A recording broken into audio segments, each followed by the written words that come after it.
Good. Now, They put it up against their mouth, not their nose this time, right? yeah, don't yank it up there. Just right up in there. Fantastic. All right. So this is a special trick in which you're all going to get to see the magic happen. But that's right. But only she'll get to experience the magic. That seemed like a pretty good deal? Yeah, fantastic. All right. So, let's see. Come on in, find a seat. We're just getting started. So I have here a whole bag of marshmallows. We'll see what happens later on. All right. So here's how this is going to work. And remember, the magical gesture, just like that. Fantastic. So what I'm going to do is I'm going to count to 3. I'm going to place the marshmallow inside my hand. And if it's still in there, we think it's in there, it's yours. All right? Now this is just a practice one. We're just going to position you out there. By the way, smile to everybody. They love to see you up here. Fantastic. Just a practice. 1, 2, 3. You think we got it? No? Well, then you wouldn't get to have your very own marshmallow if we didn't. That one is yours. Don't worry, I washed my hands beforehand. Or did I? That's the magic. All right, this one's for real, okay? So here's what we're going to do. Remember the magical gesture. Fantastic. All right? 1, 2, 3. Think we got it? You know, you're absolutely right. We didn't. It's because you brought that. The magical gesture is fantastic. So we're going to try this again. All right? 1, 2, 3. We did? We did. Shh. Magical gesture time. Children. I mean, you got one. So, you know what? This might be too easy for me. I think that these little marshmallows just might be a little too easy. So what we need to do, we need big old marshmallows. They're like, oh yeah, it'll be great. Charmin toilet paper roll marshmallows, what these are. That would be awesome to have, wouldn't it? Yeah? Look at him. Just so, the magical gesture, so that the magic can happen. All right? 1, 2, 3. It's gone? But where did it go?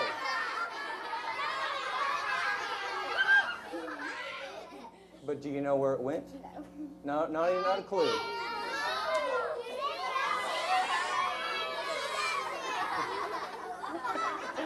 Thank you for being our volunteer. Thank you so much. Oh my goodness.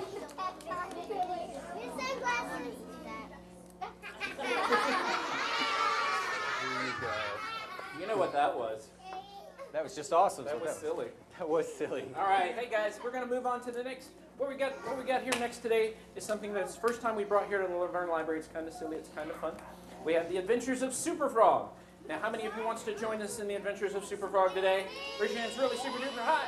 All right, what I need everybody to do is I'm going to bring out Super Frog. We got to bring him out, and what we're going to do is we're going to yell out really big and loud. Come on out, Super Frog, on the count of 3. 1, 2, 3. Oh my goodness, what a great welcome. All right, so what we got to do is we're going to join Super Frog in his superhero adventures today. And we've got to find 2 people to join me on stage. Now wait, first of all, I have to ask Super Frog, hang on just a moment. All right, wait. No, what? I don't, I think she could be married, Super Frog. I don't know. Let me see. Wait, what the, oh, wait. This lady, right back here.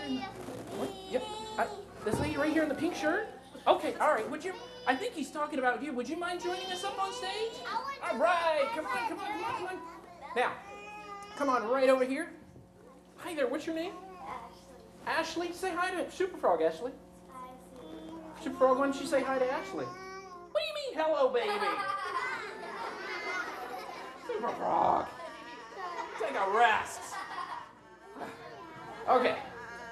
Now, first of all, you're going to be our damsel in distress today, okay? So there's a couple of things I'm going to do. We're going to make you prettily pretty. We're going to add some things here from the owl. We're going to make you very pretty here. We're going to add a tiara, just like so.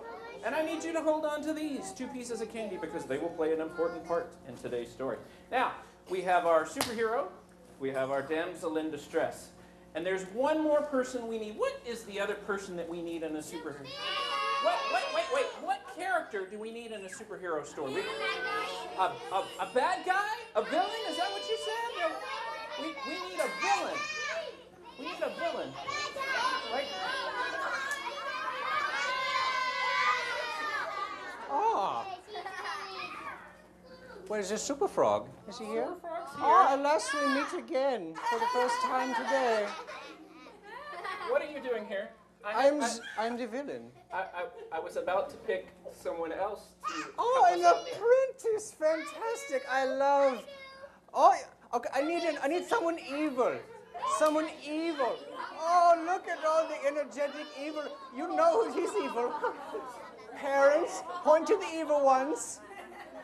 Oh, fantastic. Very good. Let's see. Oh, you, sir, you look especially evil today. Oh my goodness. So much evil in you. Come right up, join us here on stage. Let the hate flow through you. What's your name? Timothy. Timothy. How about evil Timothy? All right, yes. Fantastic. Now, if you would just stand right here.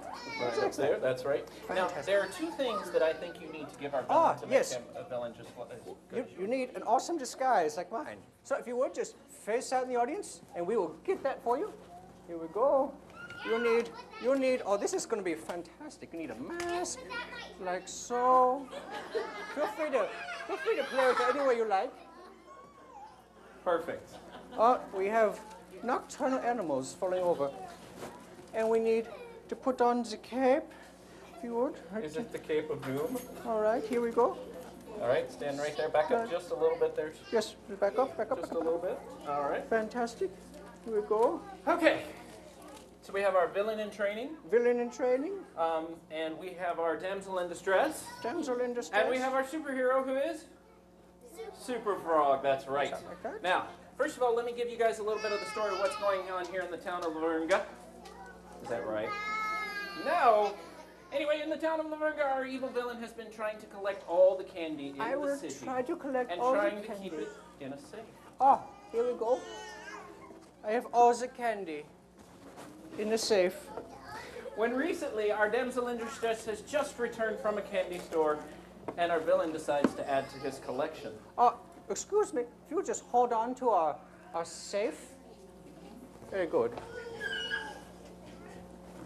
Go, Timothy. Oh, excuse me? Evil Timothy. Evil thief. And our villain comes upon the scene and takes the candy from our damsel in distress. It's part of the story. Thank you. Oh, fantastic. I appreciate this. What we will do And is we will, returns to the evil hideout where he's going to add to his collection of candy. I shall now add to my collection of candy. Perfect. When suddenly our damsel in distress begins to cry because she has just lost her candy.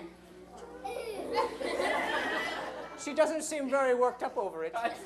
No, she doesn't. Maybe you should have got better candy. Well, first of all, let me add this to it. Recently, our villain has been doing some updating to his hideout. He's just recently added a trapdoor. Oh yes, we need a trapdoor. It's actually a refurbished trapdoor. Why do you have a refurbished trapdoor? Well, you see, evil isn't as economically feasible as it used to be back in the day. Ever since the dissolve of Lehman Brothers and stuff like that, we just can't do that. So here's what we'll put that right there. That's right. Now, Super Frog, what his biggest trick is he can go from one place to another without being seen. And hopefully, as long as he has his cape, he has his superpowers, and he'll be able to make that trip. Now, first of all, you know, it might be a good idea to make sure that you don't have any frogs on your side of the stage. I think so. Would you look in there, see any frogs? No frogs. Any frogs? Any frogs? You know? No Good? frogs. Fantastic. Now what we'll do is we'll put that right there, and you just hold it like so. There you go. Hold it Fantastic. just like that. Now, just as soon as our damsel in distress began to cry, Super Frog showed up on the scene. Oh, you did On it. the scene. Oh. That's right. Thank you, ma'am. Now, if you would be kind enough to move around in the audience, it would sound like a whole lot more people were laughing. I see what you did there. Now, Super Frog is going to go in from here on the scene, and I'm going. Now, let me ask you something. If I promise to let you hold on to Super Frog, will you promise me one thing? One scene. You will not kiss him or attempt to kiss him. Okay. All right. What I want you to do is hold him up right there to your chest. Hold both sides. Grab both sides of the envelope. Put him right there to your chest. And what we're going to do is we're going to count to 3 and see if we can get Super Frog to jump from one side of the stage to the other. Okay? All right. So you hold it real tight. Don't let him out. You hold yours real tight. Don't let him in, but we're going to see if we can do it, okay? On the count of 3. Oh, he'll be fine. He won't let nobody in. Look at him. He's tough. 1, The best evil person ever. 2, 3. Did you feel anything happen? Nothing? Hang on just a second. Hey, Frog. Doing a show here. Yeah. Come on. No, you don't have time for a barbecue. Let's try this again. You hold on to him real tight. Hold on to the edges right there. All right, we'll try it again. We're going to make one more. We're going to try one more attempt to make the jump. Here we go. 1, 2, 3. Anything? No. Anything? Nothing? I'm beginning to hang suspect Super Wait. Frog is not so super Hey, after all. hey, you're showing me up, Frog. We got a show to do. All right, we're going to give you one more chance. Okay. We're going to give him one more chance, okay? Maybe evil will win this time.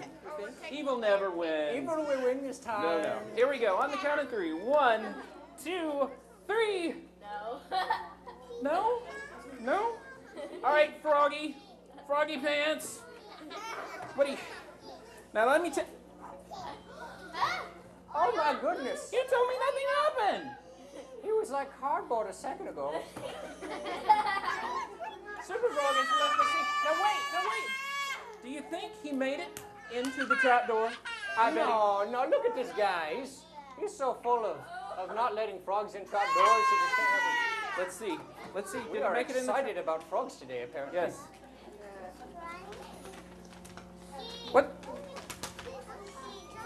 What if... Oh my goodness. What is it?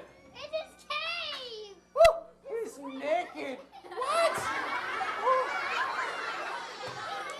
Oh, wait. Oh, man. Now this is not good because Super Frog cannot complete his task if he doesn't have his cape. So what that's I've got to fine. do... That's okay. We don't need him.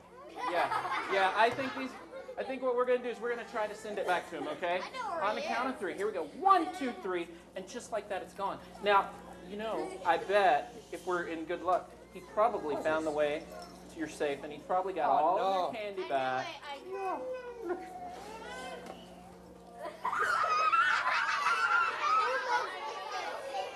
What were you doing?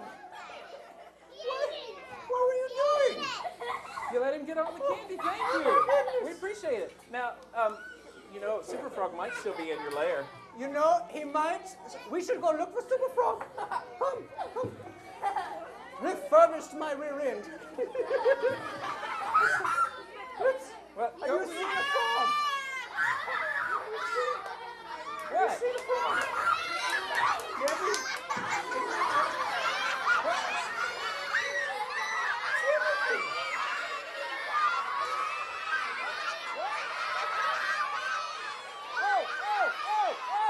Whoa!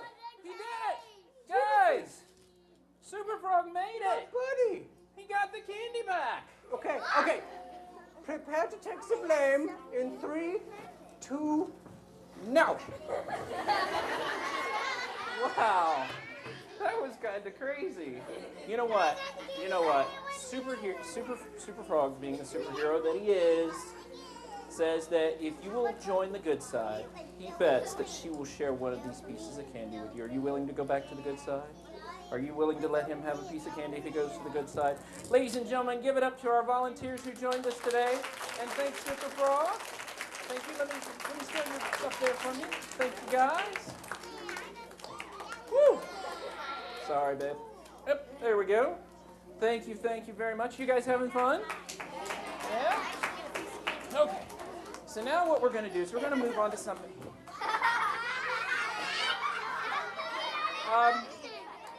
Excuse me. Yeah. Why do you have a menu? No, he's. Well, it's break. It's break. It's break. The librarian wanted us to do magic and said we could have one break. No. We don't have time. We've only done 2 things. Yeah, and now it's break time. You don't have time to leave and go out and get any food. It's time to. We got to go on with the show. But you see, I really want this. I don't know. What do you think would be best? What do you like?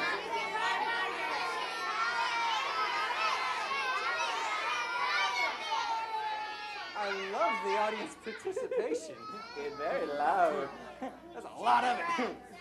Chicken wrap. I like the hamburger myself. Well, but even if you do like the hamburger, look, we don't have time. We've got to go on with the show. Okay. So- well, what if I ordered in? No, we gotta go on. Sorry. So we don't have time to. You don't have time to go anywhere. Sorry. What?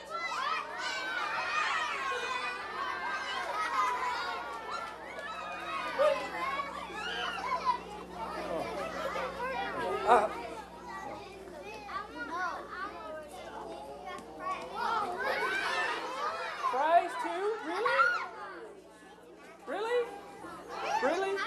Okay. Well, if you made this, then surely you can make another. You can get me some, right? I don't know.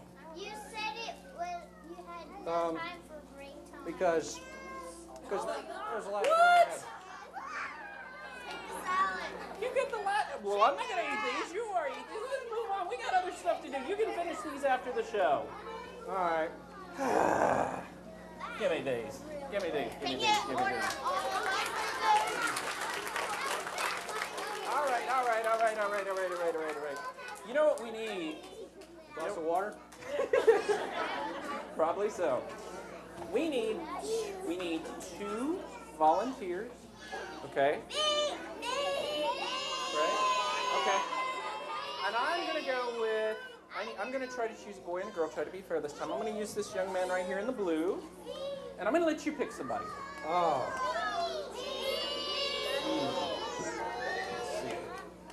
Is that too good? Got to pick about the same height somewhere around there. Yep. All right. Ooh, someone from the back. You. Yes. Pigtails. Yeah. Who? No. You. Yeah. Number 14. Come on up. Woo! Or no. Or you, 04. 04. 04. That's right. That's right. 04. What a great year. Okay. All right. Are you guys glad you volunteered? Maybe not in a minute. We'll see. All right. So what we're going to do is we're going to do a little something here today. We're going to do something called the Houdini chain escape. But we need you guys to help us out a little bit. You know okay? what else I think we need? What? We need everyone to dial it down just a bit. Bring it down. We want to make sure everybody else can hear what's going on, okay? All right? It's very hard, I know some. Okay, so what we're going to do is we're going to do Houdini's famous chain escape, but we're going to do it a little bit differently than we've done in the past here today, and that's why we have you guys up here, okay? All right, so what we're going to do is we're going to stretch this out right in front of us. I'm going to give you that in, sir. I'm going to give you this in. And this is, parents, this is a great photo opportunity. It will get better. Put your head right through there. Put your head, just your head, your head, your head, your head. Yeah, there you go. That would be your head. There you go. Perfect. There you go, right through there. Oh, wow. Up. The cranial capacity of this one is tremendous. That means she's smart. Stand by for magic. Oh, just wait. The strong magic man. Yeah, really. What is this stuff made? This is the stuff great shows are made of.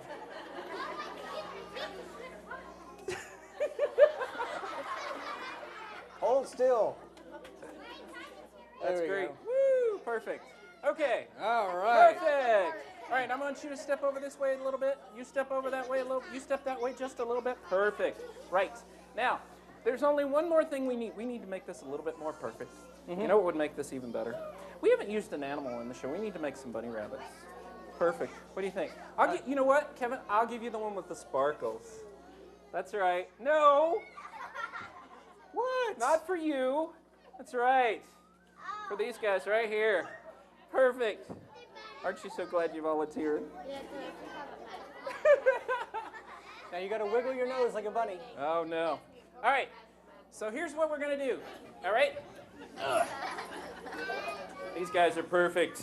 All right, so I need somebody to bring me up. I need to bring somebody up here to lock me up, and I'm going to actually ask for an adult. Wait. I'm actually going to ask for adult for this one, okay? Just for, oh, I know. Okay, so do I have an adult who wants to volunteer, or do I get to come pick you? We'll let your kids decide. Oh, yeah. Who we got? Come on. Oh. Will you come up here and help us out? Awesome. Everybody give her a round of applause. Yay! Check it out. Hi there. Thank you for volunteering to be a victim. No, I'm just... All right, so what we're going to do is I'm going to have you lock me up in chains, okay? I'm going to put these behind my back. First of all, I want you to check out the locks. Make sure there's no funny business about the locks. They seem pretty normal. Well, we all seem pretty normal. All right, so what I'm going to do is I'm going to put these on. I want you to lock these. Hang on just a second, bud. Can you bring this up right here? Wrong one. Oops, wrong one. It's all right. There we go. And we're going to make this as tight as we possibly can. Whoop, that's okay. Just bring the one on the end up. Might have to, oh, how about this one right here? There we go. There we go, perfect. Awesome. There you go. That's what counts. Push it on in, it won't hurt. Yep. There we go, perfect. Now we're going to do the same thing with the other two on this side right here. Check it out, make sure it's good and locked up. I'm going to walk out here and let you guys check it out a little bit. Okay. Tell me when we're locked on that side. Good and locked? Almost. Almost. She's almost there. There, I heard it snap. Right, cool. All right, thank you very much. I appreciate it. Thank you very much. I'm going to walk over here, you guys. I want you guys to pull on that. Make sure it's good and locked right there. Pull on it good and tight. Thank you. I'm going to come right over here. I'm going to have you guys pull on that. Check it out. Make sure it's good and tight. Good and tight? All right. Gesundheit. Yeah. All right, so what I'm going to do is I'm going to come over here and we're going to try to do a quick little escape right here. All right? So what I want you to do is I want you both to look out there and smile really, really, really, really big. Now, if you could move down just a little bit, just bend down just a little bit lower. That's right. We're still locked up here. Okay, good. It's good. All right. Now, what we'll I think do they is need we'll to come over separate here. a little bit. Go. Come down just a little bit right there. That's good. Good right there. I think that's good. What if, I'll tell you what, if we scoot you forward just a little bit, that's right, and you go forward there just a little bit. I don't know what's happening here. This could be kind of strange. I tell you what, now if I go back out here like this, now wait, that's, what if, now wait, hang on. I tell you what, we're going to make this a little bit more interesting here, okay? What I'm going to do is I'm going to borrow your hand right here. I'm going to have you grab a hold of this lock right here. Hold that right there. And I'm going to borrow your hand right here. I'm going to have you grab a hold, put your hand right there, and hold on to that lock right there. Now, stay right there for me. We are going to take the bunny ears off here real quick. Stay right there. Stay right there. Oh! Hang on. Now wait. Uh-oh, we're stuck again. Whoop. Up. Just yank it off. It'll be fine. Okay, cool. Now, you guys can go back to your seats. That's all right. What? You mean, wait, you guys sat together, right? You guys didn't sit together? Well, I guess you're going home today together. Hang on just a second. We'll get them unlocked. Hang on. Ladies and gentlemen, give our friends a nice round of applause. I hope these are the right keys. No? All right. Thank you very much, sir. Why did you top that, Mr. Kevin? You know what? That's going to be tough to top. Thank you guys so much.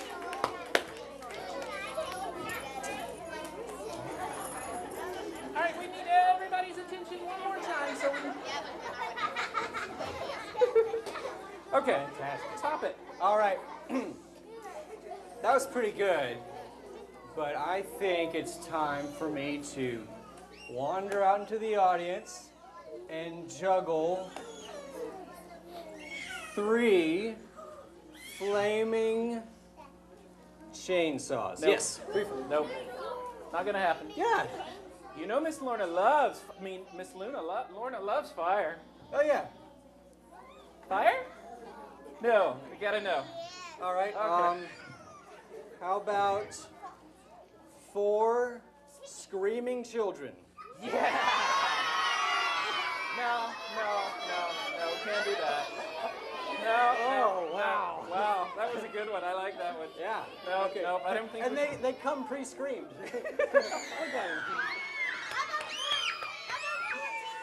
Okay.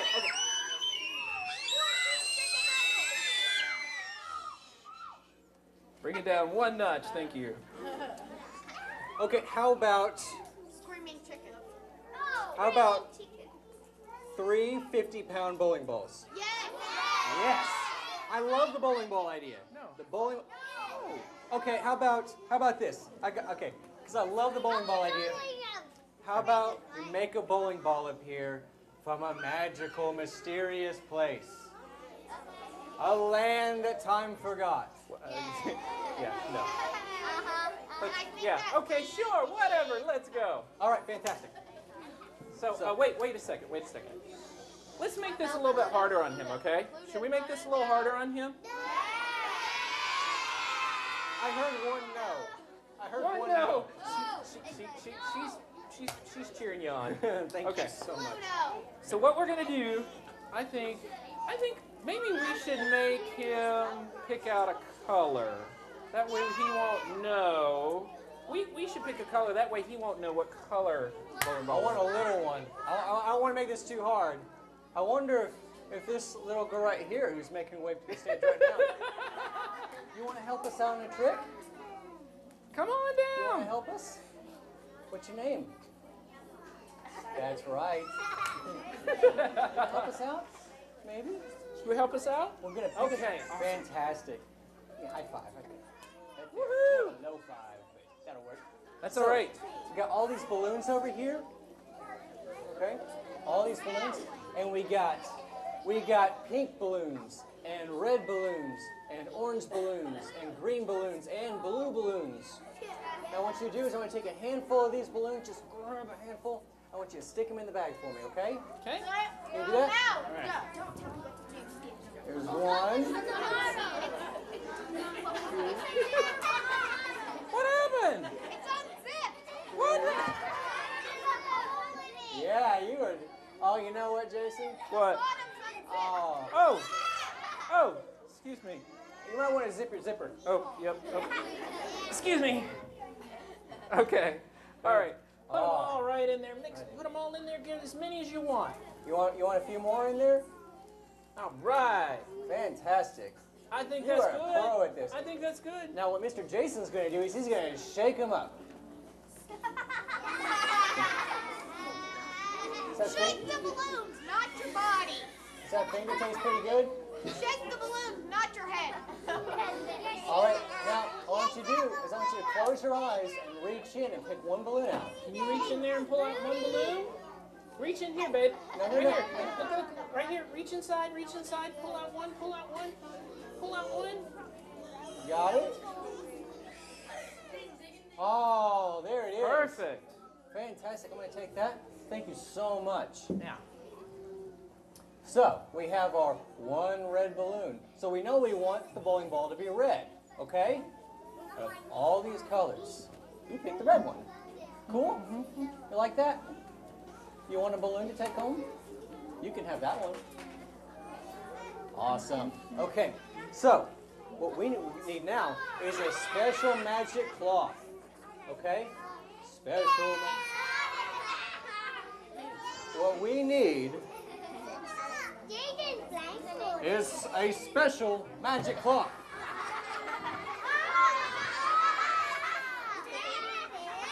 You're good. You're good. So what we're going to do is we're going to put this back over here. Like that. All right. So if you would stand right here and look out. You don't have to look out. Just like that. And Jason is going to hold that end. And I need you to hold this end. Can you do that for me? Can you hold this side? Grab a hold. There you go. Perfect. Fantastic. Okay. What are you doing anyway? Oh, well, I'm going to make a bowling ball appear. From behind the curtain. Oh.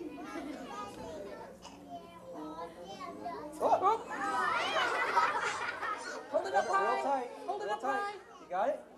There you go. Good job. Hold it tight.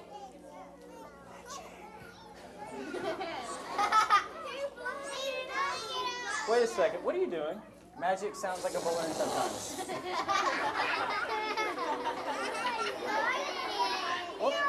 Oh, thank you. Thank you. That you can actually keep that. So put that in your hand right there. And Smile come real over here. big. Smile everyone in. I see how you did that, Land. Hold that. You got it? This is the best.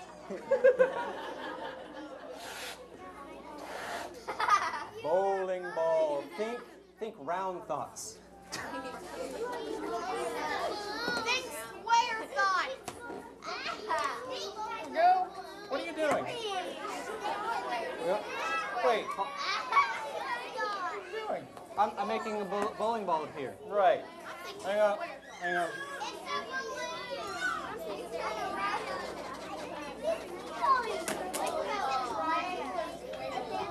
What are you doing? What are you doing? It is a bowling ball.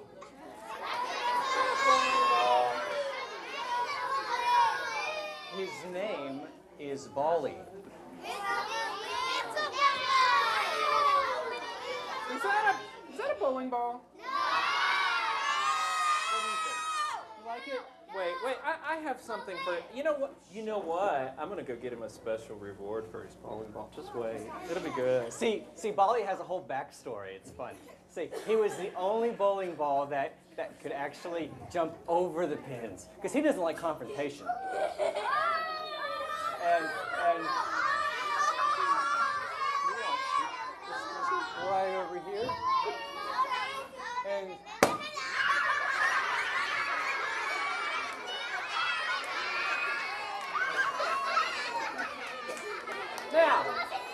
Now wait a second. Thank you. I don't know if he'll let me do that again, so you can keep that. Now wait. You promised that you were gonna make a bowling ball here. I did, and then you popped it. That wasn't really a bowling ball. Was that really a bowling ball? You can actually grab a seat now if you want. You want to grab a seat? So Thank you so much. I think you need to do what you promised. I think you need to do what you promised. You need to make a bowling ball here. Okay. It's fine. I have something just in case for these sorts of incidents. All right. It's kind of like a magician's insurance. Okay. Yes, like a first aid kit.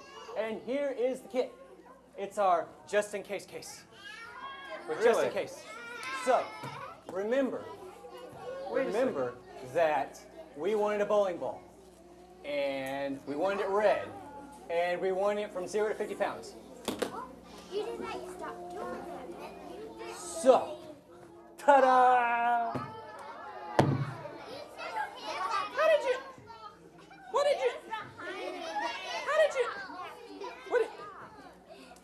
I think that was pretty good. Let's give Mr. Kevin a round of applause.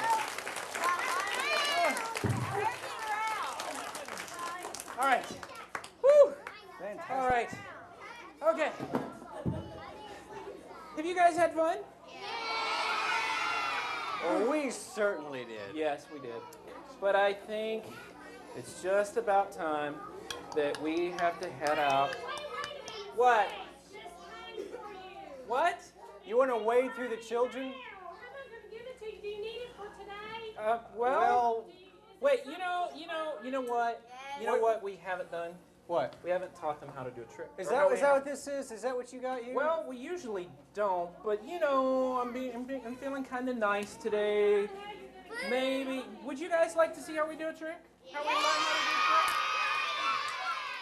All right, I'm gonna trust you guys. If you, Miss Lorna, if you would hand it to a child and just let them pass it forward. Pass it forward, pass it forward, pass it forward, pass it forward. Hopefully it'll still be alive when it gets up here. I'm just kidding. Yeah, it's still good. Okay, cool. All right, now, first things first. Before you guys get to learn, before you guys get to learn how we do a trick, you have to take the oath. Are you guys ready to take the oath? Okay. You have to. Okay. You have to raise your right hand. Some of you, your other right hand. For those of you who don't know, raise both hands and that'll work. All right. So you have to repeat after me. Okay? I promise not to tell how the trick is done. Or Mommy and Daddy will go on the road with me and Mr. Kevin and the Brothers Hocus touring show, and we'll have to go to every show again and again and again, and they will see all the things that we have to do, and I don't know if I can come up with anything else to say, and I'm just going to keep talking until I get... Forever and ever, amen, with liberty and justice for all. You know what I noticed? You know what I noticed? When I said, you know, the parents would have to go on the road with us, they were like, get your hands up. Get your hands up, kids. Get your hands Everyone up. get your hands up. All right, you guys. Are you guys ready to have a little fun and learn to see how we do a trick? Okay, All right. this is going to be me and Mr. Kevin, okay? So we need everyone We need to... absolute silence. Okay? All right, let me see. You know, we get these things. Sometimes they're kind of mixed up and bagged up the weird ways that they are. Oh, hey, they put the instructions on top this time. Oh, that's a good idea. Okay, Good. so I'll give you some instructions. All right. Okay? And I've got a good box over here. All right. This will be good. Let's see here. Yep.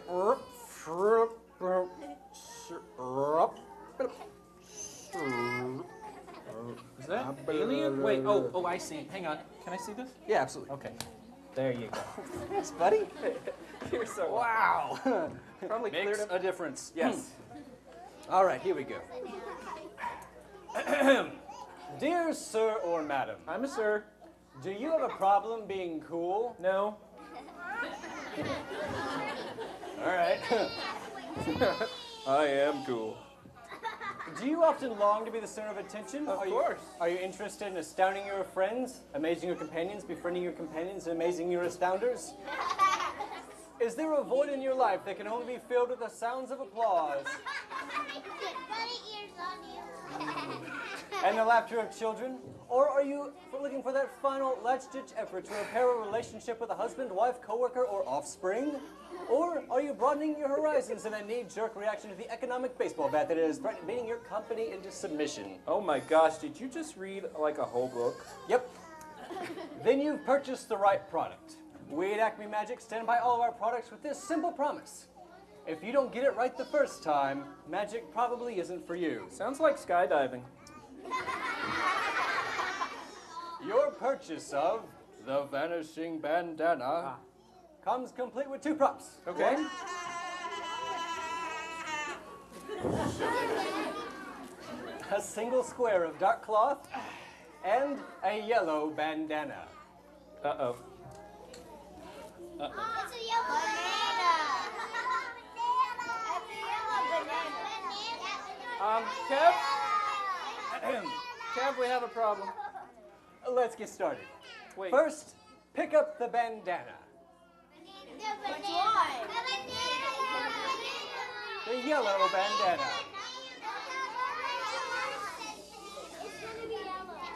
Fold the bandana in half. That's right, fold the bandana in half. Now, fold it one more time.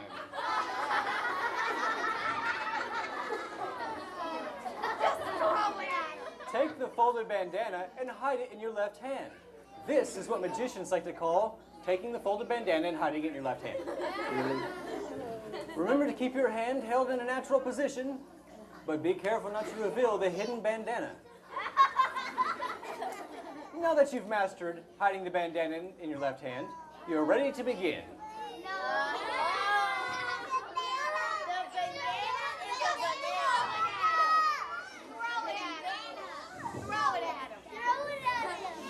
Are you having fun yet?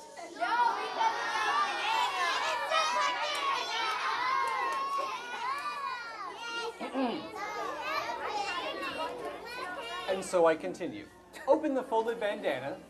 Show the audience that it is indeed a regular bandana by waving it up and down. If an audience member does not believe that it is indeed a real banana, allow him or her to wipe their face on it.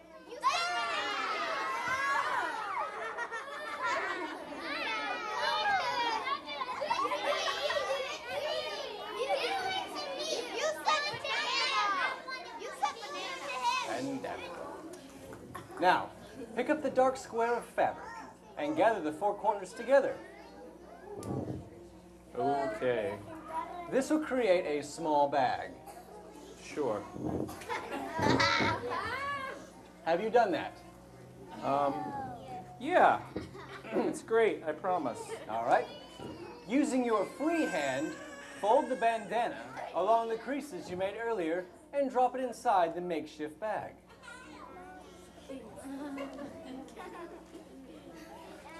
Yeah. From the outside of the bag, squeeze the bandana into a small little ball. That's right, really squeeze it.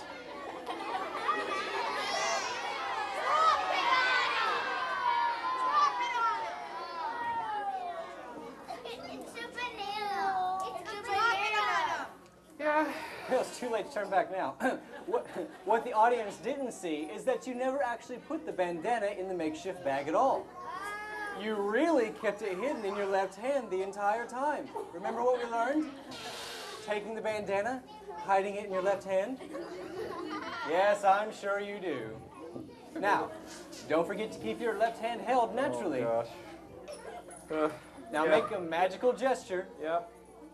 and fling the bag open and receive your well-deserved applause.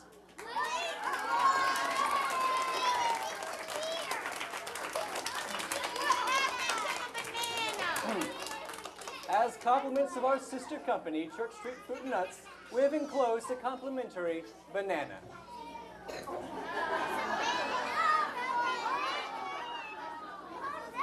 Ladies and gentlemen, we are the Brothers Hocus, and we hope you enjoyed having us today. We had a good time performing for you. And you guys have a great day, okay?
3, 2, 1, blast off. Get ready for another fun-filled journey on the NASA Sci-Files as the Treehouse detectives take off for an out-of-this-world vacation. Hi, I'm astronaut Barbara Morgan, and I'm training here at NASA's Johnson Space Center to fly into space. I am also a teacher, and not long ago I was teaching math, science, and technology to 3rd and 4th graders in Idaho. That's why I'm hoping you'll pay close attention as the Treehouse detectives use all 3 of those subjects to plot their way through the case of the galactic vacation.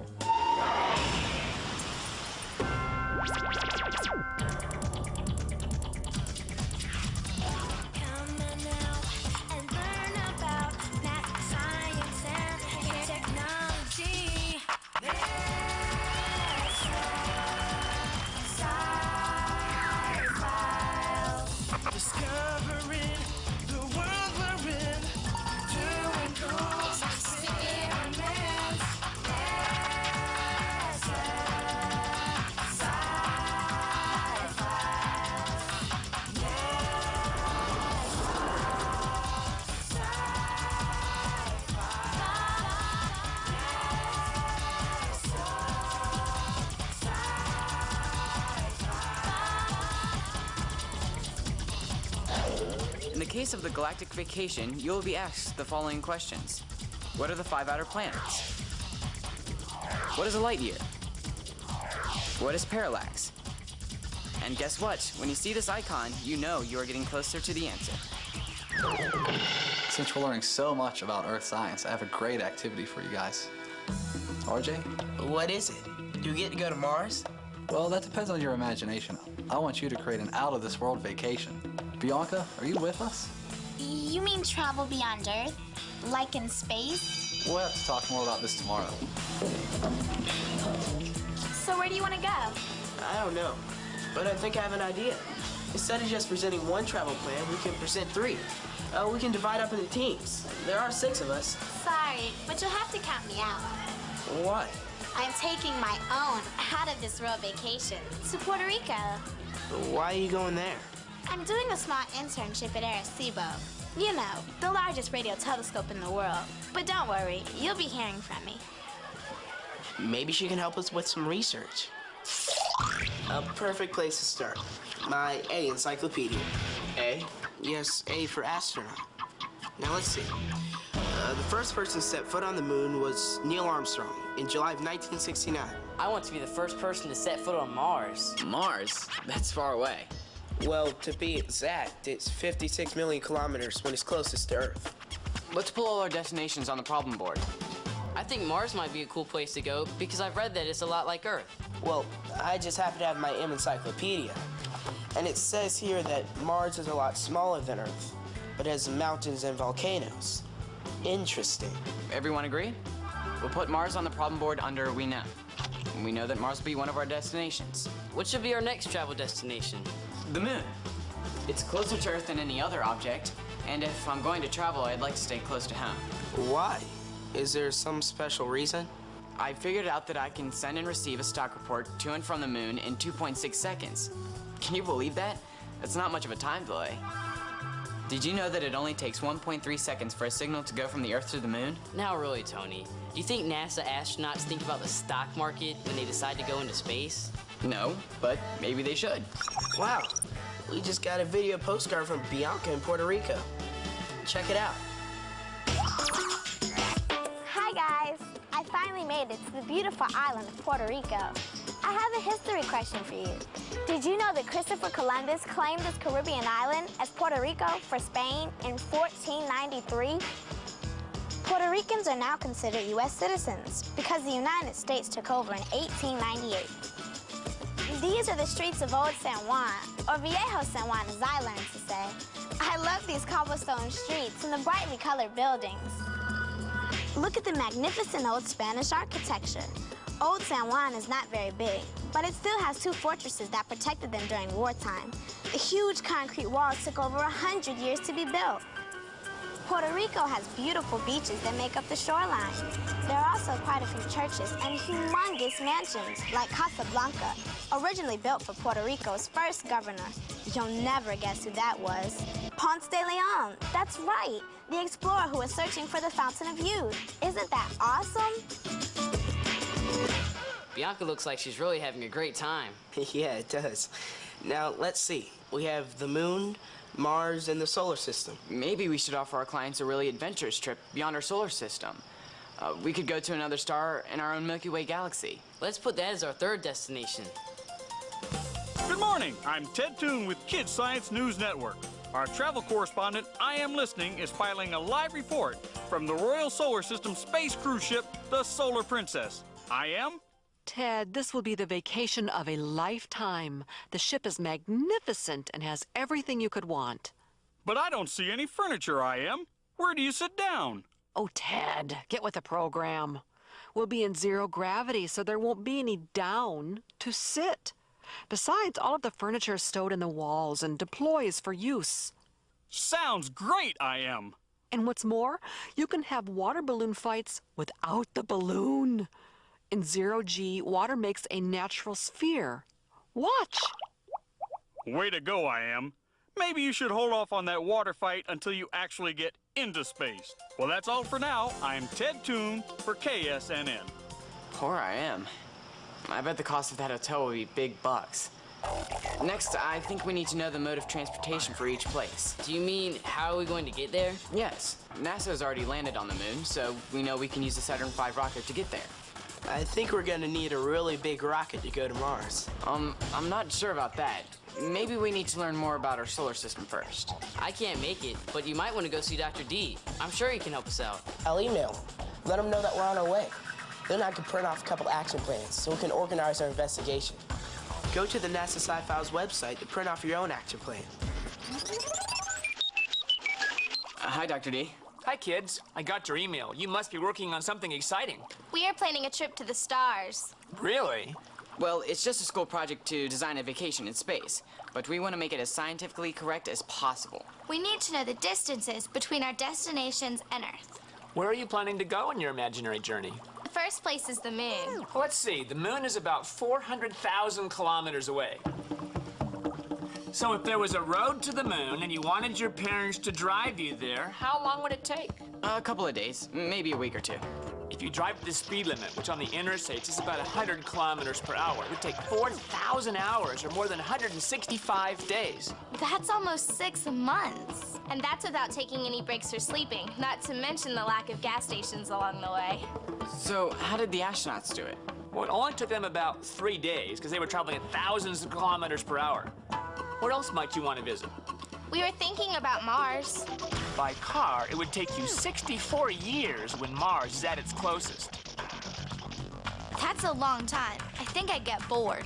Mars is actually a very good choice. Why is that? Well, you wouldn't want to go to the other inner planets. Mercury, the planet closest to the sun, has a rocky, cratered surface that is almost 430 degrees Celsius in the daytime. Ouch, that's really hot. Doesn't water boil at 100 degrees Celsius? Yes, and a very hot pizza oven is about 430 degrees. Because Mercury doesn't have an atmosphere to retain heat, at night it can cool to about minus 173 degrees Celsius. Wow, I'm glad we're not going there. The next planet out from the sun is Venus. Its surface is covered with lava flows. Isn't it also completely covered with clouds? Yes, its mostly carbon dioxide atmosphere is very dense. On the surface, it's hot enough to melt lead. Isn't Jupiter the next planet after Mars? It is. Jupiter is over 11 times the diameter of the Earth. It's mostly made of hydrogen and helium. It doesn't even have a solid surface. Saturn, Uranus, and Neptune are also larger than the Earth, and they are similar to Jupiter in that there is no way to walk on their surface. But Dr. D, you haven't mentioned Pluto. That's my favorite planet. Pluto is very different than the other planets in the outer solar system. It's small, even smaller than our moon. Some astronomers think we shouldn't call it a planet. I wouldn't like that. Well, Pluto is 15,000 times further away from the Earth than our moon, and it's very, very cold. But compared to the nearest star, Pluto is close. What's the nearest star to Earth? It's the sun. Okay, Dr. D, what's the next nearest star? It's called Proxima Centauri, and it's 4.2 light years away. What's a light year? Let me explain. Catherine, how far do you live from your grandparents? About 2 hours? You just described the distance with the time it takes to get there. Light travels at 300,000 kilometers per second, so it goes about 10 trillion kilometers in a year. That's what we call a light year. So if Proxima Centauri is 4.2 light years away, then it would take us 4.2 years to get there if we are traveling at the speed of light. Yes, but we haven't even come close to traveling at light speed, which is the ultimate speed limit. If you drove your car to Proxima Centauri, it would take over 45 million years. Even our fastest space probe would take over 60,000 years to get there. Wow, I had no idea space was so big. Thanks, Dr. D. You're welcome. I have work in my office that I have to do. You can start your research here. I'll see you later. Bye, Dr. I can't do research now. My brain is way too full of information. Let's call Bianca. Hey guys, I'm at my cousin's school, the Antonio Gonzalez Suarez Bilingual School in Añasco, Puerto Rico. They're doing an experiment in their teacher, Miss Alice Acevedo's science class, learning how to measure distances in space. Cool. Dr. D just told us about the great distances in space. Can we take a closer look? Sure, I'd like Kim and I to tell you all about it. Les puedo decir a mis amigos que están haciendo este experimento. Sí, cómo no. Hola amigos, mi nombre es Kimberly. Oh, perdóname. I'm sorry, I'm Kimberly. And I'm Ryder Cortez. We're here today with our mentors, Brenda Fuentes, Alexis Alicea, Carmen Garcia, and Jadeli Claudio from the Society of Women Engineers. They are assisting us with a parallax experiment to help us understand how astronomers measure distances in space. Excuse me, we need to listen to my teacher for a minute. Hoy estaremos realizando nuestra clase de ciencia, un experimento que es utilizado por los astronautas sobre los equivalentes paralelos en el espacio. Okay, I'm back. What's parallax? It's the apparent change in the position of an object. Try this. Hold your thumb out in front of you and close one eye. Then close the other eye. Looks like my thumb is moving. That's neat. Even though your thumb really didn't move, it looked like it did, and that's parallax. So how does the experiment work? First, we lay out our baseline of rope, 10 meters long. One end is marked A, and the other end is B. Then we place an object not more than 25 meters away from the baseline. I know this is a protractor, but how is it going to help you measure distance? You stand on the baseline at points A and make sure that the protractor is parallel with the rope. Why'd you put the pencil on the vertex? Putting it there helps you line the object up as you look at it. What comes next? Now move another pencil around the outer edge of the protractor until it lines up with the object. How do you read the protractor? Your partner will actually read it for you and record the angle.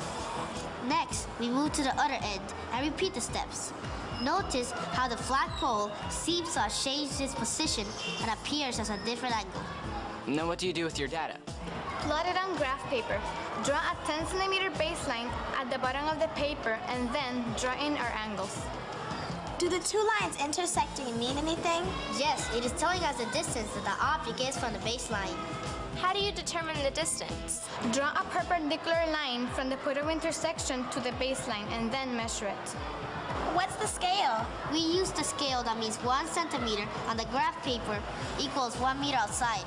I get it. So if the line measures 15 centimeters, the distance from the object is 15 meters. Astronomers are able to see an apparent shift in the nearby stars as the Earth revolves around the sun. That's really interesting. And thanks to the Society of Women Engineers for providing us with mentors. Visit the NASA Sci-Fi's website to learn how to get your own classroom mentors. Thanks, Kim and Ida. I've got to go to my next meeting. ¿Qué hora es? It's 3 p.m. I'd better run. Adios, amigas. Adios. With planets and stars so far apart, it sure is good to have a way to measure the distance. It looks like you're going to have to travel a long ways in space just to get to Mars. We better talk to someone about what it's like to live in space. Email NASA Johnson Space Center and see if there's any possible way that we can talk to the International Space Station crew. Yeah, right. Good luck. You never know. NASA does want to inspire the next generation of young explorers, and we are the Treehouse Detectives. That's right. So, what's up? Which destination is ideal for an out-of-this-world vacation? Will distance be a deciding factor? What else should the Treehouse Detectives consider before choosing a destination? The In this episode of the Galactic Vacation, be prepared to answer these following questions. How does gravity most affect the ISS crew? How are the phases of the moon created? And what causes the seasons on Mars? Wow, I never thought it really happened. Hope they got my message to get here quickly. Hi, Jacob. Hey guys, you will never guess who we are going to talk to today.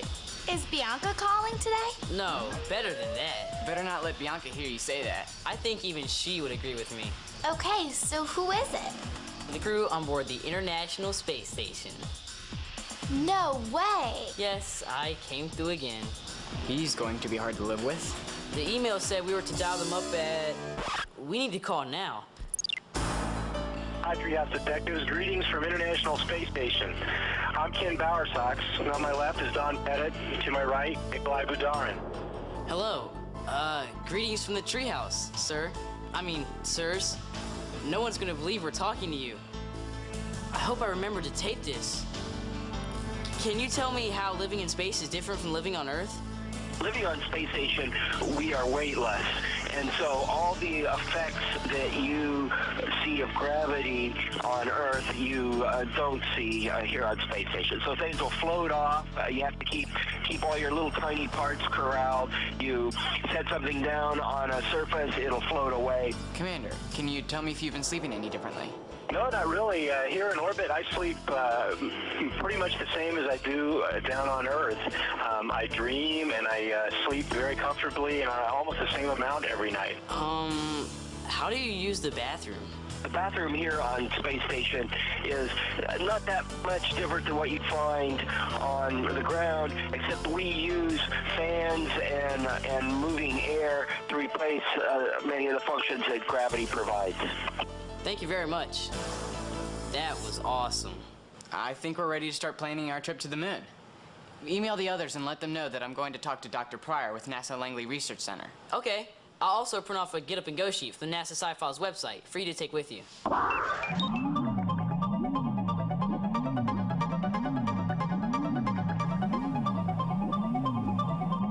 Would you like to be an astronaut? Yeah, maybe. Say, aren't you one of the Treehouse Detectives? Sure am. And you must be Mr. Pryor from NASA Langley. Yes, I am. And I understand from your email that you want to know more about the moon. Yes, I was looking at the moon the other night, and I was wondering why it had different shapes. The different shapes are called the phases of the moon. Step over here and I'll show you what I mean. What do you do with the lamp? The lamp represents the sun. Think of this ball as the moon, and you're the Earth. Okay. Now hold the ball in front of you and towards the sun. What do you see there? The side that I'm looking at is dark. That's right. That's called the new moon phase. Now turn to the left a quarter turn and keep holding the moon in front of you and tell me what you see. Now, half the side that I'm facing is lit. That's called first quarter. Keep going. Okay, now the whole thing is lit. This must be a full moon. Keep going. Now only half is lit, but it's the other side. Yes, that's called the moon's third quarter phase. Okay, I get it. So the phases of the moon are created when the moon revolves around the Earth. Same side of the moon is always facing the Earth, and as it revolves around the Earth, different portions of the surface are illuminated by the sun. Those are the lunar phases. Why do we only see one side of the moon? The moon rotates on its axis once every 27.3 days. Turns out it's also 27.3 days that it takes to revolve around the Earth. That's why the same side of the moon is always facing the Earth. How old is the moon? The moon is a lot older than you and me. It's about 4.5 billion years. It's roughly the age of the Earth, but that's where the similarities end. What do you mean? Well, there's no atmosphere on the moon, and the gravity's much less. It's only about 1/6 the gravity of the Earth at the surface of the moon. So if I weigh 90 pounds on the Earth, then I would weigh 15 pounds on the moon. Cool. That's right, and the surface of the moon is very different too. So what are those big circles that I see when I look at the moon? Those circles are craters from the meteors and the asteroids that have impacted on the moon over the years. There's no water or weather erosion to help get rid of them, so they're all still there. So what's the surface like? The surface is generally gray in color and sandy. It feels very much like this concoction.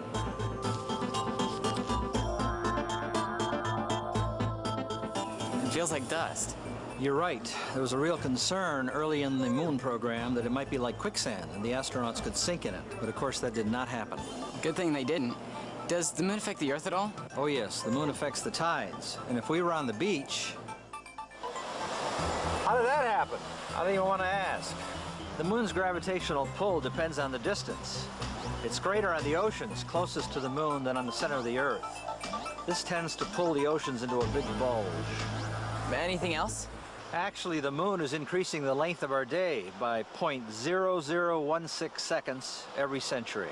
We can measure that? Wow, I'm impressed. How does it lengthen the day?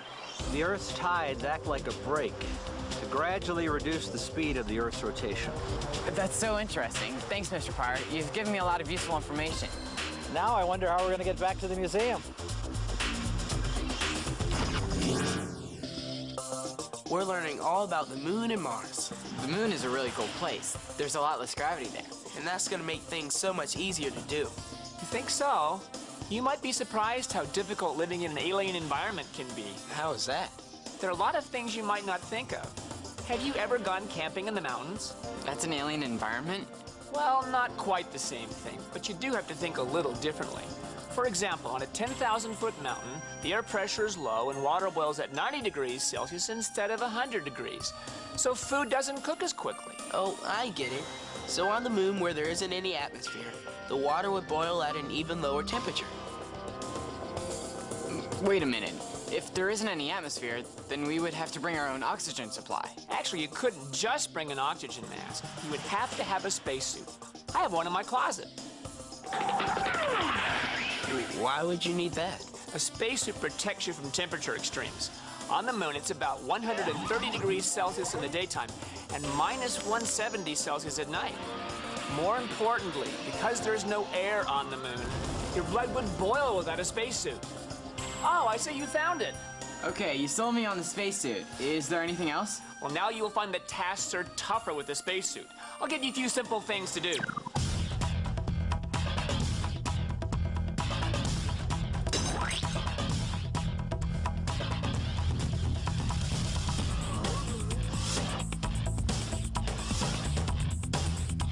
Even easy tasks become difficult. Let's try something else, and suppose you're on a planet where the gravitational force is very strong.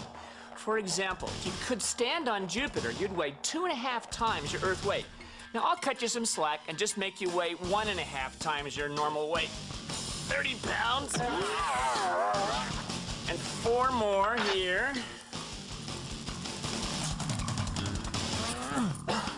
And here.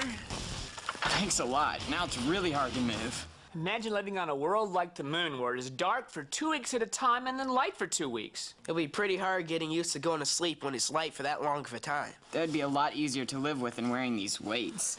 So what have you learned about Mars? Well, I haven't done a lot of research on Mars yet. Why don't you go see Dr. Bobby Braun with NASA Langley Research Center? He's done a lot of research on Mars. Thanks, Dr. D. That's where I'm headed next. See you later, guys.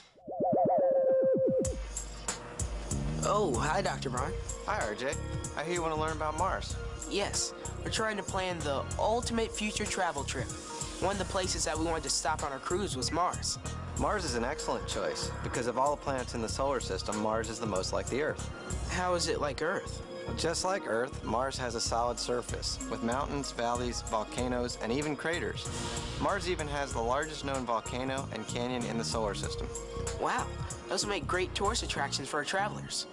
Isn't Mars smaller than Earth? Yes, it's about half the diameter of the Earth, but it has the same land area since Earth is covered largely by oceans. Is there water on Mars? There's evidence that a vast amount of liquid water flowed across Mars's surface in the past, but there's no liquid water on the surface today. However, there is frozen water beneath the surface. Does Mars have seasons just like we do here on Earth? Yes, just like the Earth, Mars is tilted on its axis. It's this tilt that causes the different seasons. Astronomers have even noticed that the polar ice caps shrink in the Martian summers and get larger during the Martian winters. What's the atmosphere like on Mars? Now that's very different from Earth's. Mars' atmosphere is very thin and has only about 1/200th of the amount of gas that we have on the Earth. And it's mostly carbon dioxide. Yes, and the Earth's atmosphere is 21% oxygen, 78% nitrogen, and 1% trace gases. So I guess we have to bring oxygen for travelers. Yes, or you could make oxygen from the water buried beneath the surface of Mars. That's right. Water is H2O, 2 part hydrogen and 1 part oxygen. Right. And because Mars is 1.5 times farther from the sun than the Earth, you better make sure that you're outfitted to withstand the cold temperatures. I'm wondering if that's going to be a problem, because I read that the spacesuits and the backpacks that the Apollo astronauts wore were almost 200 pounds. Fortunately, the gravity on Mars is less than that of the Earth. We learned from Mr. Pryor that the moon's gravity is 1/6 than that of the Earth. Is Mars less than that? No, actually, Mars's gravity is about 1/3 that of the Earth. To compare in like denominators, first you have to find a common denominator. For example, with the fractions 1/6 and 1/3, the common denominator is 6. Then you multiply 1/3 by 2/2, which is actually 1. Then you get 2/6. Then it's easy to see that 2/6 is greater than 1/6. That's right. I have an idea. Let's go see how much you would weigh on Earth and on Mars. It looks like you weigh 100 pounds here on the Earth, and the spacesuit's 200 pounds. So what would that be on Mars? I know you wouldn't weigh 300 pounds, because then you couldn't walk around. Well, that's right. It would be 1/3 of 300 pounds. That's 100 pounds. That's the same as I weigh on Earth. Oh, that's too bad. I was hoping that if I weighed less, I could jump higher. Then I'd be a great basketball player. Right, but if you had an indoor basketball court and didn't need the spacesuit, you'd weigh a lot less. I can see it now. Basketball camp on Mars. We're guaranteed a slam dunk.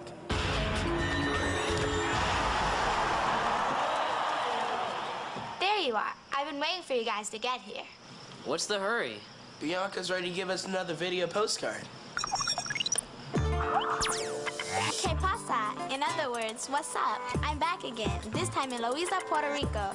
And part of the Puerto Rican tradition is the dancing. Take a look.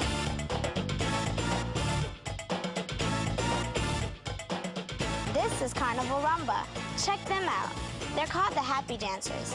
They told me the reason they're called this is because when you dance, you're happy. Don't you love their colorful costumes? But they weren't the only ones performing tonight. Taino Indians, Africans, and also Spaniards brought their dance to Puerto Rico. Meet my new friends and watch closely as they use their fancy footwork to proudly express their heritage and their history.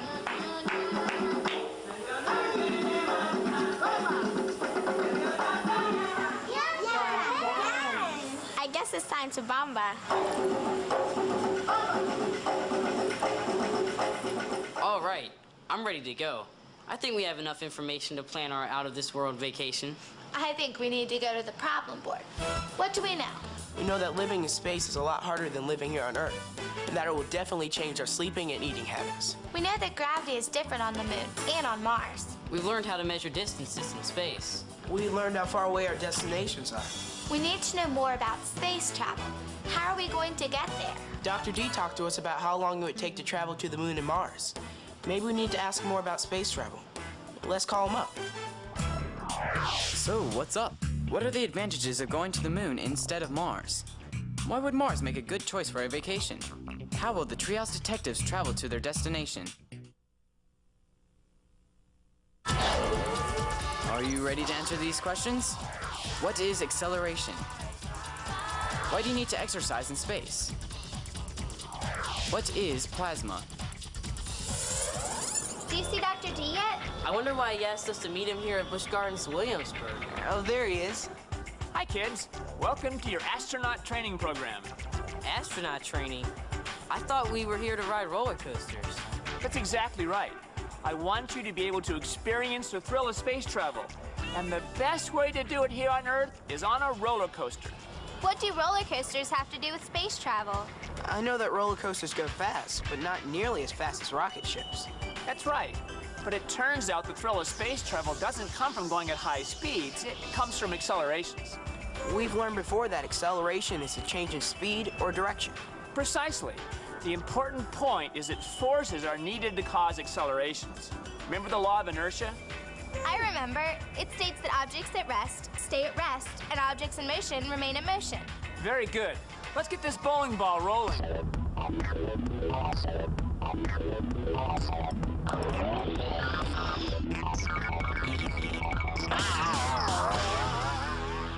What if I hit it from the side? I would guess that it wouldn't change speed. I'm not sure what it will do. Let's try it. It changed direction without changing speed. The same thing happens to the roller coaster car at the bottom of the hill. It has inertia and wants to maintain its downward motion, but the track pushes the car perpendicular to its motion and sends it uphill. What does the push of the track do to the passengers? It makes them feel heavy.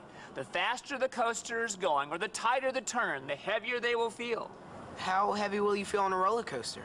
Here on the Alpengeist, you feel about 4 times heavier than normal at the bottom of a couple of the hills.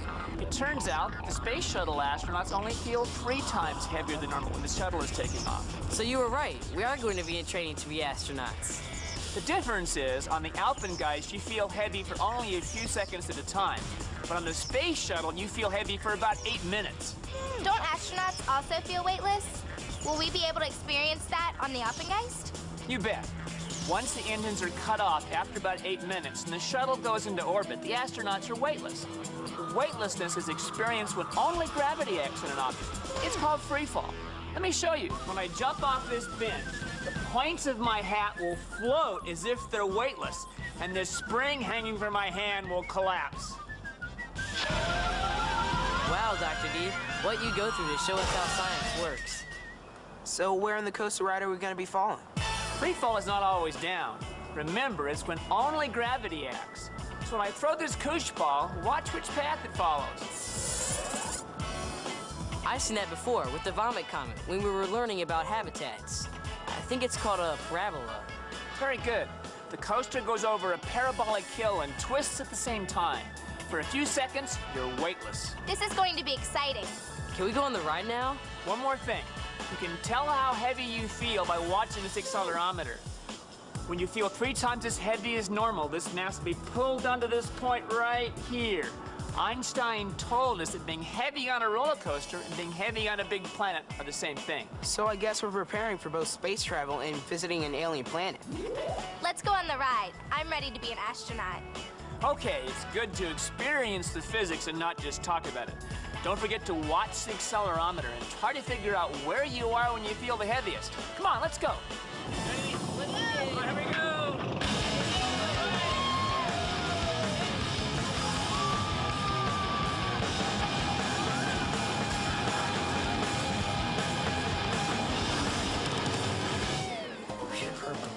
That was so great. I felt heavy at the bottom of the hills. I noticed the accelerometer read more than 3 a number of times, but I lost count. I noticed I felt weightless a few times. I had no idea where I was on the ride, but it was exciting. Thanks, Dr. D. Now we have some practical space travel experience. You're welcome. You'll be great astronauts. Oh, I've got to run. See you later. Bye, Dr. D. Bye. Thanks. That was so much fun. Wish it was that easy to go into space.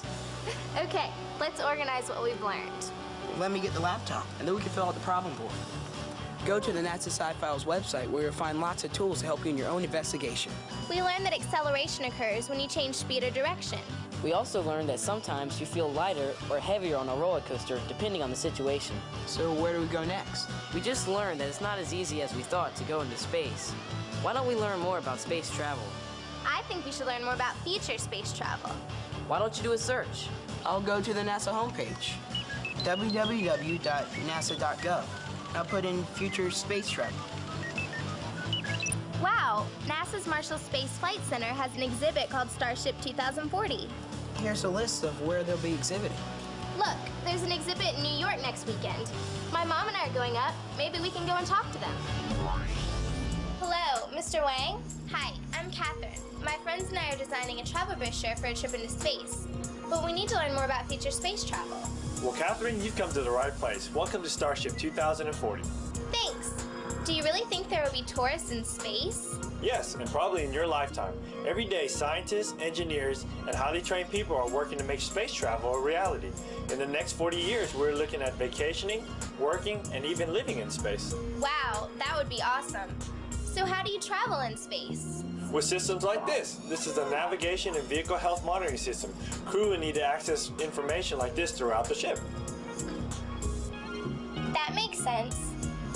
This isn't what I think it is it? Yes, it is, but it is modified. It's more than likely that your ship won't have any gravity. So therefore, the bathrooms will have to be changed so you can wash your hands, brush your teeth, or even take a shower. Is this the toilet?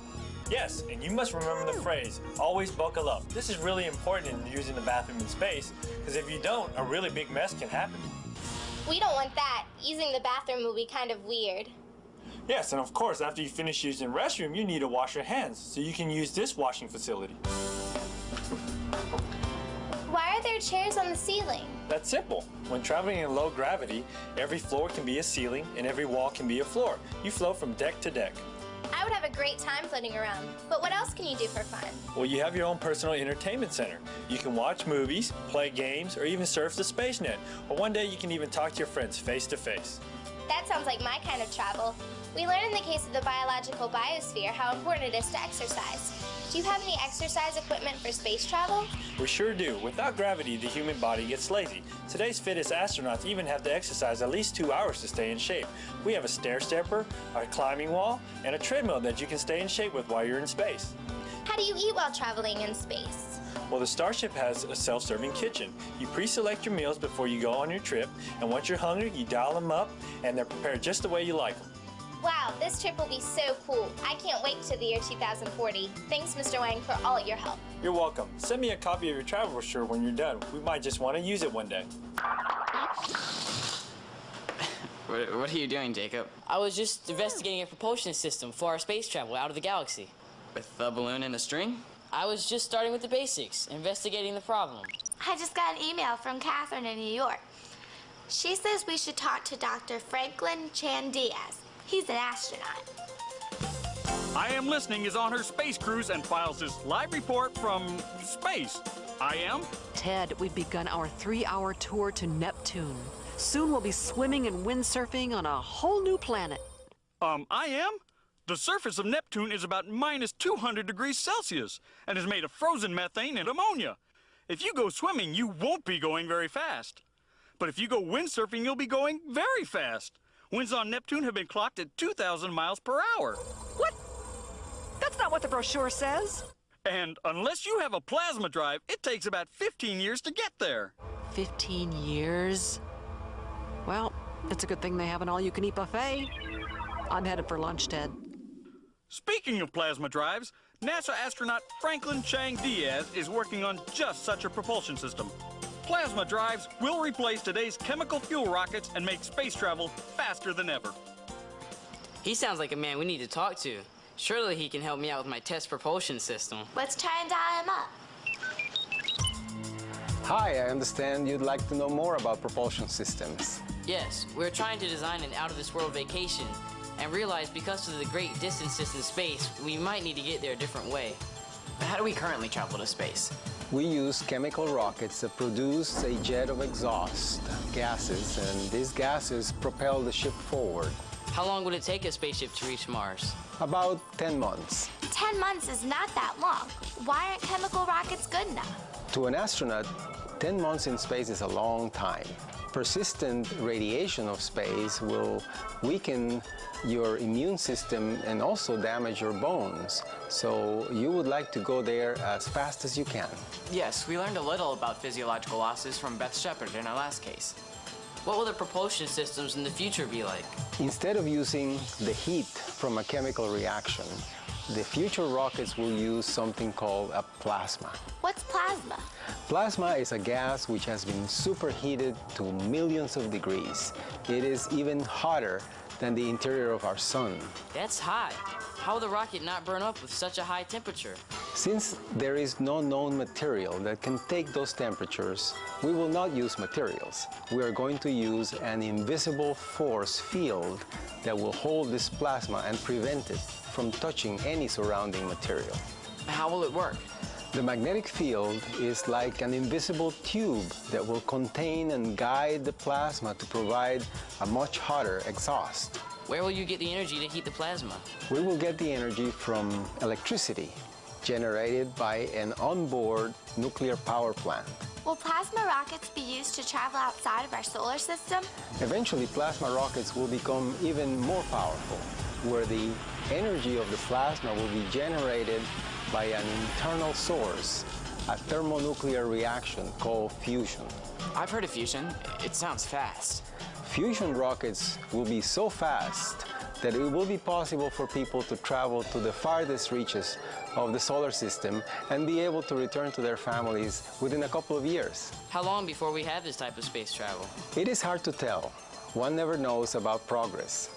It could be as long as 50 years, but then again, it could be less. Why so long? Developing new technology takes time, and we do want to make sure it's safe. I know NASA is very cautious and always puts safety first. Thanks, Dr. Chang Diaz, for giving us a lot to look forward to in the future. You're welcome. And don't forget to have fun designing your vacation. And be sure to call if you need anything else. Wow, that was cool. I think we need to go to the problem board and organize our information. What do we know? From Catherine's notes, we've learned that space travel will be a lot different from today's travel. And we know from Dr. Chang Diaz that it's going to take a propulsion system unlike any we currently have to go beyond our galaxy. I think we need to know more about our galaxy. Wait, guys, here's Bianca from Puerto Rico. Hi, guys. I'm up here, on top of the Yokohu Tower, 1,575 feet in the air, overlooking the National Caribbean Rainforest, or El Yunque. This is the only rainforest in the U.S. National Forest System. According to the ancient Taino Indian legend, the good spirit Yukiyu protects Puerto Rico and its people from his mighty mountaintop throne. Can you believe that more than 100 billion gallons of rain falls here every year? That's why there are so many rushing streams, rivers, and there's even waterfalls like this one. There are these beautiful and patient flowers and all of these vines everywhere, and they even have over 240 different species of trees. I finally made it to the Diego waterfall. Isn't it great? But I think it's time for me to take a swim. By the way, my next stop is my Arecibo internship.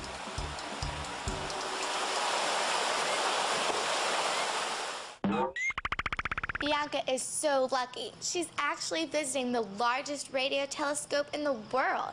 Maybe she can do some research for us. I've heard that Arecibo looks for extraterrestrial life. Do you mean aliens? I've heard that they use radio telescopes to listen for them. I think we should ask Bianca to research the out of the galaxy stop on space travel. Great. Email her and let her know.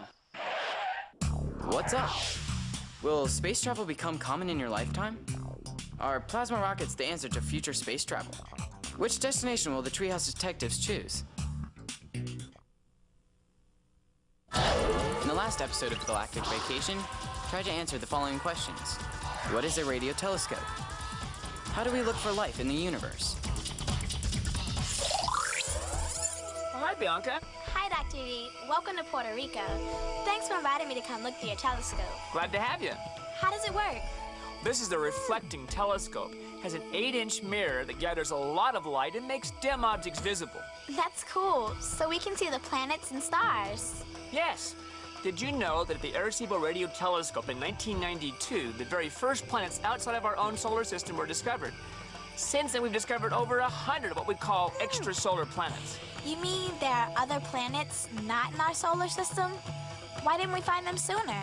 Planets are much smaller than stars, and because they don't produce their own light, and they're light years away, they're very dim and difficult to detect. Do you think any of the planets have life? We don't know yet, but a lot depends on what kind of star they orbit. Stars all look the same to me, except some are brighter than others. Take a look. I've got the star Betelgeuse in the telescope. Betelgeuse. Isn't that a movie? Betelgeuse is a giant star. It's dying, and in its old age, it expanded to more than 500 times the size of the Sun, which is larger than the orbit of Mars. I guess that if there were life on any planets around Betelgeuse, it wouldn't have survived. That's right. We don't expect to find life around giant stars. Do you know that stars come in different colors? Stars have colors? I guess Betelgeuse did look a little red. Here, check out this star called Regulus.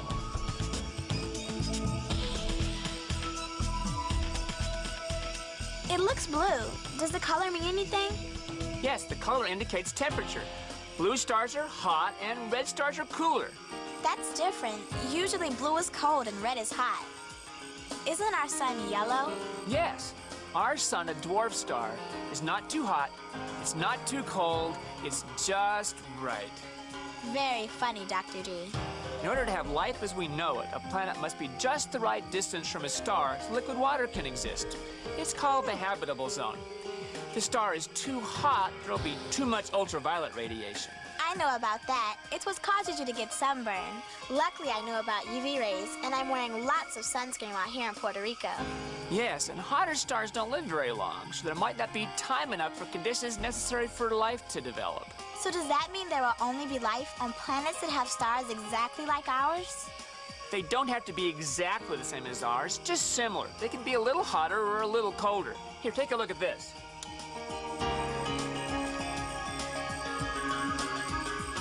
It looks like a blue cloud. It's called the Orion Nebula. It's a glowing cloud of hydrogen gas 1,500 light years from Earth. Right now, stars are forming just behind this glowing cloud. If a star were born right now, we wouldn't know about it for 1,500 years. You've been paying attention. Let me show you something really spectacular. It just looks like a fuzzy patch of light. It's called the Whirlpool Galaxy. It doesn't look very bright because it is so far away. How far away is it? We don't have an exact distance, but we estimate it to be between 15 and 37 million light years. It has about 100 billion stars in it. That's amazing. With 100 billion stars, there's got to be a lot of just right stars, and at least one must have a planet with life on it. Well, if there isn't, there are hundreds of billions of other galaxies that might have life. Wow, trillions of galaxies with billions of stars. My mind hurts. Thanks, Dr. G. Anytime. See you later. Bye. Mi nombre es Bianca Baker, reporting here for my internship. You can proceed. I'm at the Arecibo Observatory. Let me tell you a little bit about its history. The observatory began operating in 1963. It has a 20-acre radar dish and a 1,000-ton platform suspended above it. I'm going on a tour later. Do you want to come along? Hi, Bianca. Welcome to Arecibo. I'm Dr. Jose Alonso. Nice to meet you. This place is so huge. I can't wait to see everything. Where do we start? I have a perfect spot where you can have a great look at the telescope.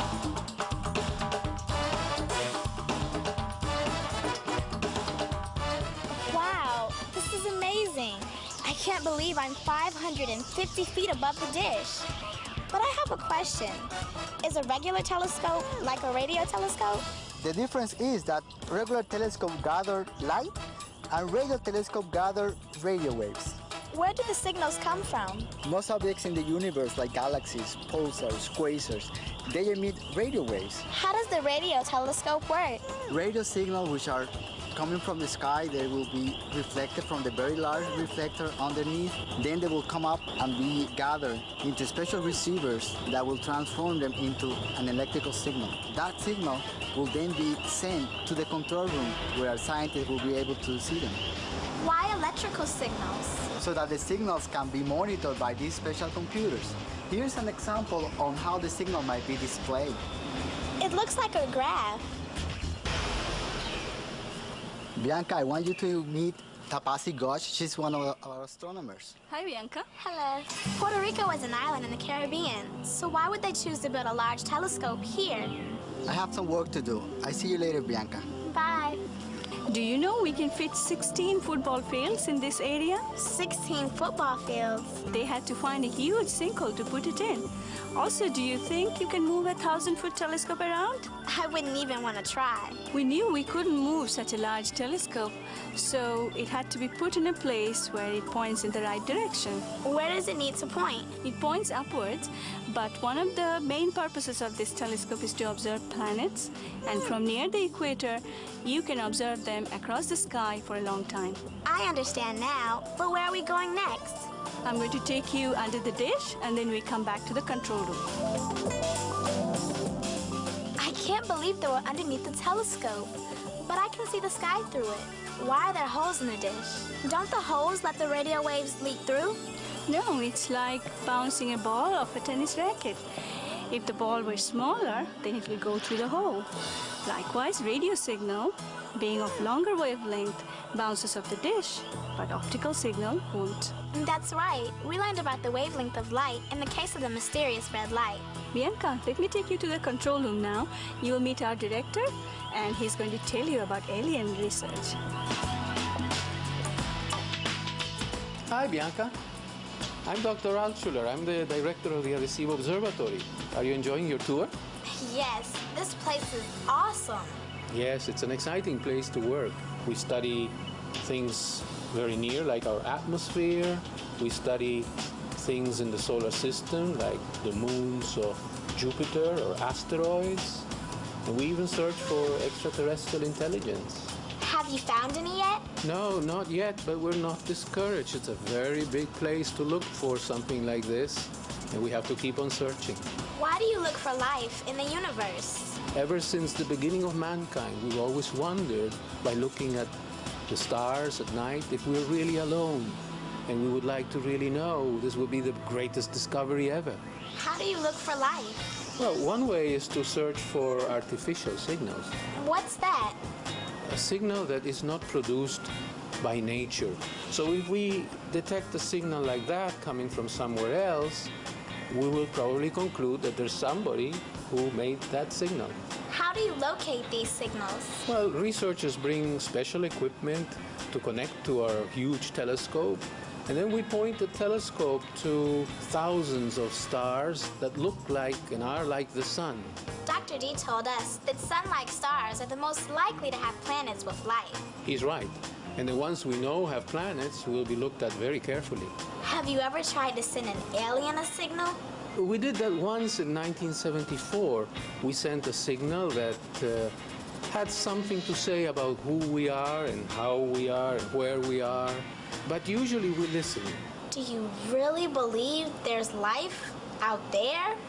It's such a large universe, so many stars, many with planets. It would be difficult to think that we're just all alone in this big place.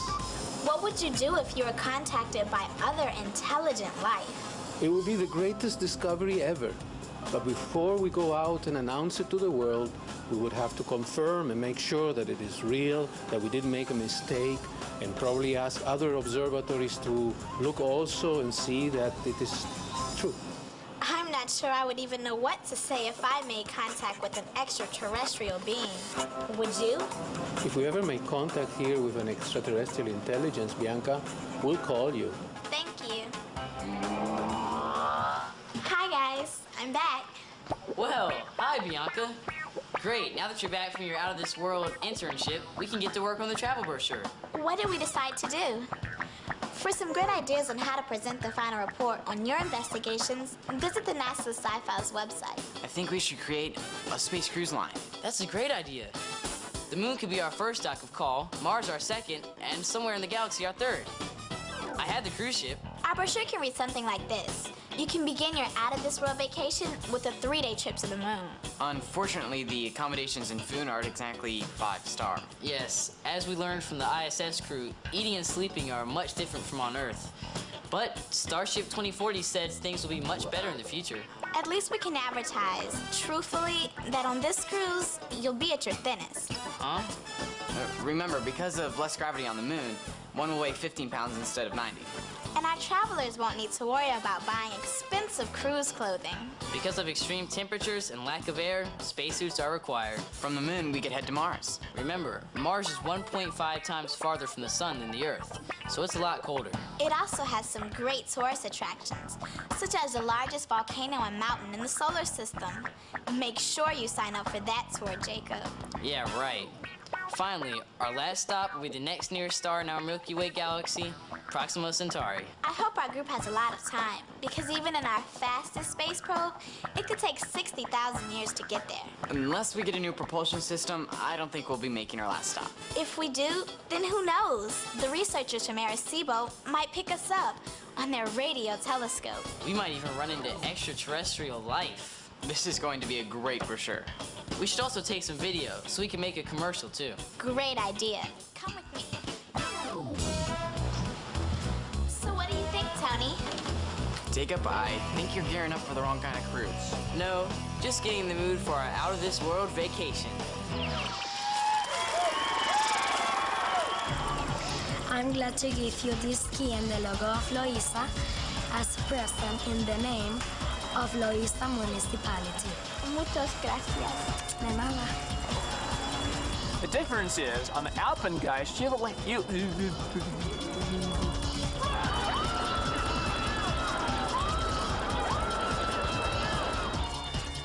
trillions of galaxies and billions of stars, all in this universe of ours.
Coming up on this edition of Out of the Blue from Middle Tennessee State University, we tell you about our actuarial science program in our College of Basic and Applied Sciences, which teaches students how to solve real problems in every industry.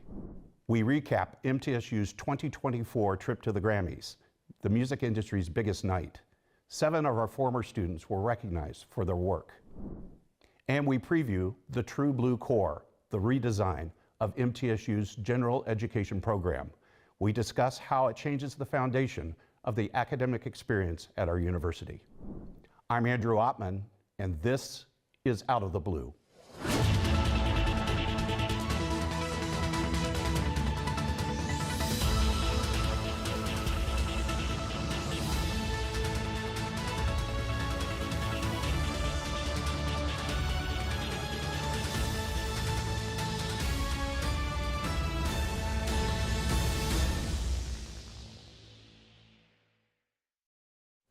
Welcome to Out of the Blue. I'm Andrew Ottman. Our actuarial science program in the College of Basic and Applied Sciences teaches students how to solve real problems in every industry. Here to tell us about this growing program and the career possibilities in the field are Dr. Don Hong, our actuarial science director, and Jennifer Rohde, president-elect of the Actuarial Math Student Association. Don and Jennifer, welcome to the show. Thank you for having us. It's your first time on the show for both of you, right? Right. Well, we're glad to have you here. So we've got to start with the burning question. Tell me exactly who and what an actuary is and what they do. Actuarial science is a special discipline to use mathematics, statistics, and also techniques from computer science, data science, to measure the risks, and especially applied to the insurance industry and also financial investment. A lot of places, as long as the risk involves, they need actuaries to work on that. I've a little bit of an advantage, and for my nephew is an actuary, and he worked in the insurance industry and then the healthcare industry, and those are all fields that get into this. So I want to find out how you found out about actuarial science and how you decided to major in that. So I'm from Murfreesboro, and I'm alumni from Riverdale High School. I was taking an AP statistics course there that Riverdale High School offered, and it was actually a psychology teacher there that realized I was in AP statistics and brought up that I should break into actuarial field and mentioned the great program that MTSU offered that was locally right here in Murfreesboro. And here you are, in your own backyard. Exactly, I had no idea. And once you decided on that, what's been your biggest surprise in digging into this field? I would say how important and how close actuaries play in roles in so many risk management decisions and risk forecasting in so many different industries. You usually think of insurance companies, but it goes beyond government regulations and just risk management, consulting. It's a huge industry, and the growth is incredible. 32% growth within the next 10 years is predicted in this sector, in this field. So it's just an incredible, exciting career field to be in right now. Well, Don, you picked a very good representative of the program here. Tell us about your program, why studying it here at MTSU has been unique, and some recognition you've had. We are proud to have those recognitions. The actuarial societies. Mainly, we have 2 major organizations. One is called the Casualty Actuarial Association, CAS for short. The other one is the Society of Actuaries, and that one even bigger. Jennifer, you touched on this a little bit about the things that it's more than just the insurance companies these days and so many other things. Have you identified the career path that you want to take? Because you're a senior, right? You'll be graduating in? I'll be graduating in December. December, okay. Where do you think you're going to pursue your career as an actuary? So one place I've really been looking into, and I've had some interview opportunities, actually the Tennessee Department of Insurance and Commerce is going to expand their actuarial role in the state, because previously they've been outsourcing actuarial work, and now they're actually looking at MTSU and asking for interns from our students. So I'm really looking at that. There are a couple other consulting firms that are local that I've been looking into, and consulting would be a great avenue as well, because you get to touch on so many different sectors in the industry. And that's been the thing that has impressed me the most about your profession, is that you said consulting, because this is really training people to take a deep dive at the numbers, right, and telling those stories. So Don, how important is that? Because it's more than just understanding math, it's understanding what the math tells you, right? As I mentioned, this is the key things, to measure the risk, control the risks, but the tool is quantitative way. So we need to have some kind of sign, support those based on the skills to determine the risks. And of course, another important thing, the insurance people talk about, the business running point of view, need to consider the reserves. Right? You got to have a bunch of money put ahead, for future possible losses. So that's why, actuarial professionals, they really control the reserves well, and that's the professional way to do it. So that's require a lot of quantitative way to determine those.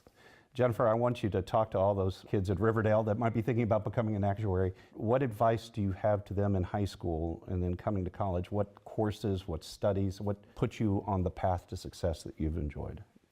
I think some of the biggest things in high school and jumping into the actuarial major here at MTSU, your mathematics is going to be very important. Your communication skills in actuarial. How can you take this quantitative data and learn all of this data analysis skills and tools that you have and actually communicate that to someone that's not an actuary or not. So communication is very important.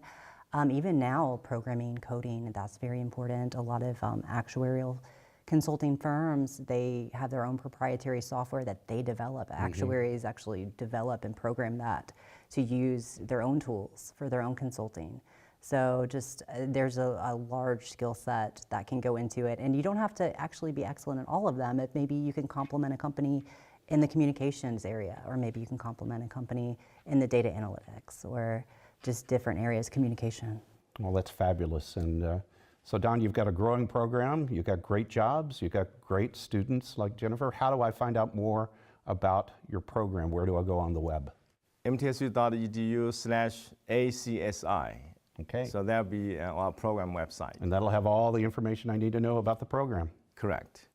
Don and Jennifer, thanks for joining us on the program. It's great to hear about your enrollment gains and all the wonderful opportunities in this field. We appreciate your time. Thank you so much for having us. Thank you. It's an honor to be here. And we'll be right back. We do it. The stars come to Middle Tennessee State University, and students come here to become stars, no matter what they pursue. We do it. We're the only college of media and entertainment in the world, just outside the heart of Nashville. Look, mic check, 1, 2, everybody listen. When you do it like this, ain't no competition. I'm talking B.I.G., VIP. Treat them like a front row seat and make them pay attention. If I shoot for the 3, then I ain't never missing. Cranking up the degrees like I was in the kitchen. Can't lose, got too much to prove. And when you do it all, it get too hard to do it. Our curriculum and facilities are cutting edge, and our relationships with industry leaders give students an edge over the competition. Check it out. You can get real-world experience with degrees in recording industry, media arts, journalism and strategic media, and more. Media and entertainment at Middle Tennessee State University. Learn to shine. Do you want more from your college experience? At Middle Tennessee State University, that's exactly what you get. More majors, more opportunities, more guaranteed scholarships. Up to $32,000 over 4 years. MTSU, Tennessee's University of Opportunities. I am True Blue. As a member of this diverse community, I am a valuable contributor to its progress and success. I am engaged in the life of this community. I'm a recipient and a giver. I am a listener and a speaker. I am honest in word and deed. I'm committed to reason, not violence. I am a learner, now and forever. I am a Blue Raider. I am a Blue Raider. I am a Blue Raider.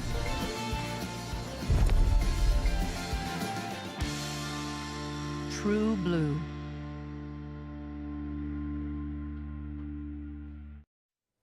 Welcome back to Out of the Blue. I'm Andrew Ottman.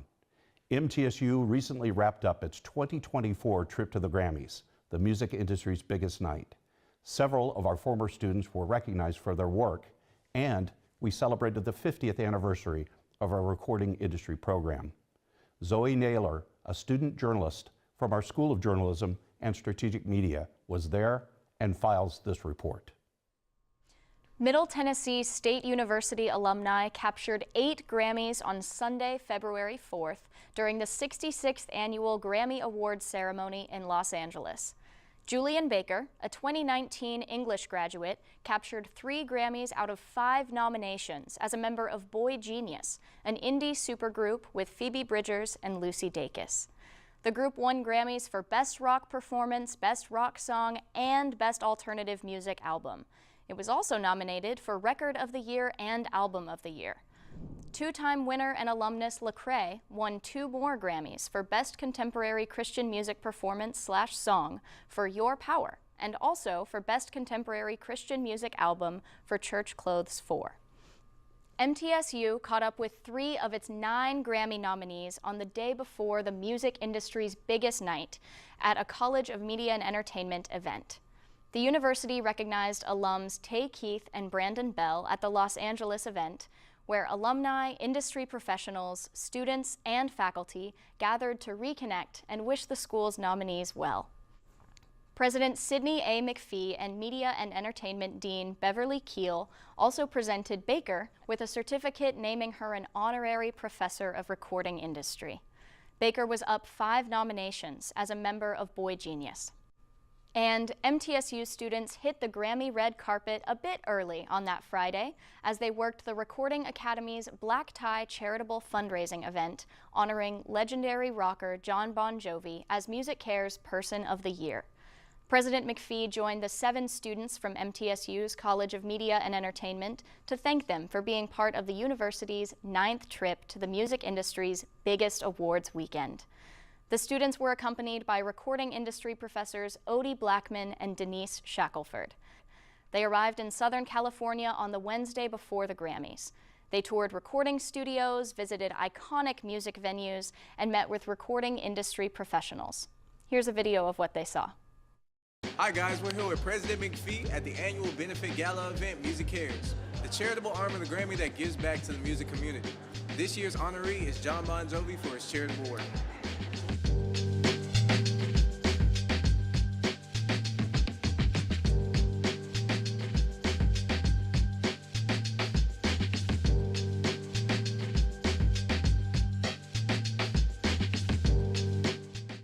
We're here at the Grammy Museum, where this year they're celebrating the 50th anniversary of hip-hop. Everybody from the Sugar Hill Gang to Kendrick Lamar. Let's take a look around.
We're at East West Studios here on Sunset Boulevard. The clients of the studio have received close to 200 Grammy nominations just right here.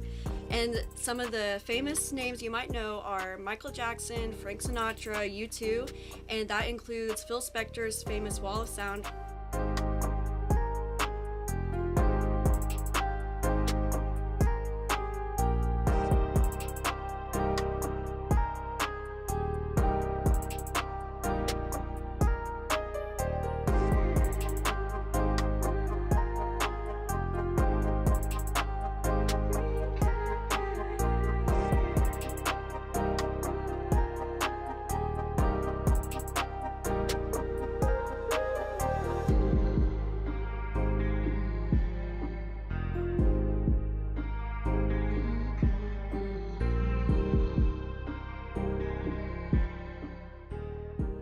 Reporting for Sidelines, MTSU's student news media source, I'm Zoe Naylor.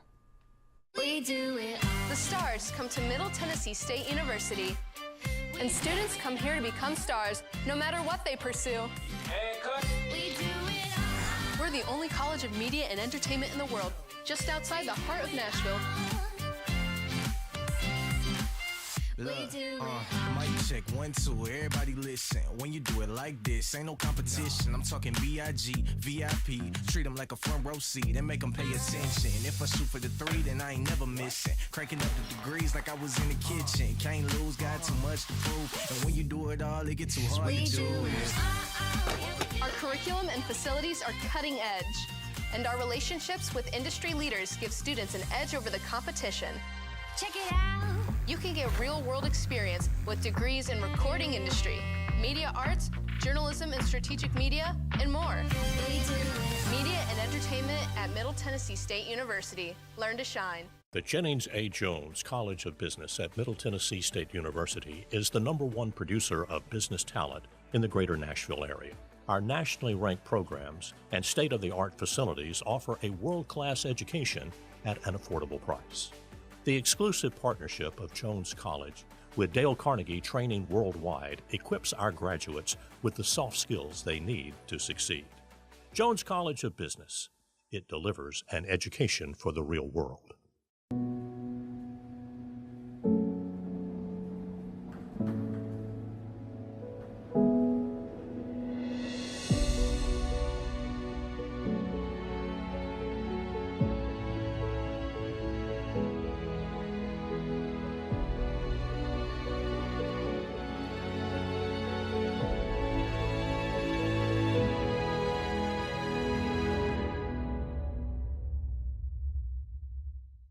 Do you want more from your college experience? At Middle Tennessee State University, that's exactly what you get. More majors, more opportunities, more guaranteed scholarships. Up to $32,000 over 4 years. MTSU, Tennessee's University of Opportunities.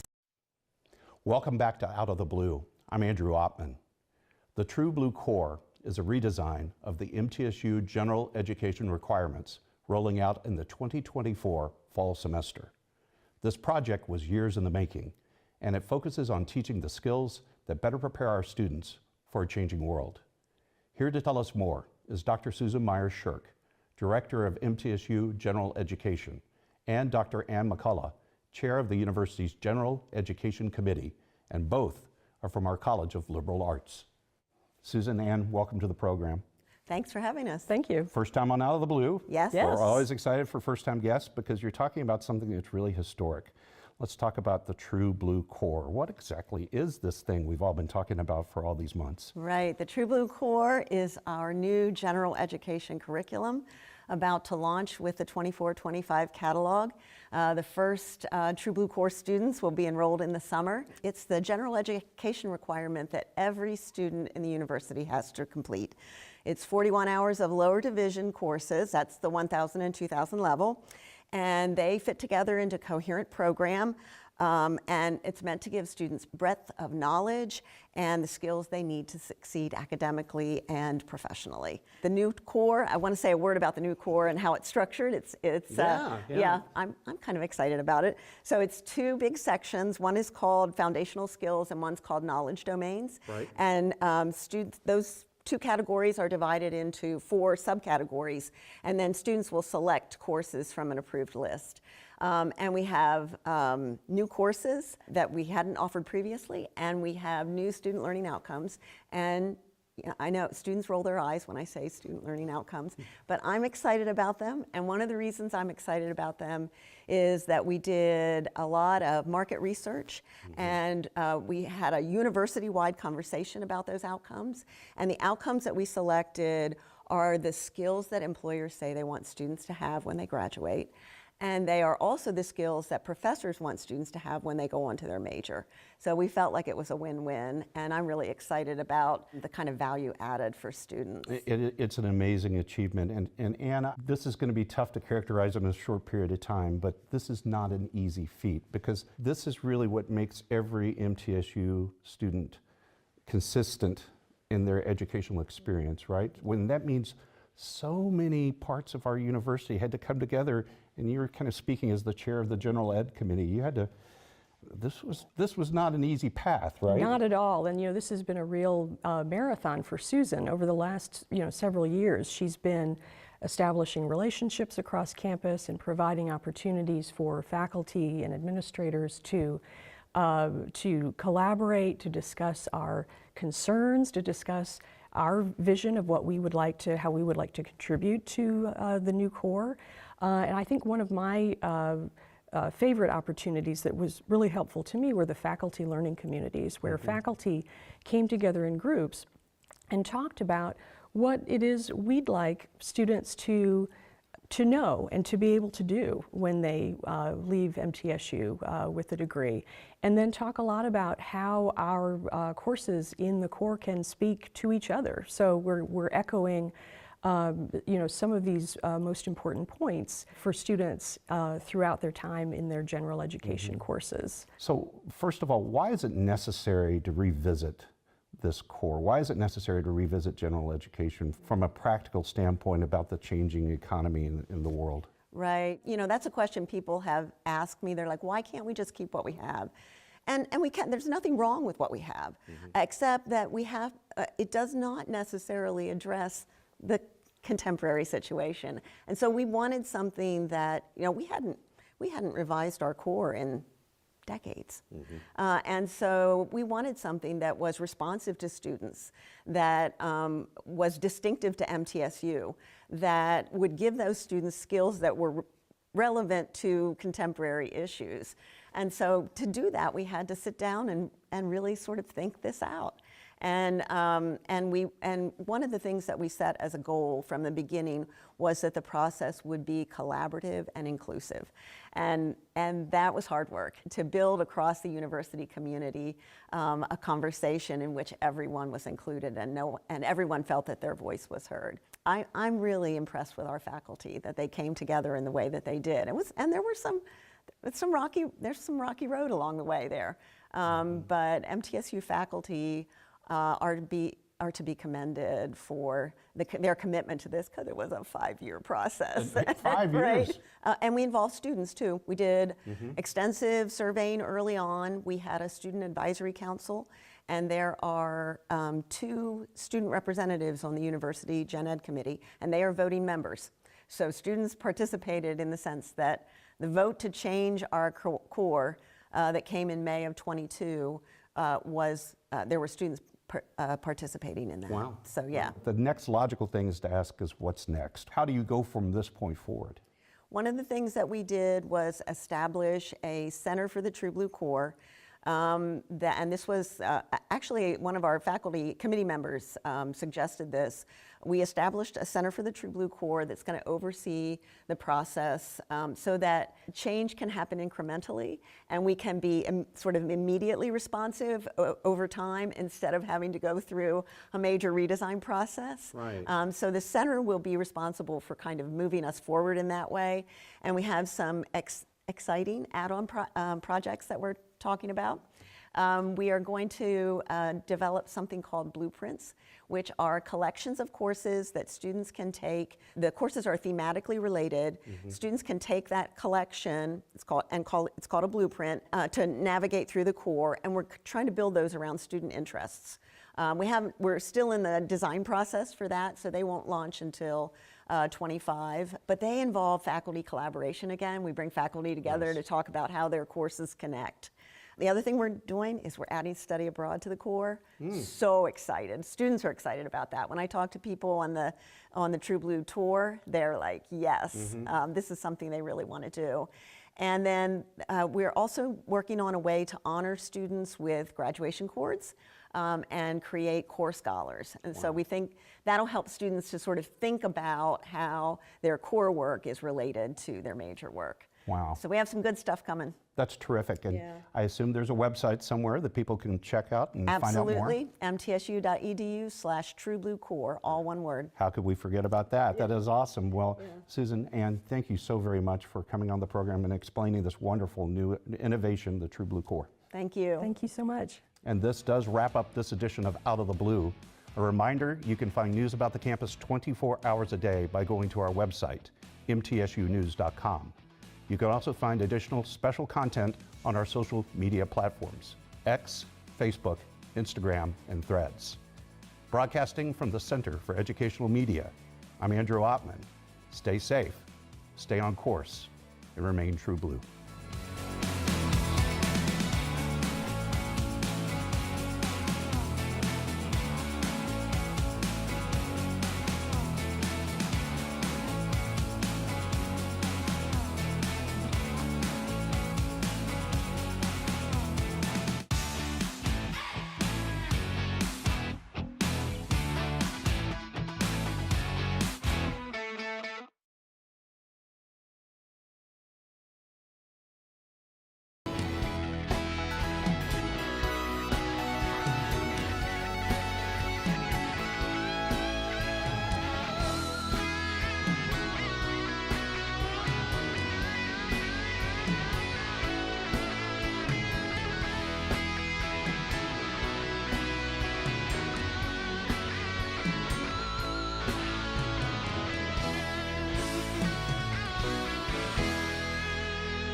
Ever since the very first moment that I've ever worked with orangutans as a zookeeper, I was fascinated by them. From that moment on, I've always had a wish and a dream to go to Borneo and see them in the wild. See the arm? Yeah, that's the baby? That's the baby, yeah. Oh my gosh, I was thinking tinier. We are very careful that the message and conservation of the environment and the biodiversity here in Sabah goes to the children, to the future generations. I think the orangutan has a really good chance of survival if things keep progressing as they are.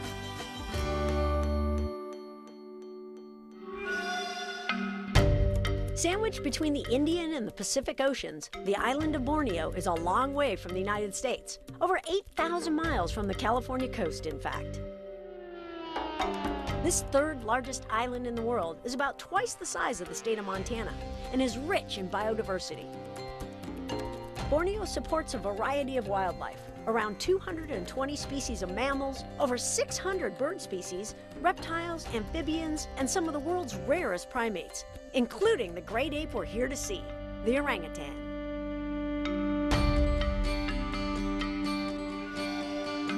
Borneo is an island in transition, made up of 3 different countries: Indonesia, Malaysia, and Brunei. Progress and advancement have historically clashed with nature, destroying forests, reducing lands and important habitat for wildlife. But here, the Malaysians are discovering that coexistence is possible. Thrilling as it is to be in Borneo, the drive to Danum Valley Conservation Area begins like any long drive, longer than expected. But neither the crew nor I mind, because on our journey to see orangutans, we pass a lot of other Bornean wildlife. Hornbills, snakes, and then an amazing surprise. Oh, you can hear some more coming down. Bornean pygmy elephants. Oh, their feet, you can see the trees moving, feeding, bathing, eating, messing around. Little baby over here. Smallest species of elephant that there is in the world. Females probably no bigger than 6 or 7 feet. Males no bigger than 8 feet. Listen to that. Listen to that. A little bit of trumpeting, a little bit of social stuff going on. There are estimated to be less than 1,500 Bornean pygmy elephants left in the wild. And to literally round a curve and come upon this endangered species like we did was beyond incredible. So we just heard some trumpeting. Yeah. Did they basically that's say warning. it's time to go? Yeah, it's time to go. Look at that. That is so cool. They can sense there's something wrong. The matriarch just probably trumpeted. We heard some trumpeting. And she said, time to go. We take that as our cue to roll too. Our 4.5-hour drive to the lodge is taking us twice as long. But to see this much wildlife before we even get to the lodge is so worth the time.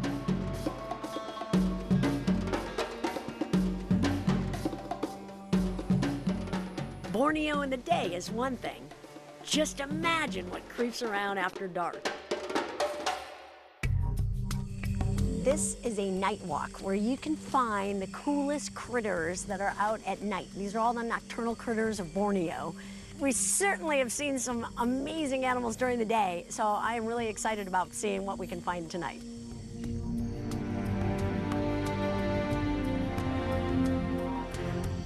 So cool.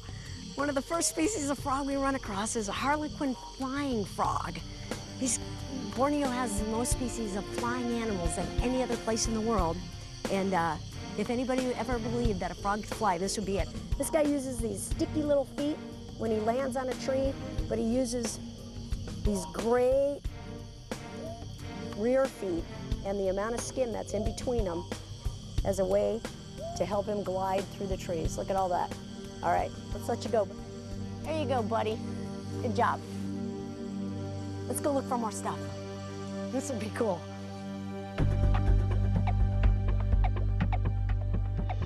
What'd you find? A mouse deer. I want to see. Yeah. Now, is this the smallest species of deer on Borneo? Yes. These guys are only active at night? They're active at night. Because I certainly didn't see any during the day. No, they're active at night, yeah. So the larger species is the sambar, and this is the smaller. Oh, there he goes. Let's go find some more stuff. Let's go.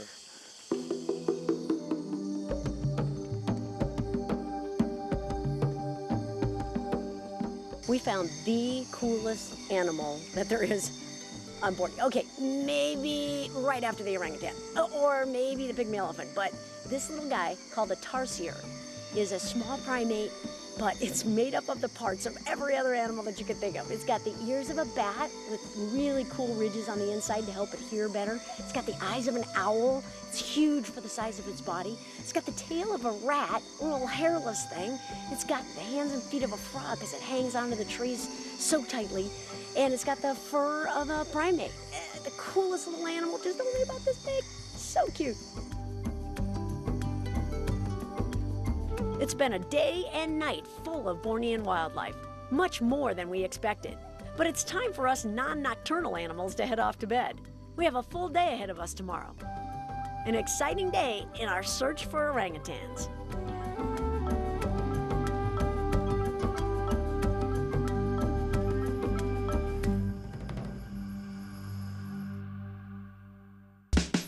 Look at this.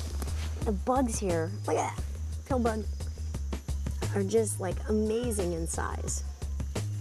These guys eat the leaf litter, and they're the ones, they digest it, and out the other end comes nutrient-rich soil. Without these guys and all the other bugs that are around here, you wouldn't see any of the trees, you wouldn't see any of the other animals up here. It's all about the bugs. These are the most important guys, right here. It's a bug.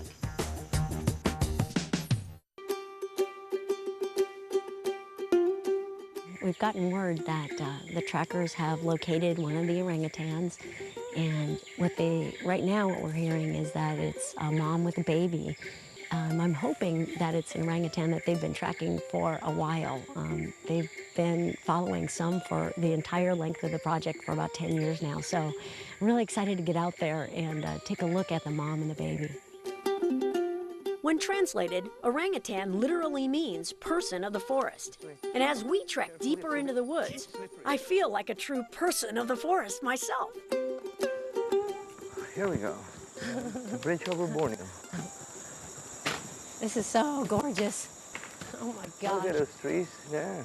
Yeah. On the left. Hey, don't swing the bridge. You gotta be quick because the elephants are coming. Not sure whether or not Ced's joking. I move off that bridge pretty quickly. But not too long after, we see them. So agile. And they know where to grab and they know when to...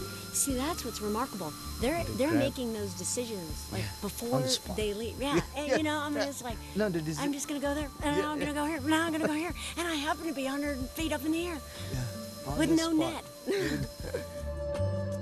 Their ability to climb, swing from branch to branch, and balance is really amazing. But orangutans are known for more than just their physical agility.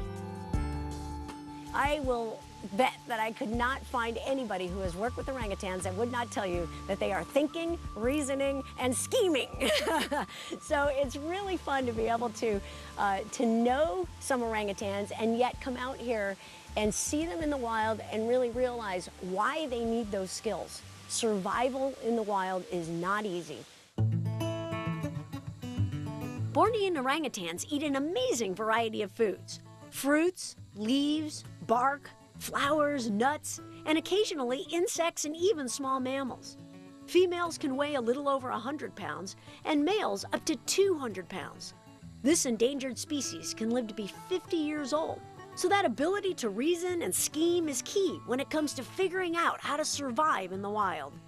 And it makes for some amusing observations back home, too. Orangutans are amazing mimics. One of our keepers came and was interacting with one of our females, and she was blowing her lots of kisses, mwah, mwah, mwah. And the orangutan just watched her, and that keeper came back about 3 days later, and the first thing the orangutan did was at her. Watching the orangutans has been lots of fun for Ced and me, but I figured we intruded on their privacy for long enough. Well, you know what? Maybe we should just leave them be for a little while. Okay. After all, it's been several hours since we arrived, so we hit the trail. But suddenly, I have a feeling we're not alone. See? Yeah. Are they following us? Well, I can see them on there, baby. Look at it. Wait a minute, Yeah, we said we were going to leave them alone and they came after us? That is too cool. I think they're just saying, please don't go. But it's time to move on. We have a long trek back to the lodge and then a long drive to our next destination, the Kinabatangan River. And little did I know what was in store for us along the way. Steady rains had made for some slippery traveling. But still, there are some beautiful sights to see. And on our way, we make a scheduled stop to visit InfraPro, a program that's really making a difference in Borneo's conservation efforts. Hi, Hi, I'm Julie. I am Bakar. I'm one of the rangers. in One of the this place. rangers. That's awesome. You know, the reforestation project is really, really interesting. And this is kind of amazing to me right here, all the different types of seeds. Yes, this is one of a different type of species, but all of the species is commercial species.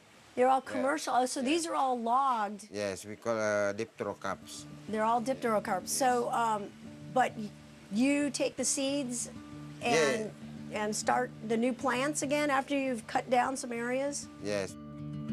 Well, by now, I'm sure you can see how important the forest is to Borneo's wildlife and the overall health of the island.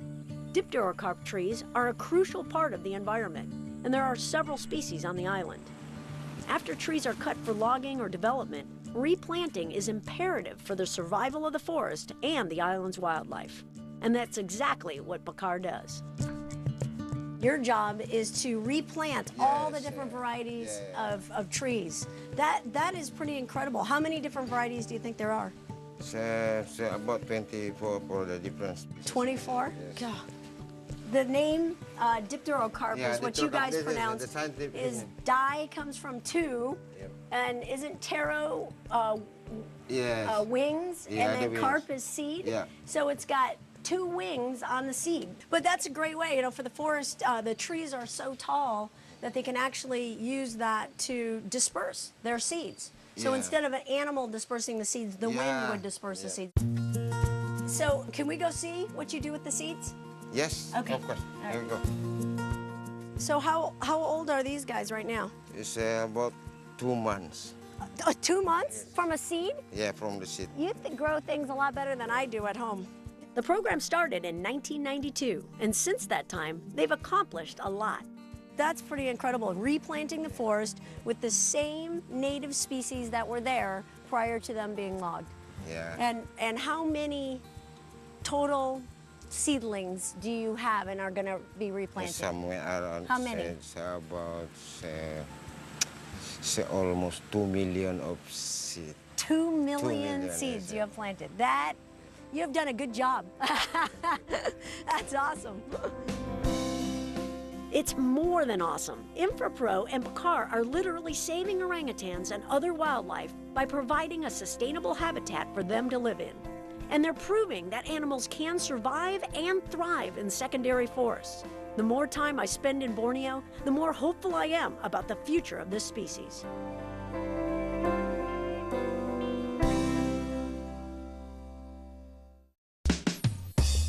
Very cool, a rhinoceros beetle. This guy is one of the largest species of beetle in the world. And this is a male because his horns are so much larger than the females.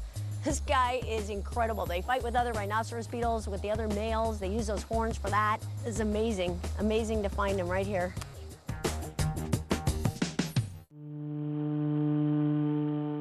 The Kinabatangan River is teeming with wildlife, and we take advantage of one of the best ways to get an up-close look at some of the amazing animals here. All right, we finally found our proboscis monkeys. They're up there in the tree, and proboscis monkeys are just so cool. They're only found here in Borneo, kind of along the freshwater swamps along the river here, and It's an animal that is unlike any other primate that you've ever seen. The long, big noses. The males have the longest ones that you've ever seen.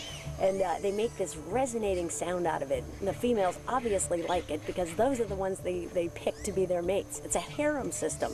So basically, one male will have a lot of different females, and they'll all hang out together. The male will protect the females. And about half of these females have offspring. So this guy has been pretty productive over the last few months. The babies are good news because the proboscis monkey is an endangered species, experiencing the same challenges as the orangutan and other Bornean wildlife, primarily loss of habitat. But recent changes are making a difference. Conservationists are finding that by engaging local residents and helping them truly appreciate the natural treasures they have in their own backyard, these same people are more apt to care about what happens to animals who share their space and their home.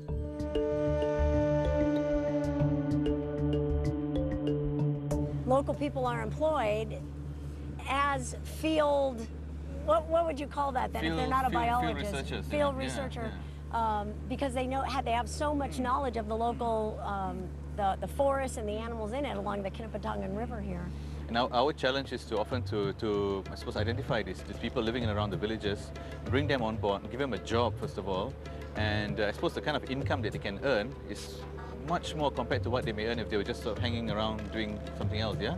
So I think these opportunities plus the prospect of a career, to even develop that career.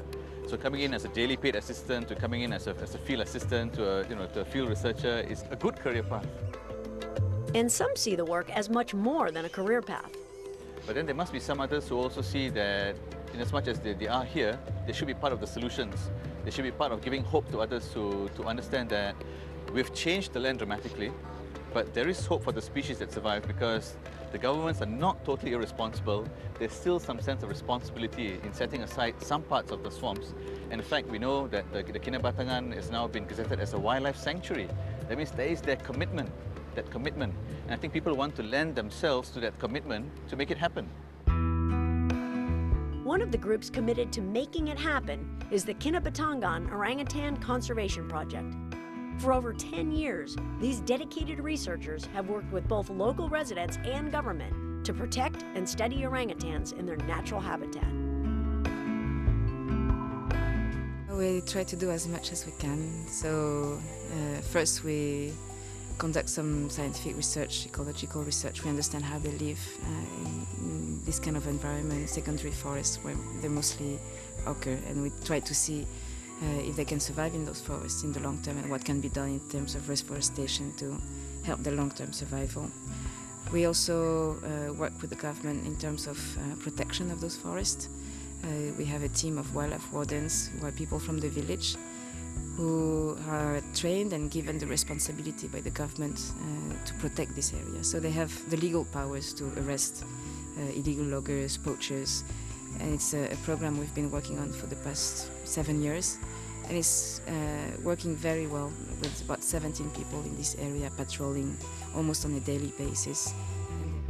It seems the key really is to create a strong connection between people and their environment. And this project believes in starting this process at an early age, with children's programs to help teach the kids about their surroundings. Jadi, maksud dia ada 2 kawasan, maksud dia kita ada berapa spesies orangutan di seluruh dunia. Ecotourism is playing a big part in orangutan conservation too. When people see these animals up close, it makes a difference, not only just for tourists. Even people that work with these animals every day feel a strong sense of connection here. I've been in the zoo business for a long time, 34 years or so, and to see a great ape in the wild for the first time, it was just incredible. Well, I kind of had to keep pinching myself because it has been a goal of mine for a long time now to come here, a dream of mine. And so I really kind of had to keep telling myself, oh my gosh, look where you are. Look at these trees, look at these mountains, look at the clouds. You're actually here. Ever since the very first moment that I've ever worked with orangutans as a zookeeper, I was fascinated by them. From that moment on, I've always had a wish and a dream to go to Borneo and see them in the wild and to see them actually, living in these amazing trees. And this newfound connection to Borneo will be transported back to the U.S. One place specifically, Tampa Bay, Florida. I'm not only going to take back just the amazing experience that I've had and use it to try to impart the experience and the just sheer amazingness of the rainforest and the animals to help our keeper staff, but also to spread that message to the guests that come to Busch Gardens so that we can make those choices and really help to save orangutans in the wild. We look at opportunities, and the opportunity is one can manage tropical rainforests to produce wood and to save wildlife, and as a place that tourists would like to come to and see that wildlife. And if we think in that way and don't get bogged down with all the problems, I think we're onto a good thing in the future. The Kinabatangan Orangutan Conservation Project is doing a fantastic job in research, education, protection, and connecting people with orangutans and their habitat. It's definitely a project well worth supporting. Busch Gardens has funded KOCP over 10 years ago, and Seawolf Busch Gardens Conservation Fund has continued to do that. They made dramatic progress. I think one of the takeaways I'll bring back from Borneo is that when I came here, it seemed that most of the publicity suggests that orangutans have a very grim chance of survival. But after being here and seeing the people that are really doing research on the animals, who are working with the government to try to manage forests better than they are, the involvement of the community in conservation, I think the orangutan has a really good chance of survival if things keep progressing as they are. I think so too. And our next stop will show you how adamantly the people here are working to help save the orangutan.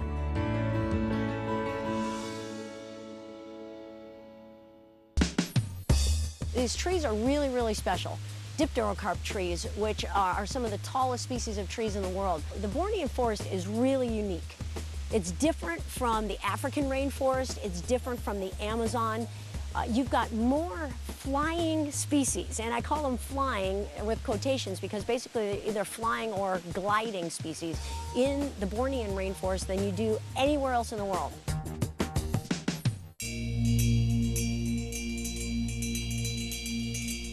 We've been in Borneo a little over a week, and one thing that really stands out to me, no matter where we visit, modern cities like Sandakan, smaller villages along the river, or more remote locations like Danum Valley. Jacuzzi pool, I think I found the right spot. I'm going for it. There is a growing sense of the benefits of balance, and nowhere is this more affirming than at the Sepalak Wildlife Rescue Center. We pull in just before 8 a.m., about the same time as the school bus.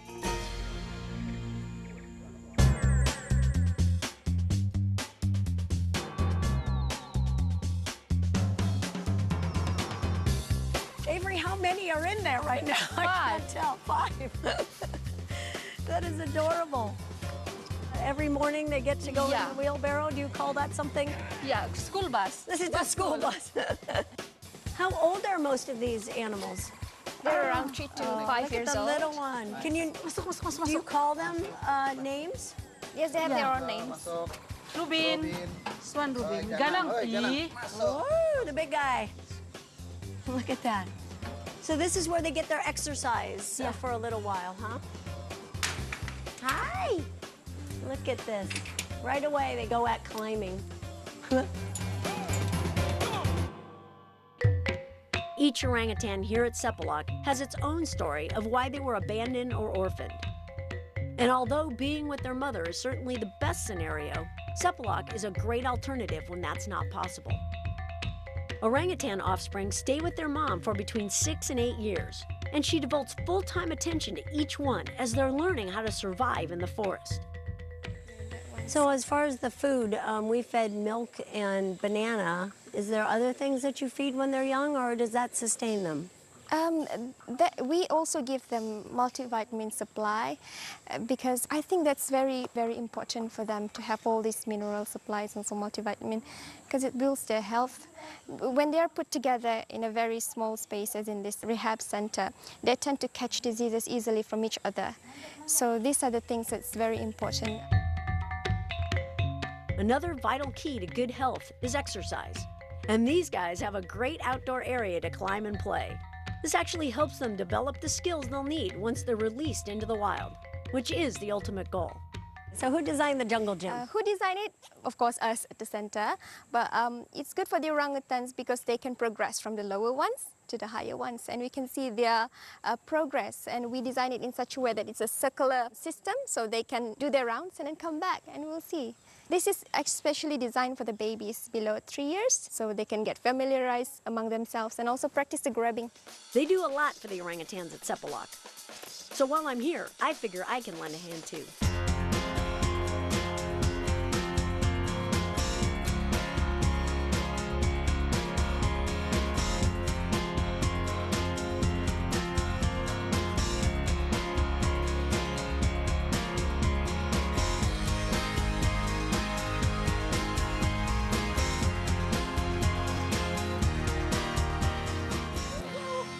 They may not get hand-bathed like the orangutans at Sepalak, but the orangutans at Busch Gardens Tampa Bay are fortunate to have lots of room to climb at their new habitat, Jungala.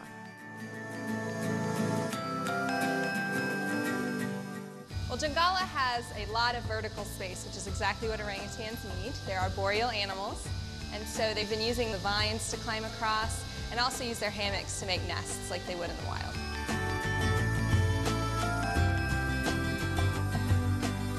The trip to Borneo certainly inspired me, and I know it changed April and Dr. Olson as well. The Borneo trip was really an incredible experience for both April and myself.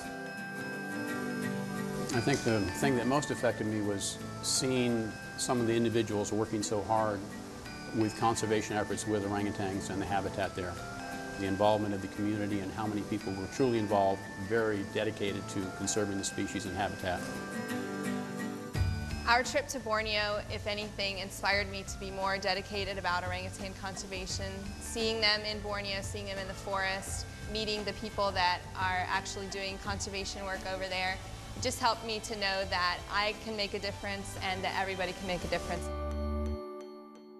Borneo definitely changed us all, and I'm encouraged by the people, programs, and government that are definitely working together to save the orangutan, other wildlife species, and the forests they call home. After being here at the Kinabatangan Orangutan Conservation Project, I really realized how important it is for us to support research through our SeaWorld and Busch Gardens Conservation Fund. Now they're able to look at the disturbed forest, knowing that reforestation projects work and that orangutans will be able to move back into those areas, which is huge for the amount of land and the resources that the orangutans need in order to be able to survive into the future.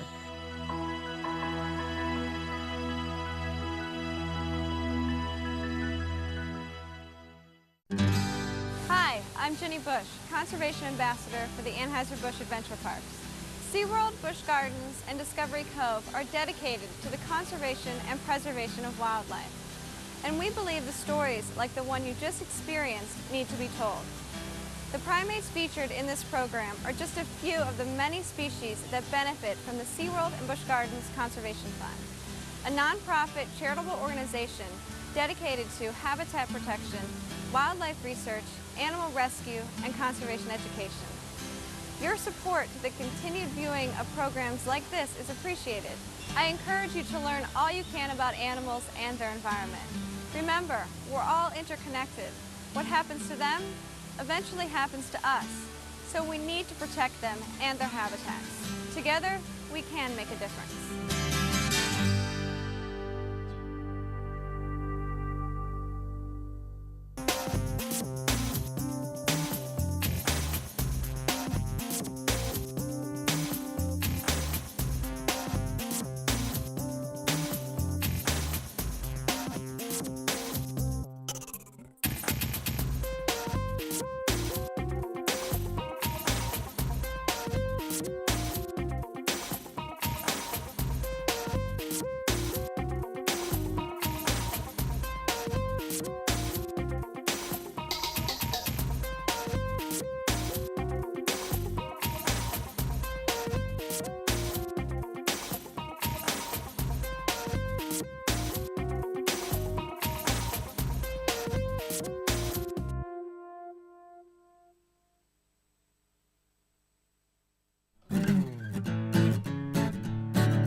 Good evening, everyone, and welcome to the Parks and Recreation Advisory Committee meeting. Today is March 18th, 2024.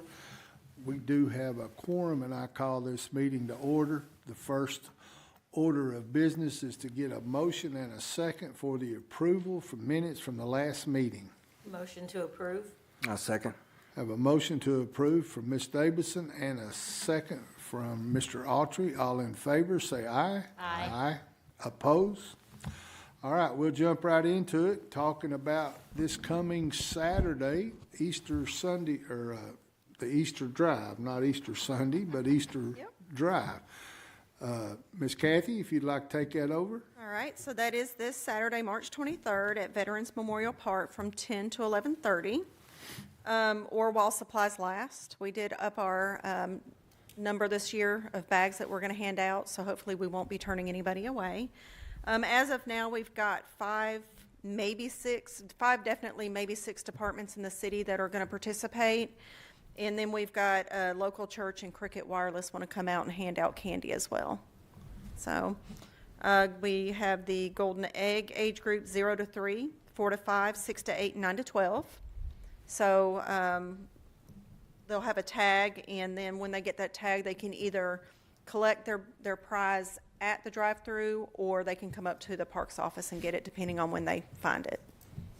So, and we do have a rain out date of March 30th, but we do not anticipate needing it, because if it does rain, we will still have it unless it's pouring down or storming, because the families are not getting out of the vehicles, so we'll be able to move through with it. I was just looking at the weather. If it holds true, it looks like it should be a pretty good day, maybe just a little chilly when we start. My questions that I have, or questions starting out, is with 5 or 6 departments and the church, how is that going? Are you just going to line them up? Well, yes, so we're going to start with two rows for the parks, and then we're going to have somebody that's going to take it down to 1 lane, and then all of the other departments besides ours will just have the one side that they'll hand the candy out, so it'll be 1 lane as it exits out of the park. Okay, because this will be the first time that we've done this, and Well, yeah, library usually, they come every year. Right. So, but yes, after our department, it will go down to 1 lane, and we'll have somebody there directing traffic. so probably basically it's going to be just a little bit slower, but it's going to be a whole lot more goodies for the children. Yes. Okay, and the previous years, did we run out of stuff? Last year. We did did. last year. We And- closed down about 15 minutes early. Okay. This year, we've upped our number about 50% to accommodate everybody in hopes of not having to turn anybody away. And what's in the, Last, we handed out all the bags. We did. We did. So, and we got good big baskets for the golden eggs? we do. We do. We've got really good goodies in each age group. So, All right. What time should we be there for participating? 8:30. If you get there, I think after 9 o'clock, people start lining up, so it'll be hard to get to the back of the park where we're going to be set up. So I'd say 8:30 is a safe time. Cool. Yeah, if you come later than that, just come through the apartment complex back there, and we'll get you in that back gate. Who's doing the guiding up at the front of the park? Some of our staff, I'm not quite sure which one, but it'll be our staff that's doing the front. Okay, all right. I didn't know if you had any local organizations that was coming out. I think pretty much our whole department is working, since we, Box 100 pretty much took care of that. So since we no longer have access to them, we're just bringing in everybody on our staff. So we should be able to cover that pretty good. Any questions? All right, we'll move on to the next goodie, the block party, May the 11th. Yep, May 11th from 11 a.m. to 4 p.m. at Veterans Memorial Park. We've got the Touch-A-Truck event and the Cornhole tournament included in this one. And we are separating the horn blowing displays from the other ones. It's part of the registration. So when they register, they have to let us know if they're going to allow the horn blowing or not. That way we can separate them and put signs up to let people know that it would get louder in that section. Hopefully we'll be able to spread them out a little further this year as well. Then we'll have a DJ, the family activities, food trucks, vendors, and we've already got the flyers in. We do 10,000 flyers to all the LaVergne schools. So we've got the flyers in, ready to pass out right before the event. Nice. Yeah, so. And those of us that want to come and help, what time do you need us there? We get there like at 8:30 for an 11 o'clock event, because the displays start showing up early to get in place and so forth. So it just depends on what part you want to help with. You know what I mean? I guess you can just tell us what you need. What we need, yeah. And then what time to be there, if you could just send us all an email. Okay. That makes it easier for everybody to just get it all at once. Okay. Is that going to be kind of like last year in the very back of the park, or? It depends on signups. It depends on how many vendors we have, how many displays we have. Last year in the back of the park, I think the reason it was so loud is we had to put some in that middle row, and it was such a tight fit. There really wasn't anywhere to get away from the horn blowing. So I'm not sure. The first year we had it in the front parking lot, but it all depends on the conditions and the signups. So we'll have to see. And will we still have the vest and the hard hat? Yes, those are actually already at the parks office. The what? The vest, the Not for you. children's. Oh, the safety vest. vests and the hard Oh, hats. yeah. We're passing those out this year as well. So. I remember them. Kids love those. They They absolutely did. loved them. Yeah, they felt like they was in a big construction Yep. zone. And the display, the people who do the displays are great. The kids too, which is exciting. So. I can't remember. Did we have a helicopter? The first year we did. I don't think we had one last year. I think something came up that they. Oh, they got a medical call. It's always, yes, they're emergency helicopters, so it's always dependent upon their calls. And last year they were not able to make it. So we got a call into them in case? They are planning to come. It's Okay. just not a guarantee because you never know what's going to happen that day. Yeah, that's always a big favorite. Yeah. So. Well, I think Mike Walker used to get us the highway patrol. Maybe we could put them on the list as a backup. All right. Any questions? Are you still taking vendors for these? We are. We will take vendors up till the day of on pretty much anything. The only vendors that we restrict sometimes are the food vendors. We allow 2 of the same type of food vendor. So if I've got 2 barbecue vendors, then that third one would not, that would close. That would be the only reason we would close that. Understood. Thank you. And that is a May 11th or nothing date? May 11th or nothing, correct. Yeah, when you deal with vendors, it's hard to do any rain out dates because they have already scheduled to be elsewhere because it's their vendor season. So, Well, let's keep David at bay and keep him at home. Yeah. And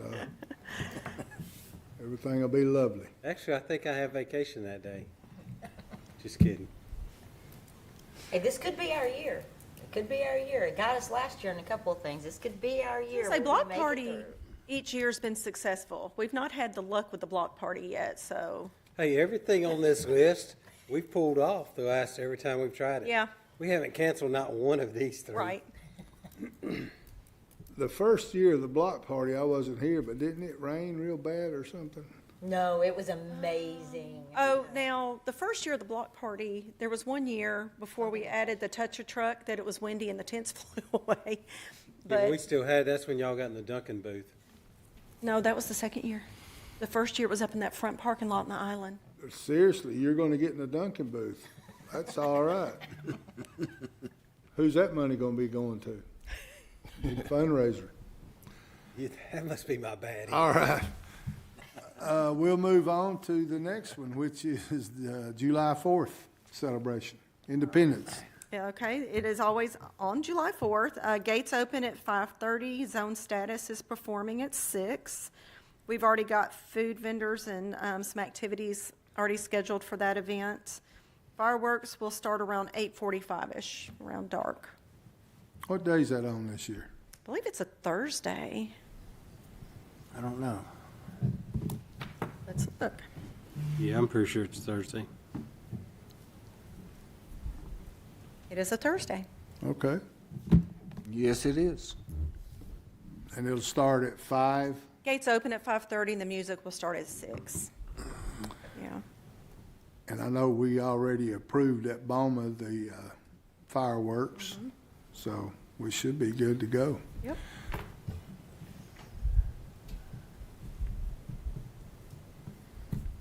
Will we be using the same people that did the fireworks last year? Yes. 'Cause they put on a great show. They're good. They do, in fact, do a good job. Especially, of course, you all don't see it, I do, the money is minimal.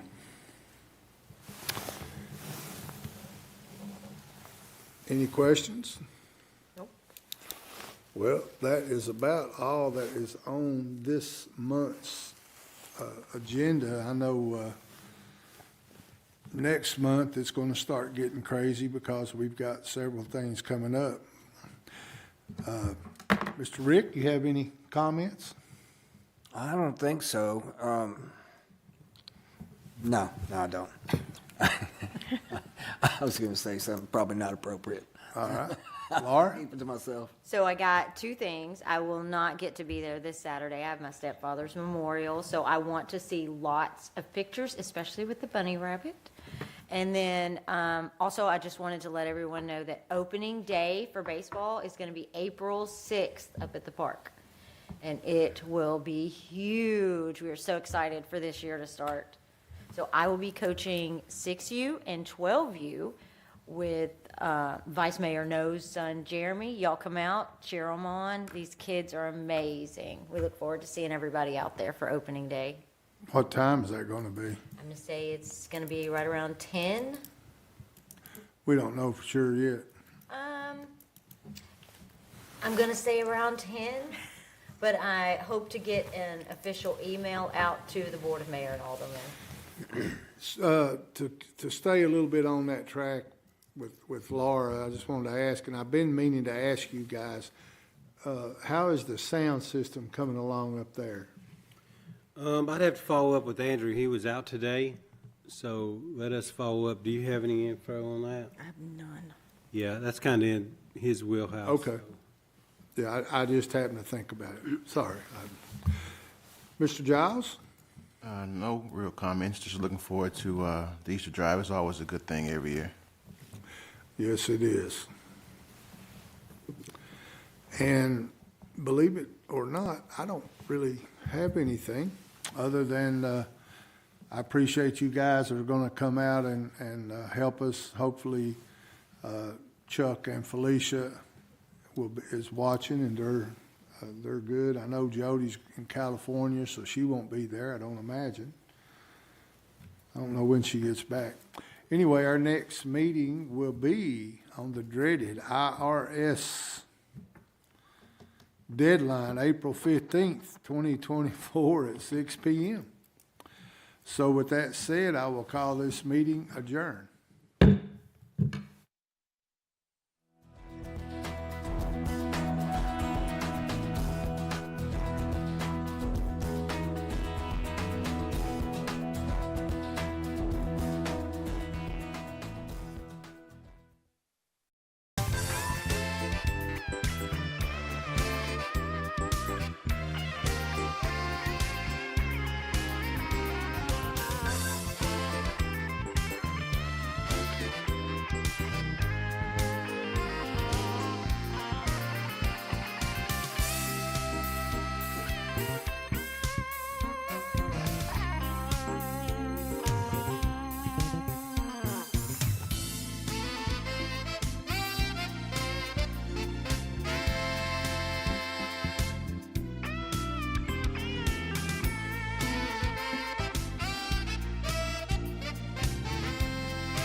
All right. And we're so excited that she's with us. She can do a little bit of everything. You're on.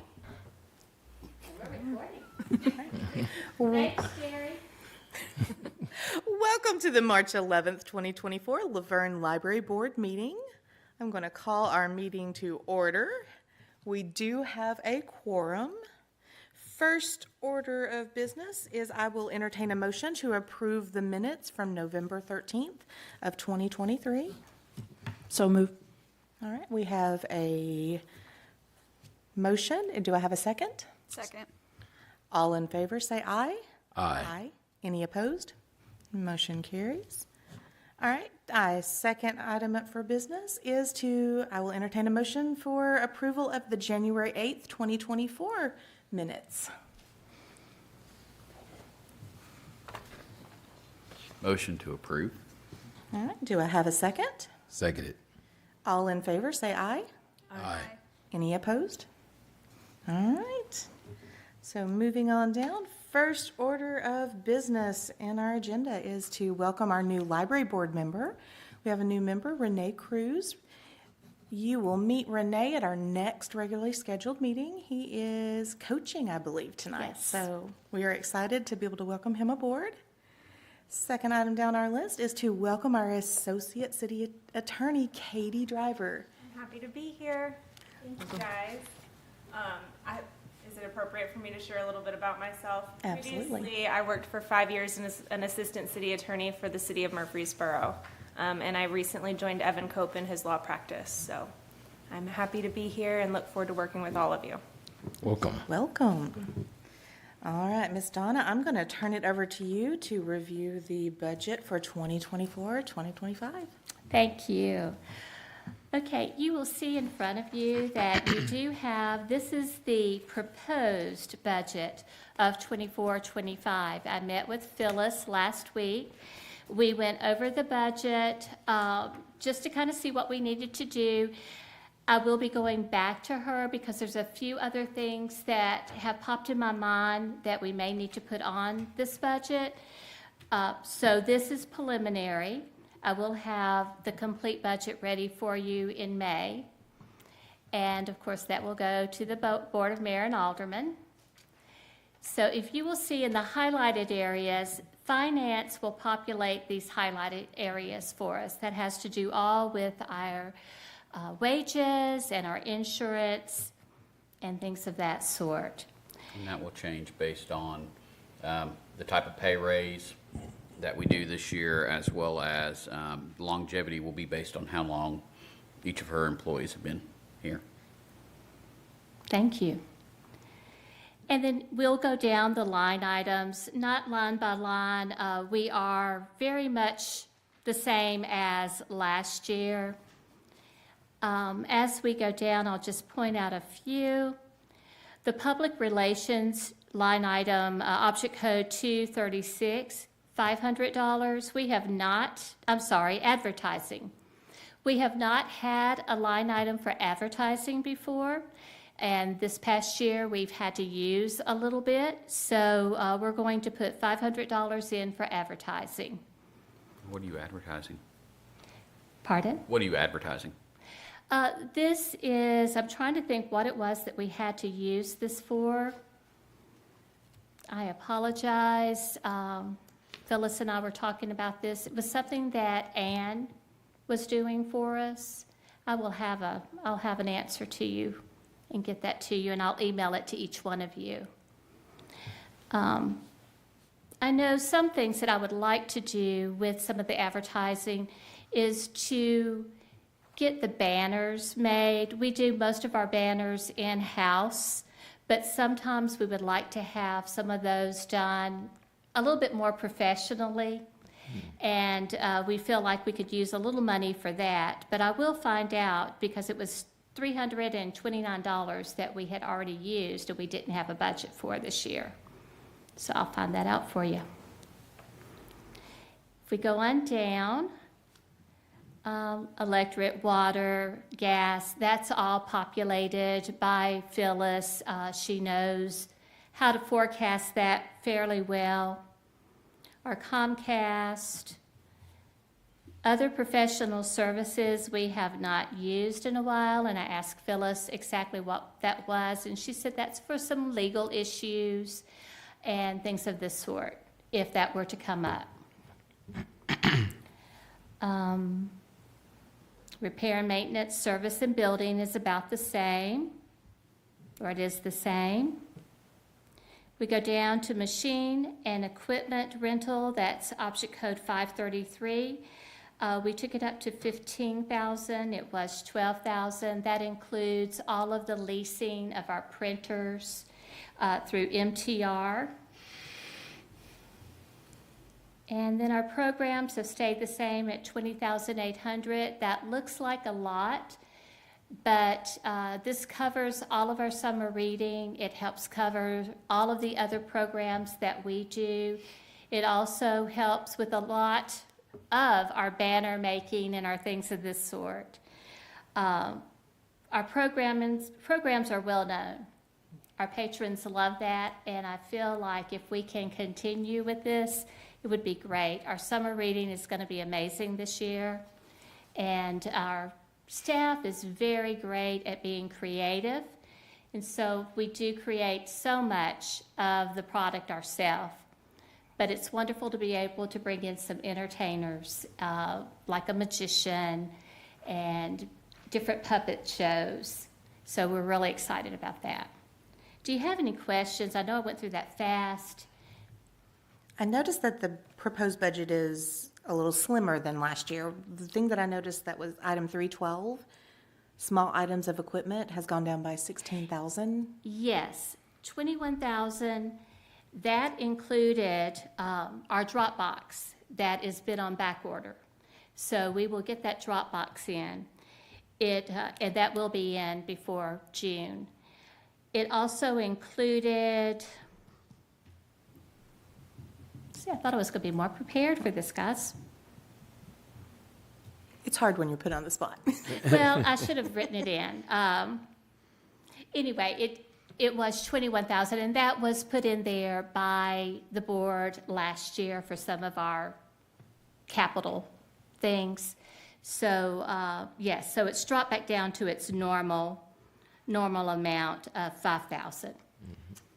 Has the pad already been poured for the drop box? It has not. Okay. Do you Wait, know I'm sorry, say that again. the pad for the drop box, has it been poured? Yes, the path is ready. You're talking about our concrete pad? Yes, it's ready. All we have to do is put another small pad on top when we get the drop box. But Randy wanted to wait until we got it so he could make sure that we have the correct dimensions of the pad, the extra pad he's putting down. Okay. Any other capital or projects you're looking at for the library for this budget year or for the upcoming budget year? Some things that we are looking at and getting pricing on are carpet squares for the story time room. If you'll remember when we had the water damage in 2017, we were able to put down new carpet. And no, I did not do that on purpose. I did not go out there and mess with the backflow.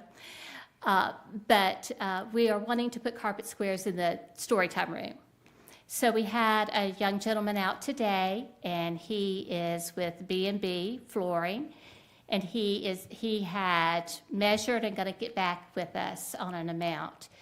I know that most capital is $10,000 or over, and so we're almost positive this will not meet the capital. So this was one of the things I was going to go back to Phyllis about and talk to see what we can do.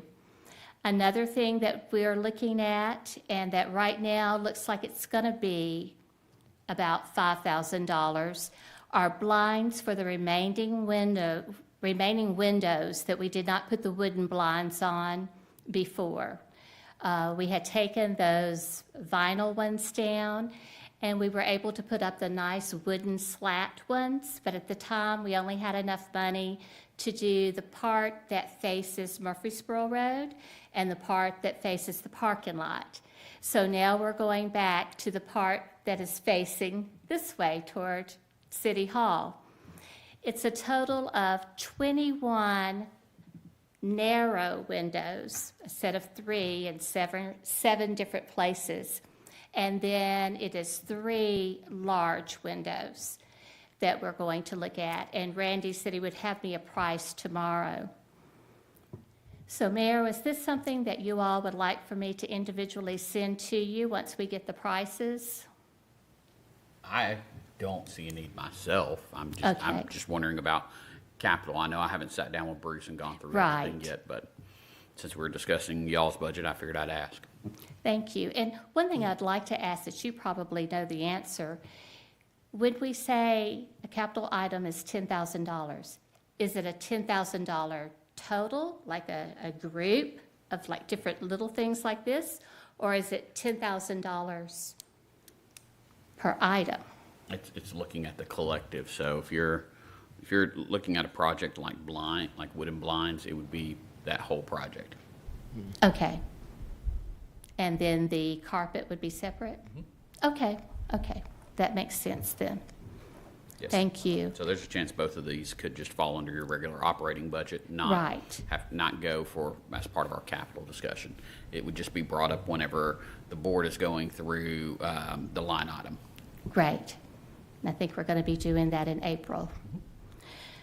And then one other thing that we are looking at, if the money is available, is more soft seating for the gallery.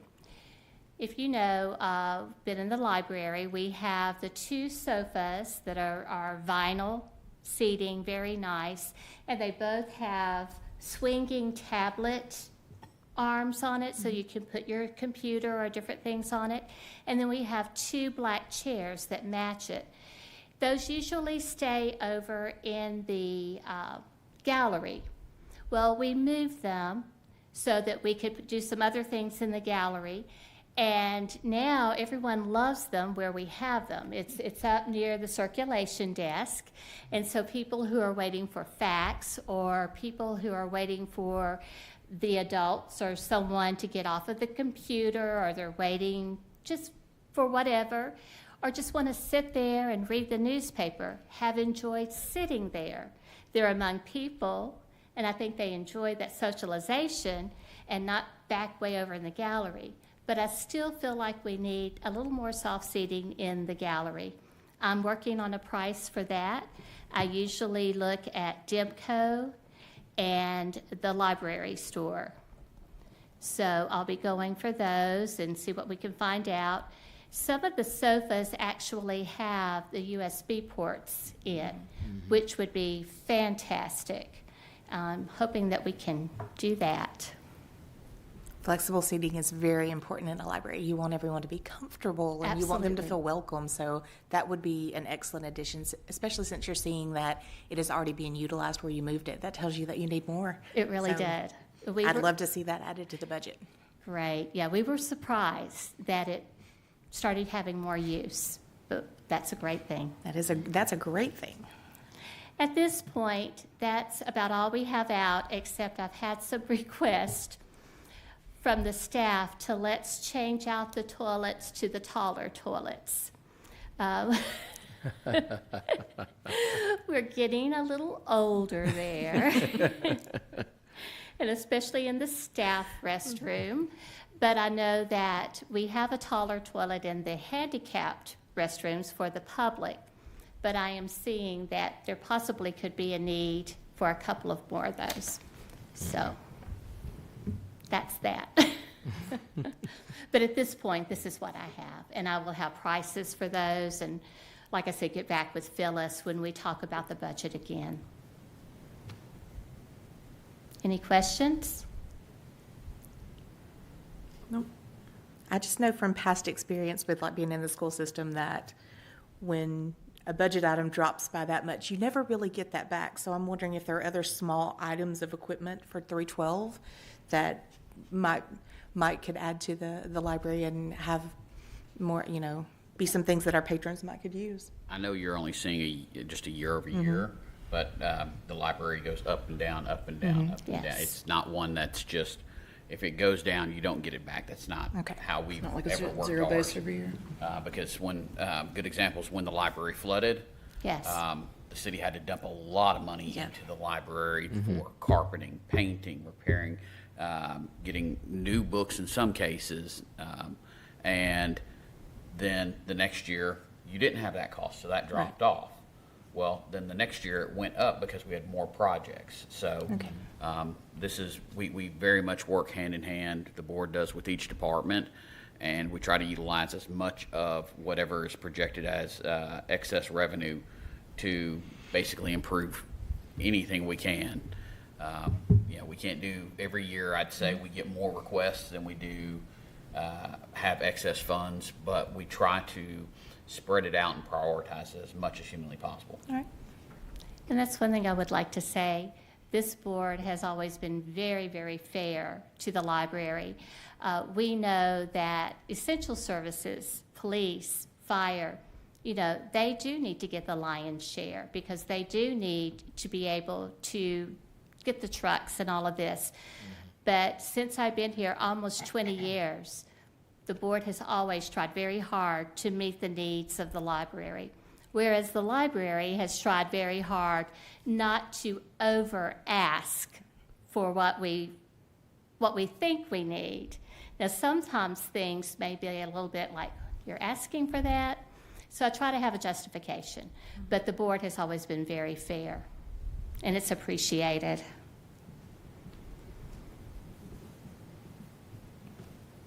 All right, guys, any more questions on the proposed budget? All right, we will move on to the library board bylaws. Okay, and Katie has been an extreme help with this. You know that this is something that has been on our agenda for months. We've talked about it quite a bit. There was a change in attorneys, and Katie came on board, though, and was ready to jump right in. So she has worked very closely with me. The old bylaws were very old. They were very outdated. It was a time when the librarian had a checkbook that she would write checks out of in order to get funds reimbursed to her. And we no longer do that. We have adopted all of the city's policies and procedures. You are a governing board. You are the one who hires the library director, and then you give the library director the discrepancy to hire or fire the employees. But we have adopted the policies, and so of course we share those responsibilities with the city. And that works well. So that being said, those bylaws from 1985 and 84 were very, very old and outdated. And so as we were going through some of the wording, Katie has been great about saying, okay, do these work? I don't quite understand why. It looks kind of weird the way this is worded. In the time, it was valuable, but now it isn't. So I think, Katie, would you mind just kind of going through what we have so far? Sure, I'd be happy to. So, can y'all hear me? Yes. Our Article 1 is simply the name statement of that. Article 2 is a mission statement. Article 3 deals with governance, which includes, it defines and builds out the board members, what that's supposed to look like, the composition of the board generally. Then we set forth some expectations for the library director, and it's my recommendation that y'all don't unfortunately have the bylaws in front of you, do you? We do. Yes. Oh, okay, perfect. I made copies well, for then, them. never mind. Of the ones that also have the highlights. Okay, great. So y'all have my notes. I do recommend reshuffling some of these sections and making the formatting a little bit more streamlined. Do they have your highlights as well, or just mine? You should have my highlights Okay. also. This is what they have. Okay, perfect. Yes. You'll see included in there some comments from me that are just seeking direction from y'all. Any changes that you would like to see specifically addressed, I'm happy to make those. For the most part, though, these remain the same. That they shouldn't change anything about the way that you conduct meetings or business. It's just giving the bylaws a facelift, so to speak. So if you guys have any questions or specific instructions for me, I am happy to make those, type them as we're here, and then I will present a clean copy to Miss Donna, and we will hopefully bring them back to you at your next scheduled meeting for your approval. So the red highlighted areas, Those were additions from Ms. Bebout. So I believe that those are things that we need to take to Bruce so that we can discuss. I think that's mostly dealing with the check situation. You'll have to forgive me. I have not had a chance to review these since she sent them to me. the execute contracts part is the part that I red flagged because by the charter for the city, that falls with me after the board's approved it. So that was the language from the original 1988 version. I do think that needs to change, Mayor. We will make that change consistent with our internal discussions. Mayor, I think I did flag that also. Could you tell me which where? section you're in? It's in red. It's section 2, part 3A. Yes. Executes contracts authorized by the library board, and the chairman's signature shall be binding as an official act of the board. I redlined that for that to be deleted, and I meant to put in a comment that the mayor signs all contracts. Oh, okay. And that is also, I believe, in Chapter 2, Section 8. Am I correct? Let me pull that out. I think you have the, did I include the Title 8 in there with you guys? The title, I'll It get goes that right through in a moment. 6. So section 2 goes all the way through it. This would be, let me look through my old stuff.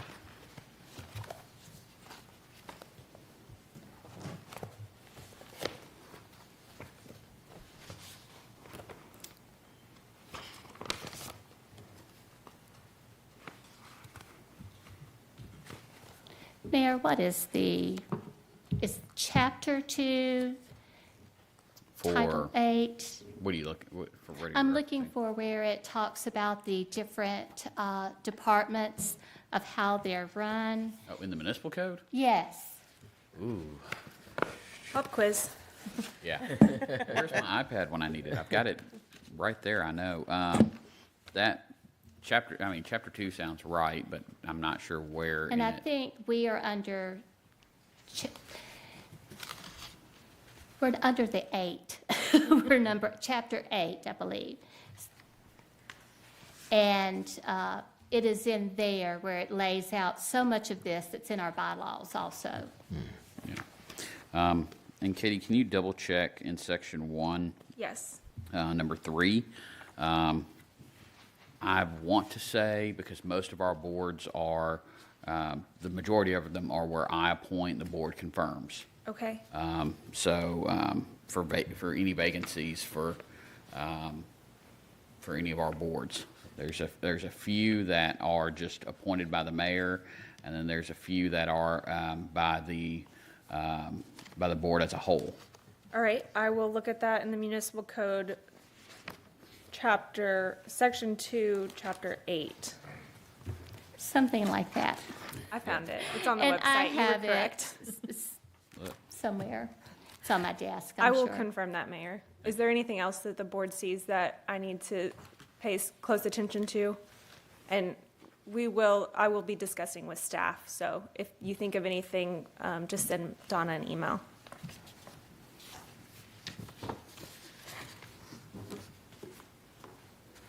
All right.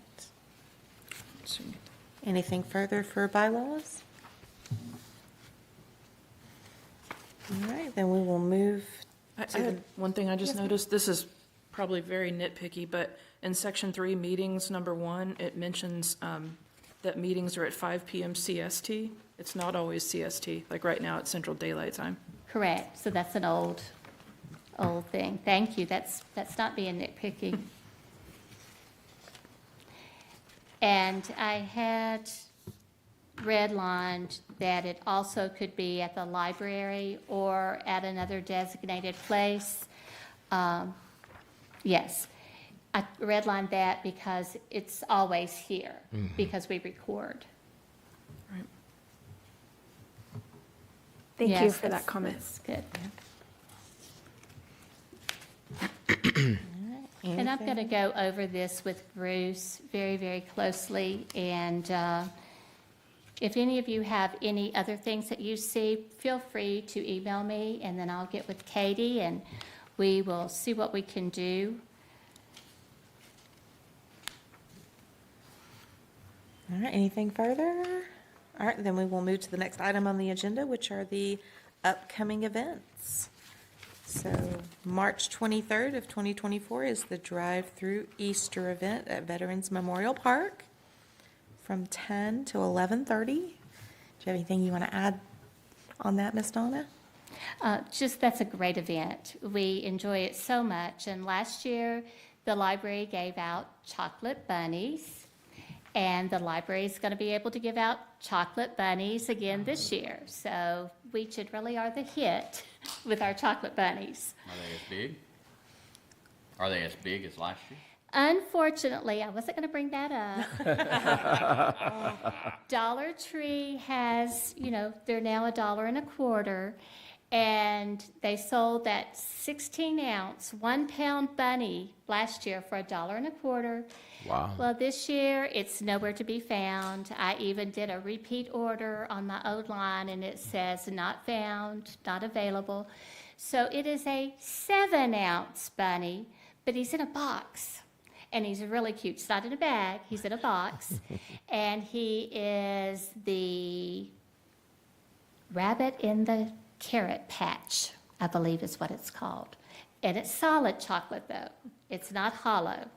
And I know that's something that Jerry was talking about earlier, that it was always disappointing when he got a chocolate bunny and he bit into it and it was hollow inside. So these are 7 ounces of solid chocolate. We'll have to be sure to save him one. Well done, Ms. Donna. Well done. Thank you. That's a solid purchase. All right, so for our March library events, If you'll Ms. just Donna, go let's to the- dazzle the public with what you've got planned for us. Well, we have a page full of activities going on. And if you will see on Monday, March 25th, this is what you all were doing tonight with Miss Mary, Strings and Things, ages 18 and over. Let's create colorful wooden necklace and pendant. And that is a please sign up in advance, and you all got to do it way in advance. This is at 5 p.m. in the meeting room. Mary does this every month. She does something very, very creative. And this is also one of those things that through our great funding, we're able to offer to our patrons for free. And we do ask that our patrons who attend, or the people who attend, do have a library card with us, because we want to make sure that they're also there to check out items to help keep our circulation going. I won't run through all of them. You can see the Dungeons and Dragons. We have teens and then we have tweens, so that's going great. And I guess I will run through all of them. Lego is always a lot of fun. We have a great crowd. We're actually having it tonight. They're over there playing with Legos and building some great creations. Usually they do that 2 times a month, the 2nd and the 4th. Is that correct, Mary? 4th Monday, so that the 4th Monday coincides with Mary's Strings and Things. So if parents want to come to Strings and Things, their child can be in Lego at the same time, and it works very well. Kids Crafternoon, that's for ages 5 to 11. That's going to be going on tomorrow, and that's Find the Leprechaun. They have all sorts of St. Patrick's Day activities featured. The 16th, this is a popular monthly event, live music featuring the band Hobo Road, who includes one of our staff members, Joe, and he plays the guitar and sings. along with his friend Chris and another friend. It's an hour live music, free. Teens are doing an advisory board that's going over very well. We have 2 book clubs. We have the Better Off Read Book Club that happens on Mondays at 5:30 once a month. And then on down, we have Page Turner's Book Club, and that happens on a Saturday at 10:30. So we're hitting the people who may be working and who enjoy reading different genres of books. It is patron-driven, so Beth gives freedom to the patrons who attend to help choose what books they're going to read. We try to have those books available in print and also on Libby, and that goes very well. Let's see, mixed media art for adults. That's a fun class using all sorts of different types of papers and media, such as color pencils, paint, stamping, a lot of fun. And then back to the tween, Dungeons and Dragons. And then the library will be closed for the city holiday of Good Friday on March the 29th. And then all the staff will take a regular day off on Saturday, March the 30th, so that they can have an Easter weekend. And that's another thing that we appreciate the board, both the library board and the Board of Mayor and Aldermen, allowing us to do, since we do work 6 days a week or have the library open 6 days a week. This gives all of the staff an opportunity to have those long holidays during certain holidays. No story times, regular story times, which are on the back during the week of March 25th, because that is spring break. And Miss Lorna will be doing other things. She will be spring breaking. So no story times that week, but they will resume back on April the 1st. Do you have any questions about any of that? Not about this, but I do have a question. How did the book sale go? Because I know I was excited when I bought a few myself. So how did that go? The book sale went amazing, and that was one reason we moved the soft seating. So, everything was a quarter or 50 cents, and the library made $1,386.22. Wow. So, and that 22 may have been a child who came in and didn't have it, or, some people were giving us fabulous donations. So it was very much appreciated. And when you think about 50 cents and a quarter at a time, that adds up. So we appreciate all of the community coming out and helping out. We had a lot of our employees come, and it was a great time. Good. Nice. Miss Donna, can you speak a little bit about April and the eclipse? Yes, I will be happy to. April the 8th, we will be witnessing a partial solar eclipse here in Tennessee. Across North America, it will be a full eclipse, and so that's very exciting. Knoxville, I believe, will be seeing a full eclipse, and the mayor helped do some digging and find out some information for us. Here in the Nashville area, we should see about a 94% eclipse, which is pretty good.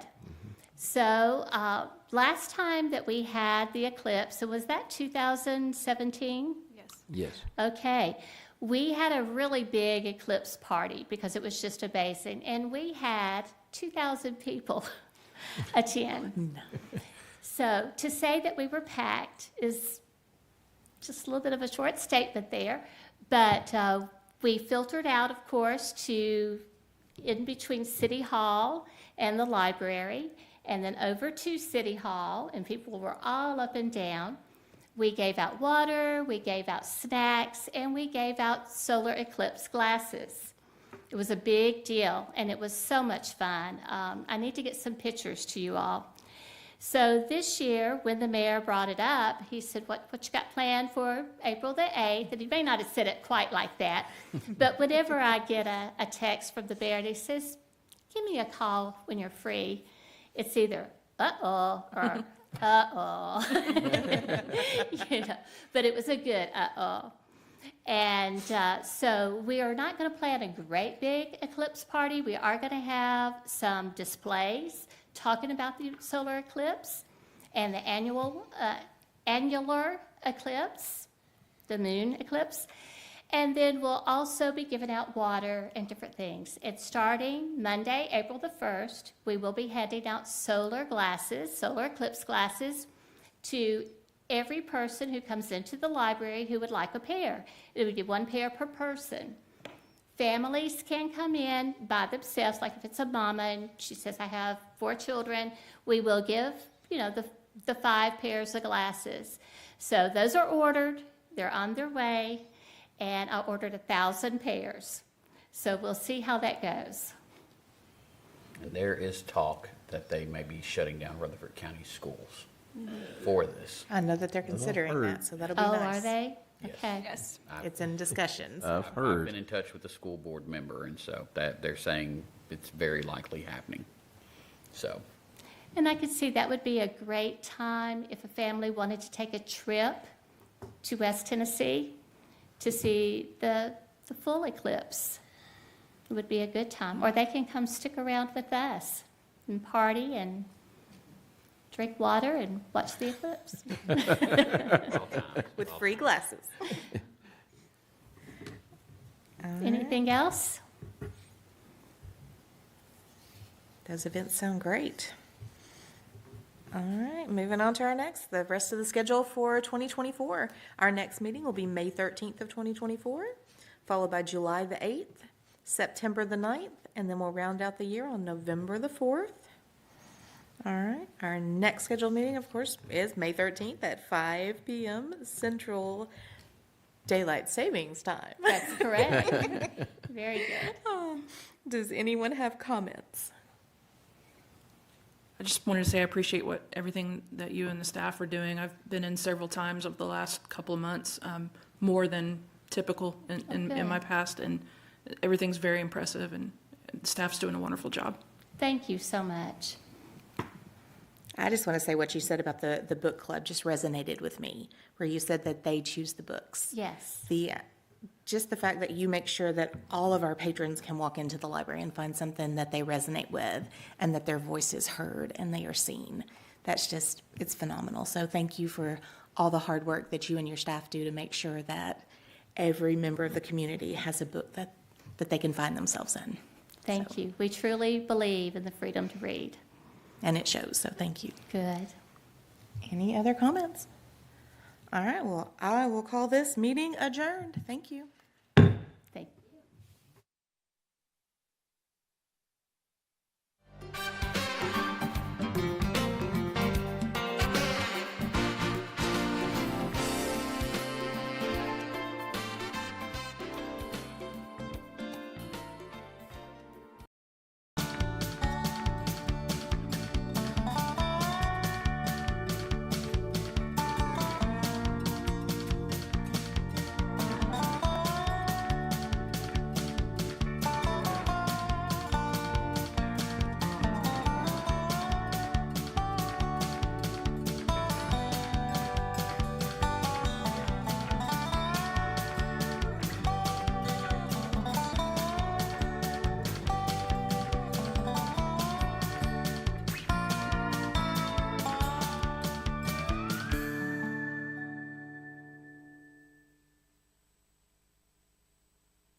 I'd like to call the meeting to order and welcome everyone to the LaVergne Planning Commission, March 26, 2024 meeting at 6 p.m.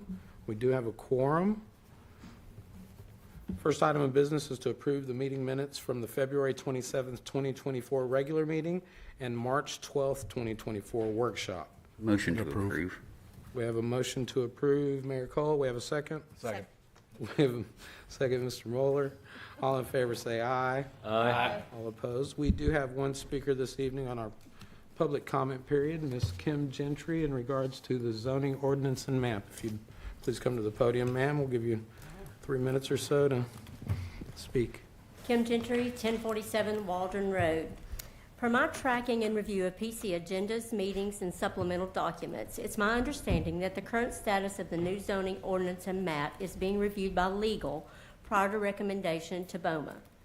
Being actively involved in the special PC sessions dating all the way back to summer 2022 regarding the project, I find it unfathomable that this committee cannot establish guidelines, parameters, and deadlines for changes or modifications to this project and approve it for recommendation. This project has been ongoing since late 2020 in an effort to update the zoning for the city to create areas with compatible zonings and standardize the city's ordinances to, quote, manage growth and development, end quote. Obviously, now after 2 years of delay, our growth has multiplied and we remain, quote, behind the curve, end quote. With the continued delay, this project now seems more of a tool to persuade and manipulate citizens.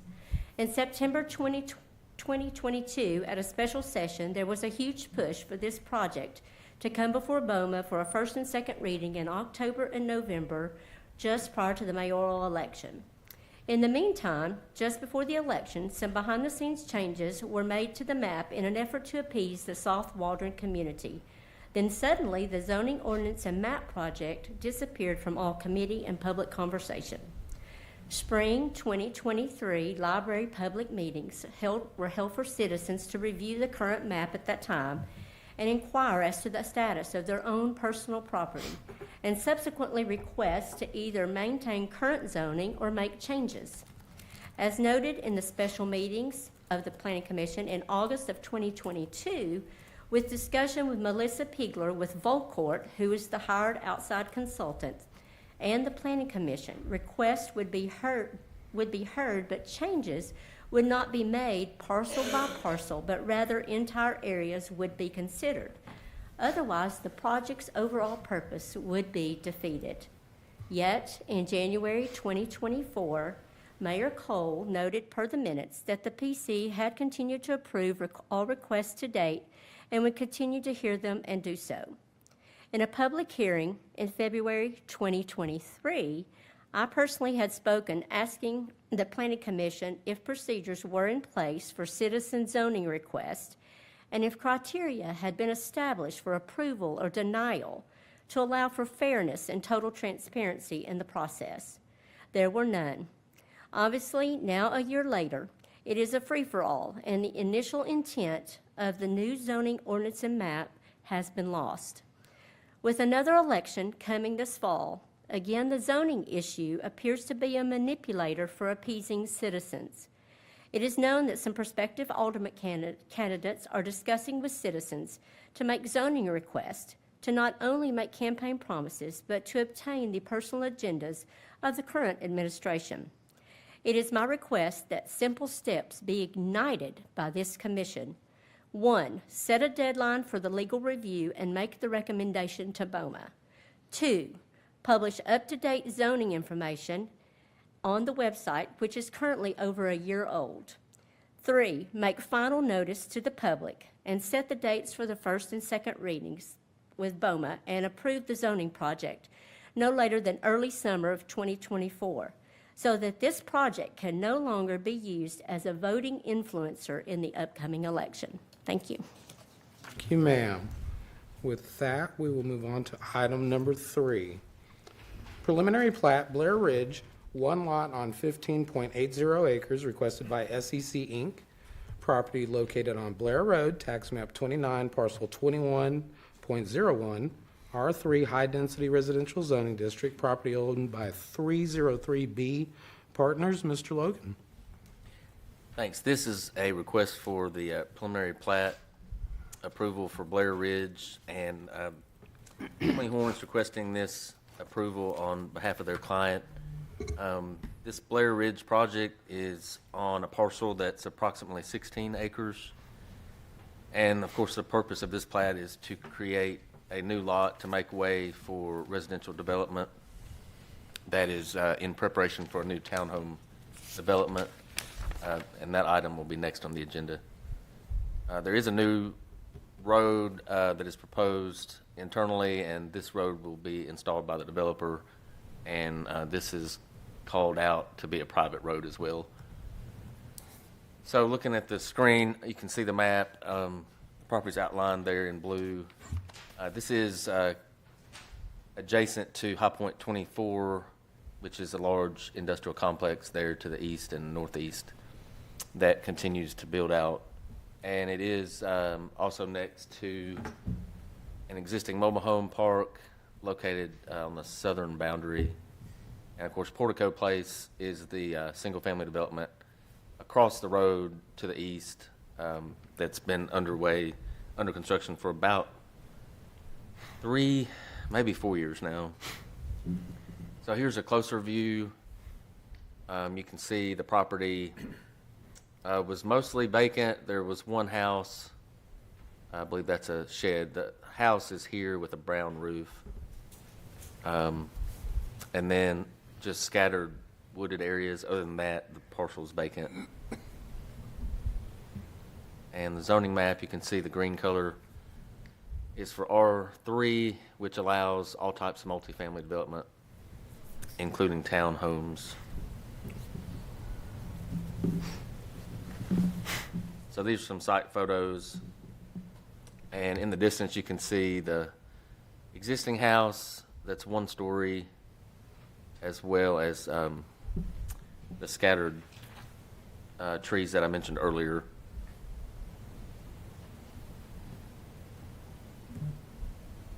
And this is another photo of the driveway that leads up to the house, the asphalt driveway from Blair Road.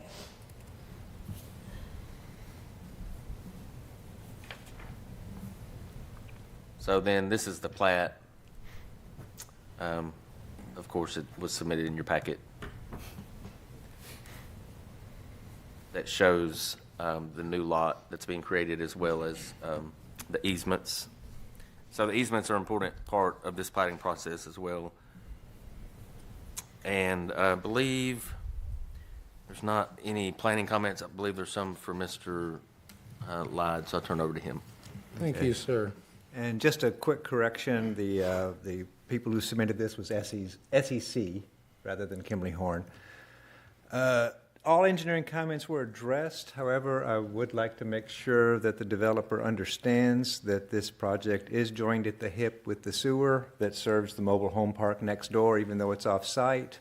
And we won't be granting a land disturbance permit for this property until we have in hand a land disturbance permit application for that sewer line as well, or joined together as one. And that's it. No other comments. Thank you. Do we have any questions or comments from the board? Jim, do you want to pull the applicant up and just to make sure he agrees with that? Please, sir. Name and address for the record, sir. Matt Taylor of SEC, 850 Middle Tennessee Boulevard, Murfreesboro, Tennessee. Yes, we 100% agree with that. The trailer park soils are actually, for their septic system, are actually on our site, so we 100% know we've got to get their sewer going to the manhole before we can start work. Very good. Any further questions or comments? I'll make a motion to accept as submitted. We have a motion to accept as submitted. Do we have a second? Second. We have a second. All in favor say aye. Aye. All opposed? Motion passes. Next item, item number 4.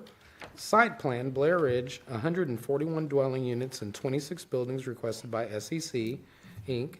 Property located on Blair Road, tax map 29, parcel 21.01, R3 High Density Residential Zoning District, property owned by 303B Partners. Mr. Logan. This is the request for the site plan approval at Blair Ridge. And again, you can see the same map on the screen. It shows the property, and I'll zoom in so you can see a little bit closer there. So with this site plan, they are proposing 141 dwelling units, and those will be arranged in 26 buildings, and each building would be 2 stories tall, as shown in the plans. The city's parking requirement is 423 spaces, and that's 3 spaces required for each unit. And this concept plan was submitted before the change to the zoning ordinance, which amended the parking, so they're under the old rules for parking, so that's why there's so many parking spaces.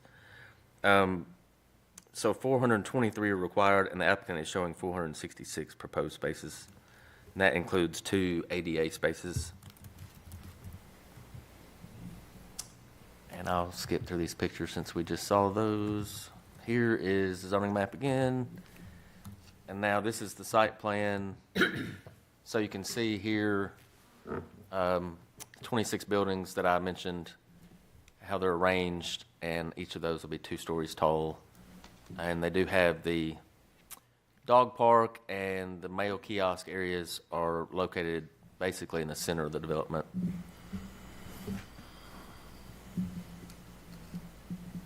And a little bit closer view, you can see there are 2 entrances off of Blair, of course. So you can see those there.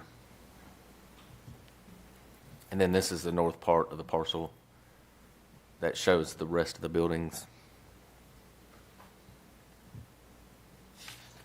And of course, we've been working with SEC on this several months, so there's not any I have no comments. planning comments left. I believe Mr. Lyde, he doesn't have any, so that completes the report. Thanks. Thank you, sir. Do we have any questions or comments from the board? Ms. Item, we'll entertain a motion. Motion to accept as submitted. We have a motion to accept. Do we have a second? Second. We have a second. All in favor say aye. Aye. All opposed? Motion passes. Item number 5 and number 6 have been deferred, correct, Mr. Logan? That is correct. Thank you. On to item number 7. Site plan, 400 Sand Hill Road, vehicle storage lot on 2.97 acres requested by 615 Design Group. Property located at 400 Sand Hill Road, tax map 14, parcel 65, I-1 Light Industrial Zoning District. Property owned by 470 Dick Buchanan LLC. Mr. Logan. Thanks. So this is the request for the site plan at 400 Sand Hill Road. And this applicant is paving over some gravel that is located on the site. This item basically was created through the codes department because it was brought to the attention of the city staff that there was never a formal site plan that was ever submitted for this property, and it basically just became a parking area without ever going legally to the planning commission. So basically that created a codes situation. There is a new owner involved, which is now why the site plan is coming before us. So it is, the use is vehicle storage and parking, and this submittal is intended to help rectify some of those past issues. So you can see here on the lot, and I'll zoom in, there's a lot of parking for that site. So you can see the amount of trailers that are on there. So we're looking right here in this area that's outlined in blue. So basically, it's tractor-trailer parking with a gravel surface today. Here's the zoning map. So again, it's this parcel here that I'm pointing to. So I-1 is light industrial zoning. So I-1 zoning does allow vehicle storage such as what is being proposed. So here's some photos of the site. You can see there's really not a surface at all. It's just on this particular day, it was a lot of rain with puddles and ponding throughout the site. But you can see the vehicles there that are parked.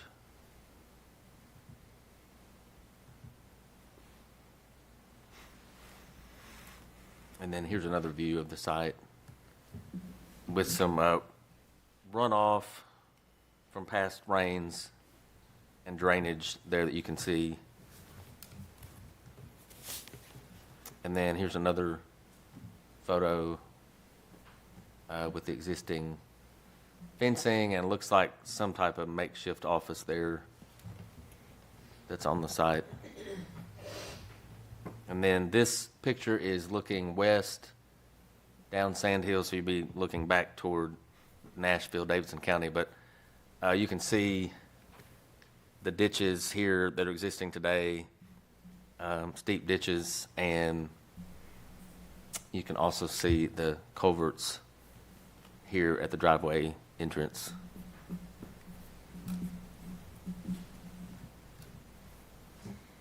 And then here's a sunny photo.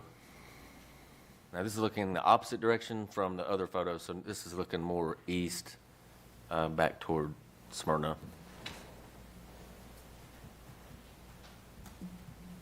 And you can just see some of the drainage and water.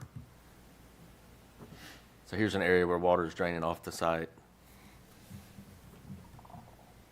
So this is the site plan that's been submitted. That's the existing conditions. So this is the site plan sheet.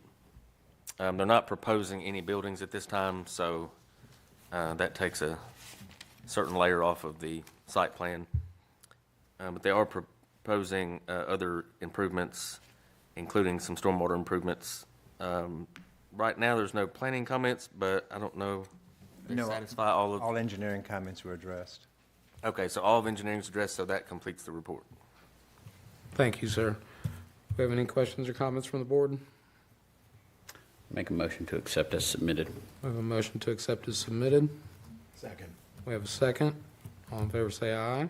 Aye. All opposed? Motion passes. Item number 8, combination plat, Trinidad Benham, 2 lots on 17.64 acres requested by Alex Dickerson. Property located at 140 and 148 International Boulevard. Tax map 17, parcels 2.03 and 2, I-2 Heavy Industrial Zoning District. Property owned by Trinidad Benham. Mr. Logan. So this is combination plat, request for approval at Trinidad Benham. And this is 2 lots that are going to be joined together with this plat, and the total acreage is 17.64. And you can see the property here is on the screen. So this very large building here is the Trinidad Benham facility. And then this is the City of LaVergne Public Works property with the various buildings on the Public Works property. And then this is Hurricane Creek. This area here where there's no pavement and no buildings is Hurricane Creek. So that kind of lays out the generalities of the site. The Waldron Road is here off just to the right, which is to the east. So in this photo, you can see Waldron Road come in view. And again, this is Trinidad Benham with the long roof here, and then Hurricane Creek off to the west. So this is photo. This would be the west side of the Trinidad building. So just off to your left here, left of the image would be the City of LaVergne Public Works property out of the photo. So this is the plat that was submitted. Again, it's approximately 17.6 acres, and it's a fairly simple request at this point since they're just joining 2 existing lots. And that completes the report. Thanks. Thank you, sir. Do we have any questions or comments from the board? If none, we will entertain a motion. Motion to approve. Second. We have a motion to approve and a second. All in favor say aye. Aye. All opposed? Motion passes. Item number 9, preliminary plat Lake Woods Phase 11, 19 lots on 6.52 acres, property located off Earlene Jones Drive. Tax map 6, parcel 2.01, requested by Womble and Associates, R2 Medium Density Residential Zoning District. Mr. Logan. So this is a preliminary plat request for the Lakewood subdivision, and this is Phase 11 of Lakewoods. And they are proposing 19 lots on 6.52 acres. So on the screen, the property's there in the middle. And this plat was actually in front of the Planning Commission and approved by the Planning Commission in November of 2022, but the plat expired before any work could be done. So that's the reason that they're requesting approval again. So if it looks familiar, it is been in front of you before. So zooming in, you can see Erling Jones Drive is here to the bottom left of the photo, and that entire parcel in blue is the 6.5 acres.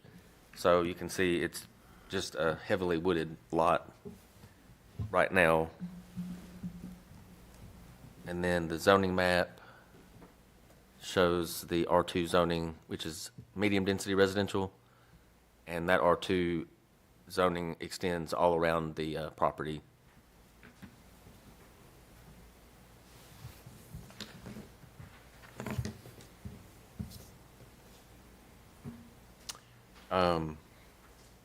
So here's some photos of Erling Jones Drive, and you can see all of the wooded area around it.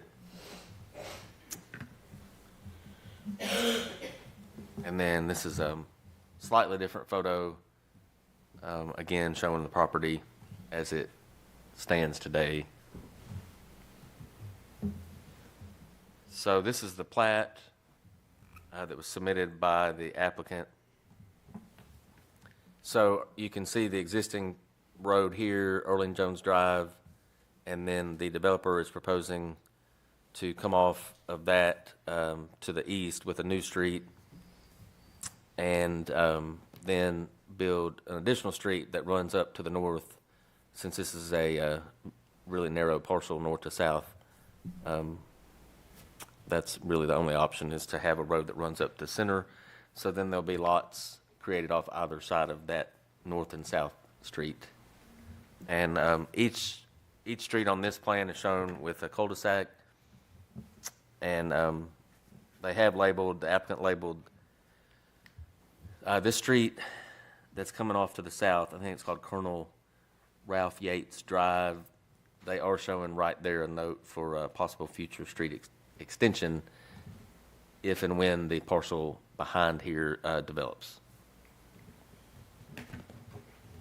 And what else do we have?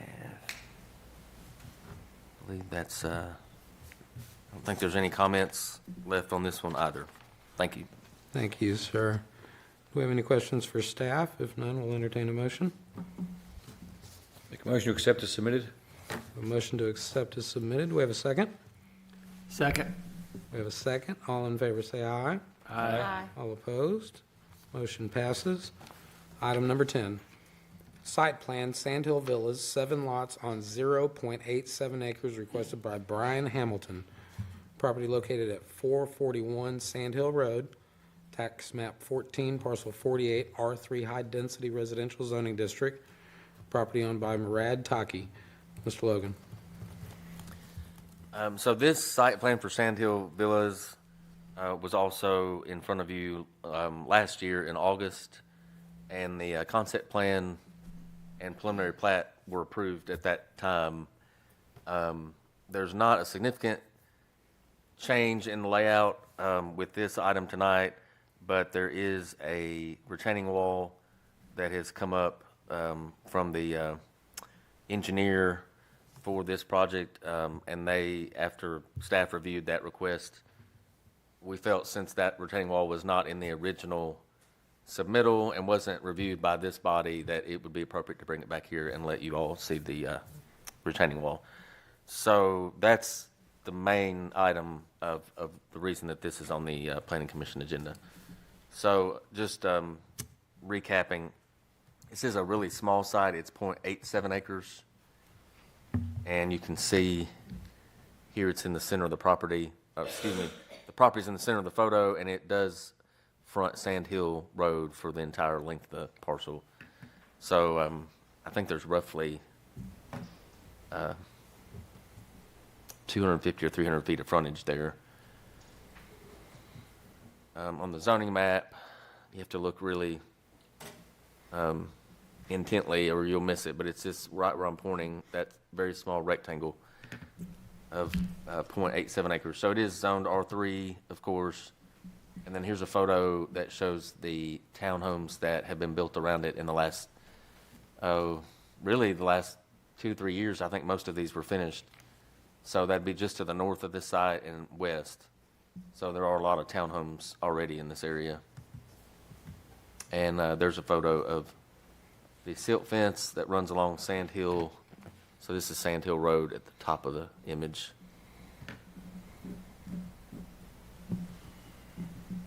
And then there's another photo of Sand Hill looking back east.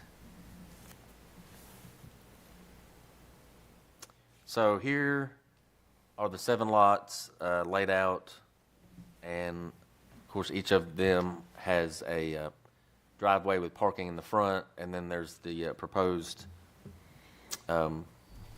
road or more or less a driveway that would access all 7 lots. And that helps with safety concerns on Sand Hill for traffic entering and exiting the road. The retaining wall is north of these lots. It's this line running east and west here. So that marks the retaining wall. And it does vary in height. You probably remember the discussion 2 weeks ago, but I think it varies in height from about 4 feet to 7 feet.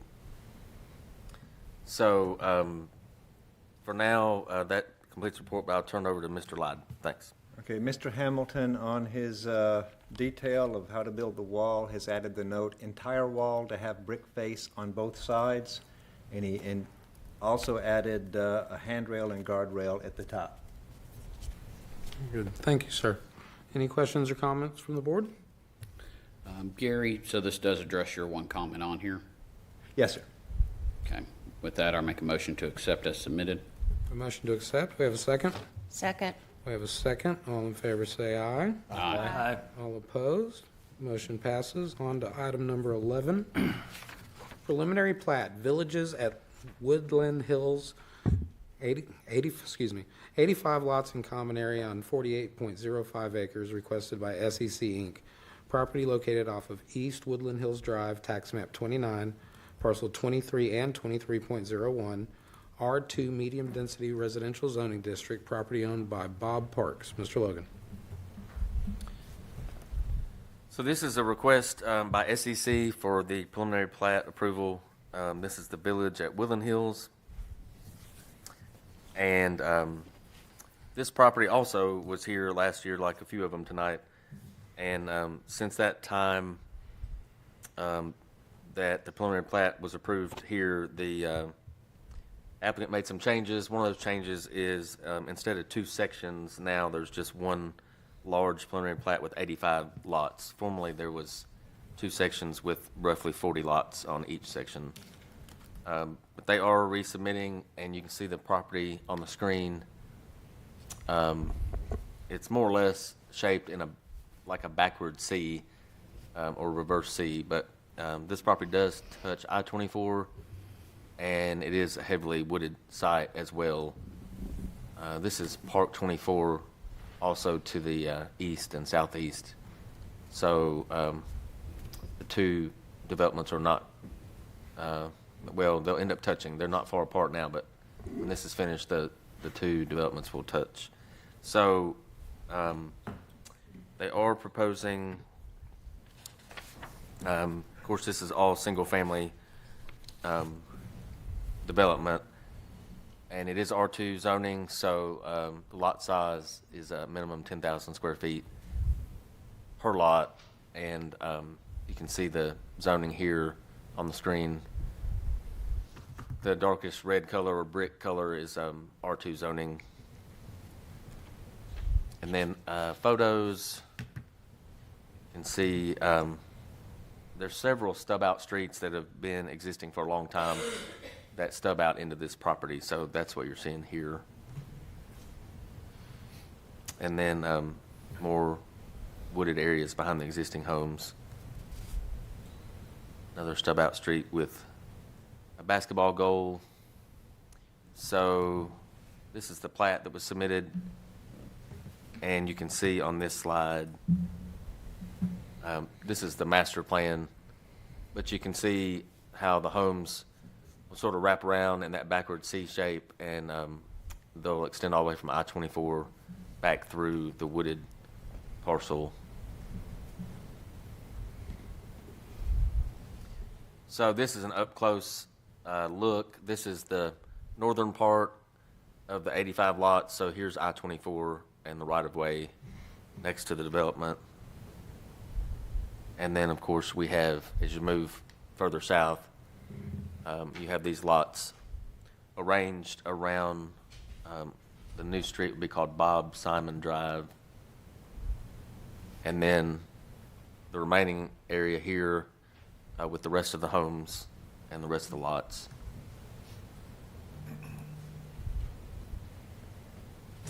And I believe, I think all of the comments have already been addressed by the applicant. Thank you. Thank you. Do you have anything for us, Ms. Lotto? Gary? No, sir. Thank you. Do we have any questions or comments from the board? We'll entertain a motion. Motion to approve as submitted. We have a motion to approve as submitted. Second. We have a second. All in favor say aye. Aye. All opposed? Motion passes. Item number 12 has been withdrawn, Mr. Logan. Yes, sir, that's correct. Item number 13, final plat, Aldi, 3 lots totaling approximately 8 acres requested by DSG, property located at Murfreesboro Road and Veterans Memorial Park Way, tax map 14, parcel 72.04, C2 Highway Service Zoning District, property owned by Richland South LLC. Mr. Logan. Thank you. So this is the request for the final plat for Aldi. And this plat is being prepared for a future grocery store, of course, which is Aldi. And that site plan was approved last year as well. And the new store is approximately 19,400 square feet when it is built. So the purpose of this plat is to establish all the necessary easements for public utilities as well as the stormwater detention areas. I'll move into the slides. So on this photo, you can see this is Veterans Memorial Drive where it meets Murfreesboro Road, and then to the left is Lillian Buchanan Drive where it meets Murfreesboro. So the post office is showing here on the left side of the image, and then this is the Mid-South Carpenters Trade School, which is just now about a year old, so a new building here.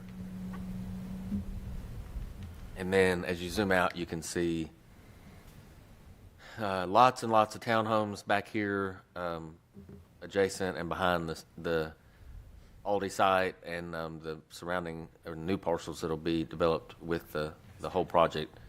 And then, of course, as you move on down, this is Floyd Mayfield Drive and the existing traffic light.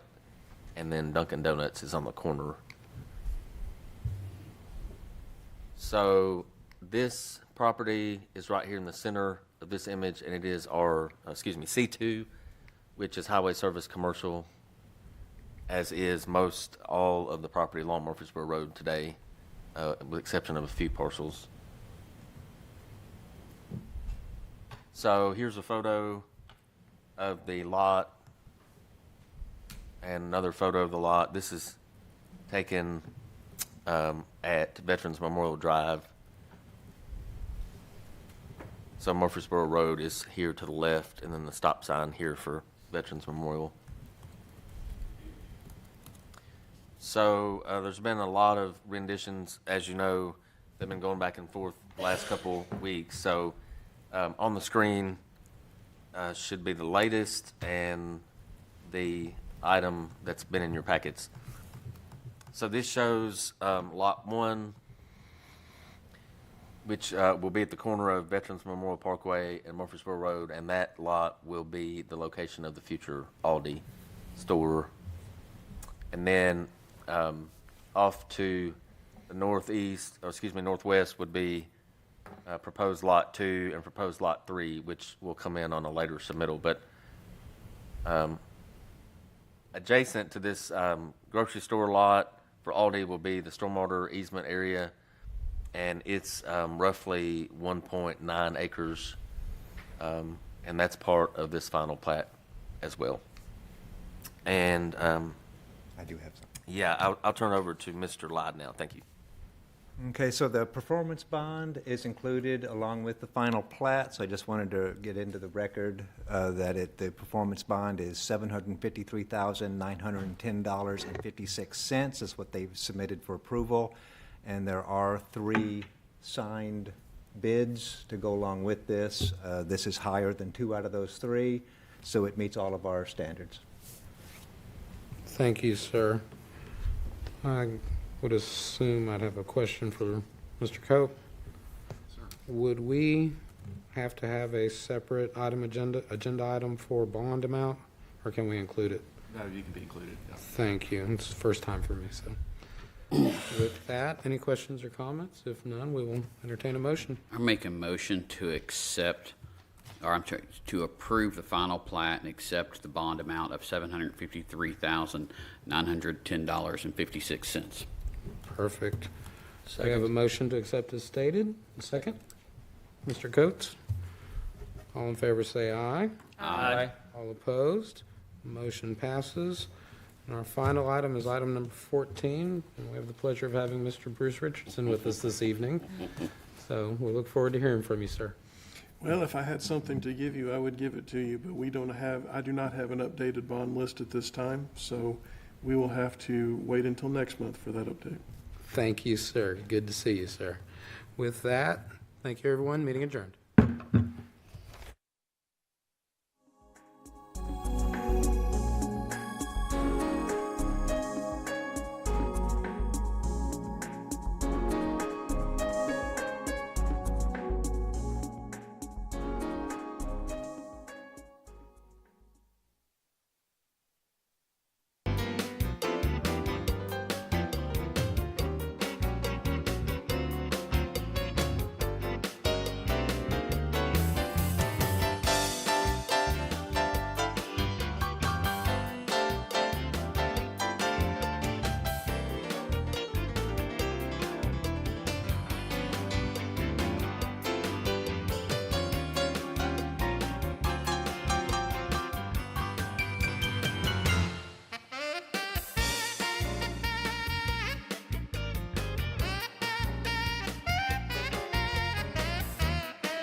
got beat by. Good evening and welcome to the Board of Mayor and Alderman Workshop. It is March 28th, 2024. It is 6:30 p.m. I call this meeting to order. I will have the prayer on Tuesday night, and the Pledge of Allegiance will be with Alderwoman Haas. Everyone should have a copy of the minutes from the February 29th workshop, the March 7th regular meeting, and the March 20th special meeting. We will have one presentation at the actual meeting, and then we'll have departmental reports. Then we will move on to old business, which is second reading ordinance 2024-04, an ordinance to amend the fiscal year 2023-2024 general fund budget. It's a second reading. Does anyone have any questions? And this is an additional $11,000 needed for tools and equipment for the new pumper for the fire department. Moving on to the consent agenda. First, we've got approve or reject city bids and purchases. Number one is request for qualifications and proposal, professional asset management services for the street department. And we have someone from Kimberly Horn who's going to do a presentation for us. Yes. Thank you. We've got our PowerPoint here teed up. So thank you. My name is Zach Dufour. I'm with Kimberly Horn. Going to speak a little bit about our proposed scope of work for asset management, particularly pavement management program.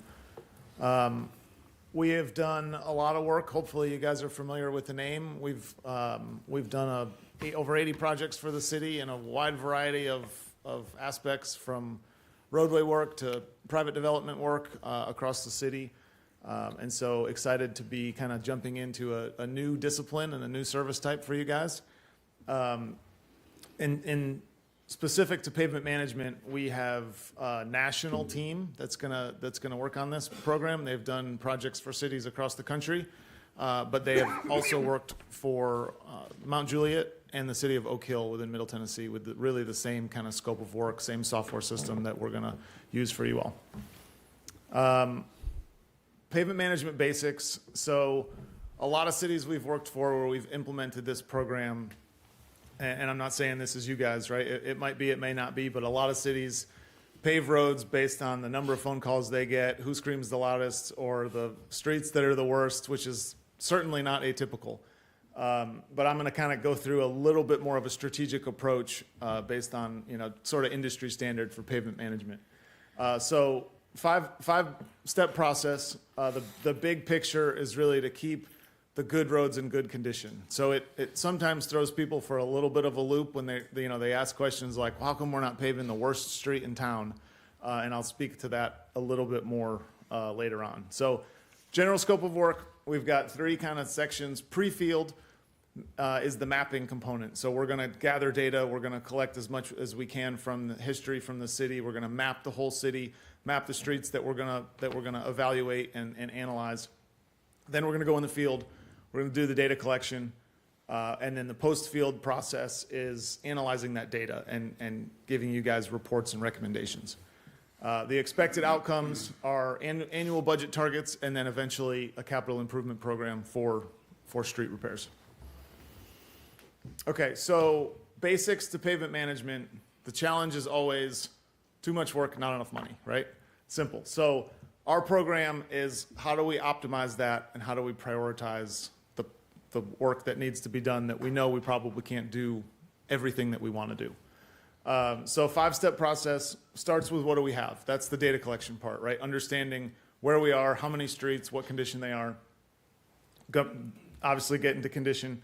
And then when do we need to do the work? The next three all kind of go together, right? When do we need to do the work? What work do we need to do and how much is it going to cost? So really kind of making that list, prioritizing what, when, and how much. Bottom line is, again, keep the good roads in good condition. If you fix it now, you're paying less over the life of the project. So this is probably the best slide that we use to help kind of explain how pavement management, proper pavement management really works. So if you look at that curve, you really want to prevent doing work down here where that deterioration curve really starts to take a dive. because you're going to be spending 4 or 5 times as much to fix that road if you wait until it gets to the bottom of that deterioration curve. If you spend a little bit of money earlier in the life of that pavement, it can extend that pavement for much, much longer, and you never have to spend those large dollars. And so if you look at this second curve, which I think is, there we go. So those little spikes that you see, so if you spend $1, right, the dollar is relative, right? $1 instead of 4 to 5 or 6 to 10, earlier in the life cycle, it bumps up that condition, and it starts that kind of that deterioration over again, right? And so you're avoiding that big drop where you're having to reconstruct an entire roadway, which costs a lot more money. And so the goal is to be able to, over time, get the streets to a condition where we're spending smaller dollars on more streets instead of larger dollars on 1 or 2 streets a year. Okay, so starting off with what do we have, right? We're going to define the network. We're going to use GIS to map the city. We're going to start with the network, the street network. Obviously, we're not going to recommend that you guys go pave a T-Dot street, right? We're only going to focus on city streets. And then we'll break each street into different branches, different blocks. So we'll analyze block by block or intersection to intersection. And then sometimes on long stretches, we may even analyze certain parts so that our analysis can be broken up into different segments.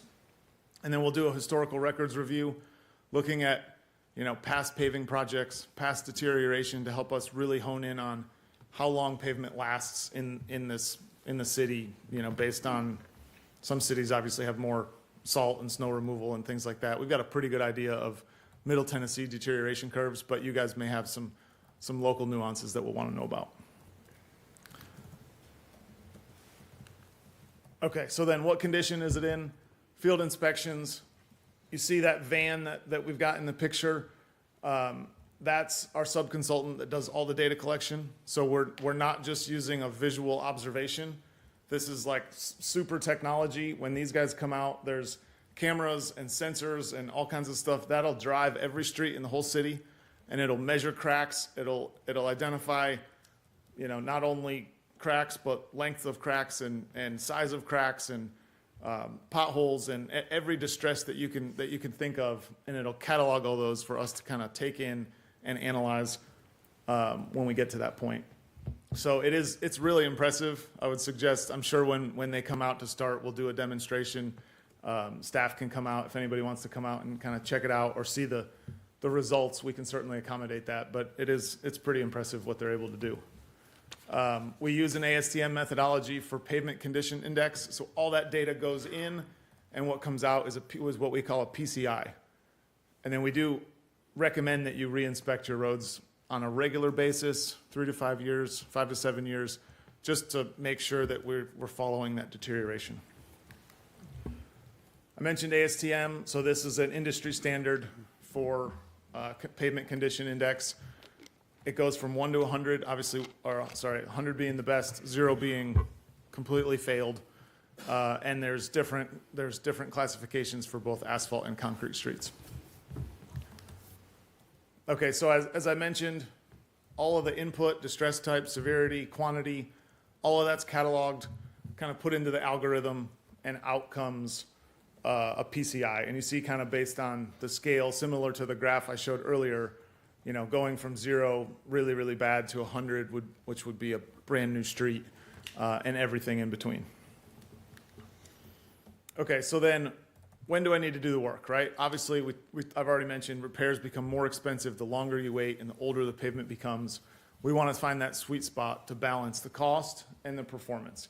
And so this graph kind of shows the earlier in the life cycle of a pavement, you're doing routine maintenance. You might be doing pavement rejuvenator or crack sealing or some kind of chip seal or something like that that's much less expensive. And as that pavement life cycle goes on, you're getting into preventative maintenance, rehabilitation, and then reconstruction, obviously. And we have all kinds of different kind of repair techniques that we apply at those different levels. So speaking of that, these are about 8 different repair techniques. So at number 8, you see is full depth reconstruction, where you're tearing up the whole road and you're rebuilding it from scratch. Most expensive happens at the farthest end of the life cycle of a road, all the way up to something that happens earlier, just to crack seal or fog seal or put down pavement rejuvenator, and everything in between. So the higher the PCI of a road, the recommendation we would make would be higher on that list, right? It would be a cheaper, quicker, easier repair, as opposed to the lower PCI. You'd be getting into a mill and overlay or a full depth reconstruction. Okay, and so this is sort of one of the main outputs that we have. After we've collected the data, after we've analyzed the data, we're able to run scenarios on all that data. And so we're working with city staff to determine, all right, do we want to get recommendations based on a certain budget? Do we want to get recommendations based on a certain condition of our roads? And so we'll run a bunch of different scenarios for you guys. You can see that, and this is just an example, but PCI today, so we'll be able to tell you, okay, your average condition across the entire city, let's say it's a 62. So we can kind of say, let's maintain, what do we need to do to maintain that 62? Obviously, roads are going down, so to maintain it at the same level, we need to be putting money in so that it's even with the deterioration. We'll also run a scenario, which hopefully isn't the one you guys pick, but we'll run a do-nothing scenario, so you can see over 5 to 10 years how much of an impact that has to the streets. Excuse me. And then there's budget scenarios. Those are pretty high budgets, right? It might not be 10 or 15 million a year. It might be a couple million a year. But we can run different scenarios to say, all right, if you spend $1 million, if you spend $1.5 million, if you spend $2 million, here's what your conditions of the road's going to do, how much it's going to go up or down. And then we typically run what we call a backlog elimination, which is really to get the entire city up to a point where we're averaging good condition, in the 90 to 100 range, just so you can see really how much that would cost. Nobody ever really picks that solution or do nothing. It's somewhere in between. But budget driven versus performance driven, we can run both scenarios so you guys can really kind of see how that impacts the condition. Okay, and then lastly, all of this data, these algorithms and the scenarios, we put into a program that we developed called Drive, Database for Roadway Inventory, Visualization, and Evaluation. And so it's a web-based program. It's really easy to use, super intuitive. Houses all the data that we collect, all the condition assessments, and then it can house all those different scenarios. So if staff wants to look at, we got a little bit more money in the budget, we've got some surplus, what can we do? We can also go in after a paving season, and we can update all the streets that were paved and rerun all the scenarios, because sometimes after a certain year of paving, the recommendations might change slightly after we've done some work. And so each year we recommend that you rerun the analysis. And then obviously it's going to spit out a recommendation for each year of the 5 or 10 year capital plan. And then we have to kind of sit down with staff and put the human element on it, right? It might say pave Main Street from First Avenue to Third Avenue, and city staff might say, well, let's just do the whole thing. Like, it's only one more block. That pavement was better, so the system didn't recognize it, but let's just go ahead and do the whole thing because we don't want people calling and asking, why'd you leave off this one little section? And so there's always that judgment call or that element that we want to know from the city to add on top of the recommendations to see what needs to be done. If there's a utility project coming up and maybe we pull a recommendation off the list because we know it's going to get torn up next year, things like that the software won't necessarily know. I think that's it. So tried to be brief, but if there's any questions, I'd certainly happy to answer them. Just before we open it up for questions, do want to just mention to the board, this is $61,500. This was discussed at the budget that we approved for this fiscal year, so this is part of the budget. Well, that was something I was going to bring it up. I guess I don't remember it in detail, but so that was approved back last year. Current year, yes, sir. The current year. And we're just now getting around to it. Yes.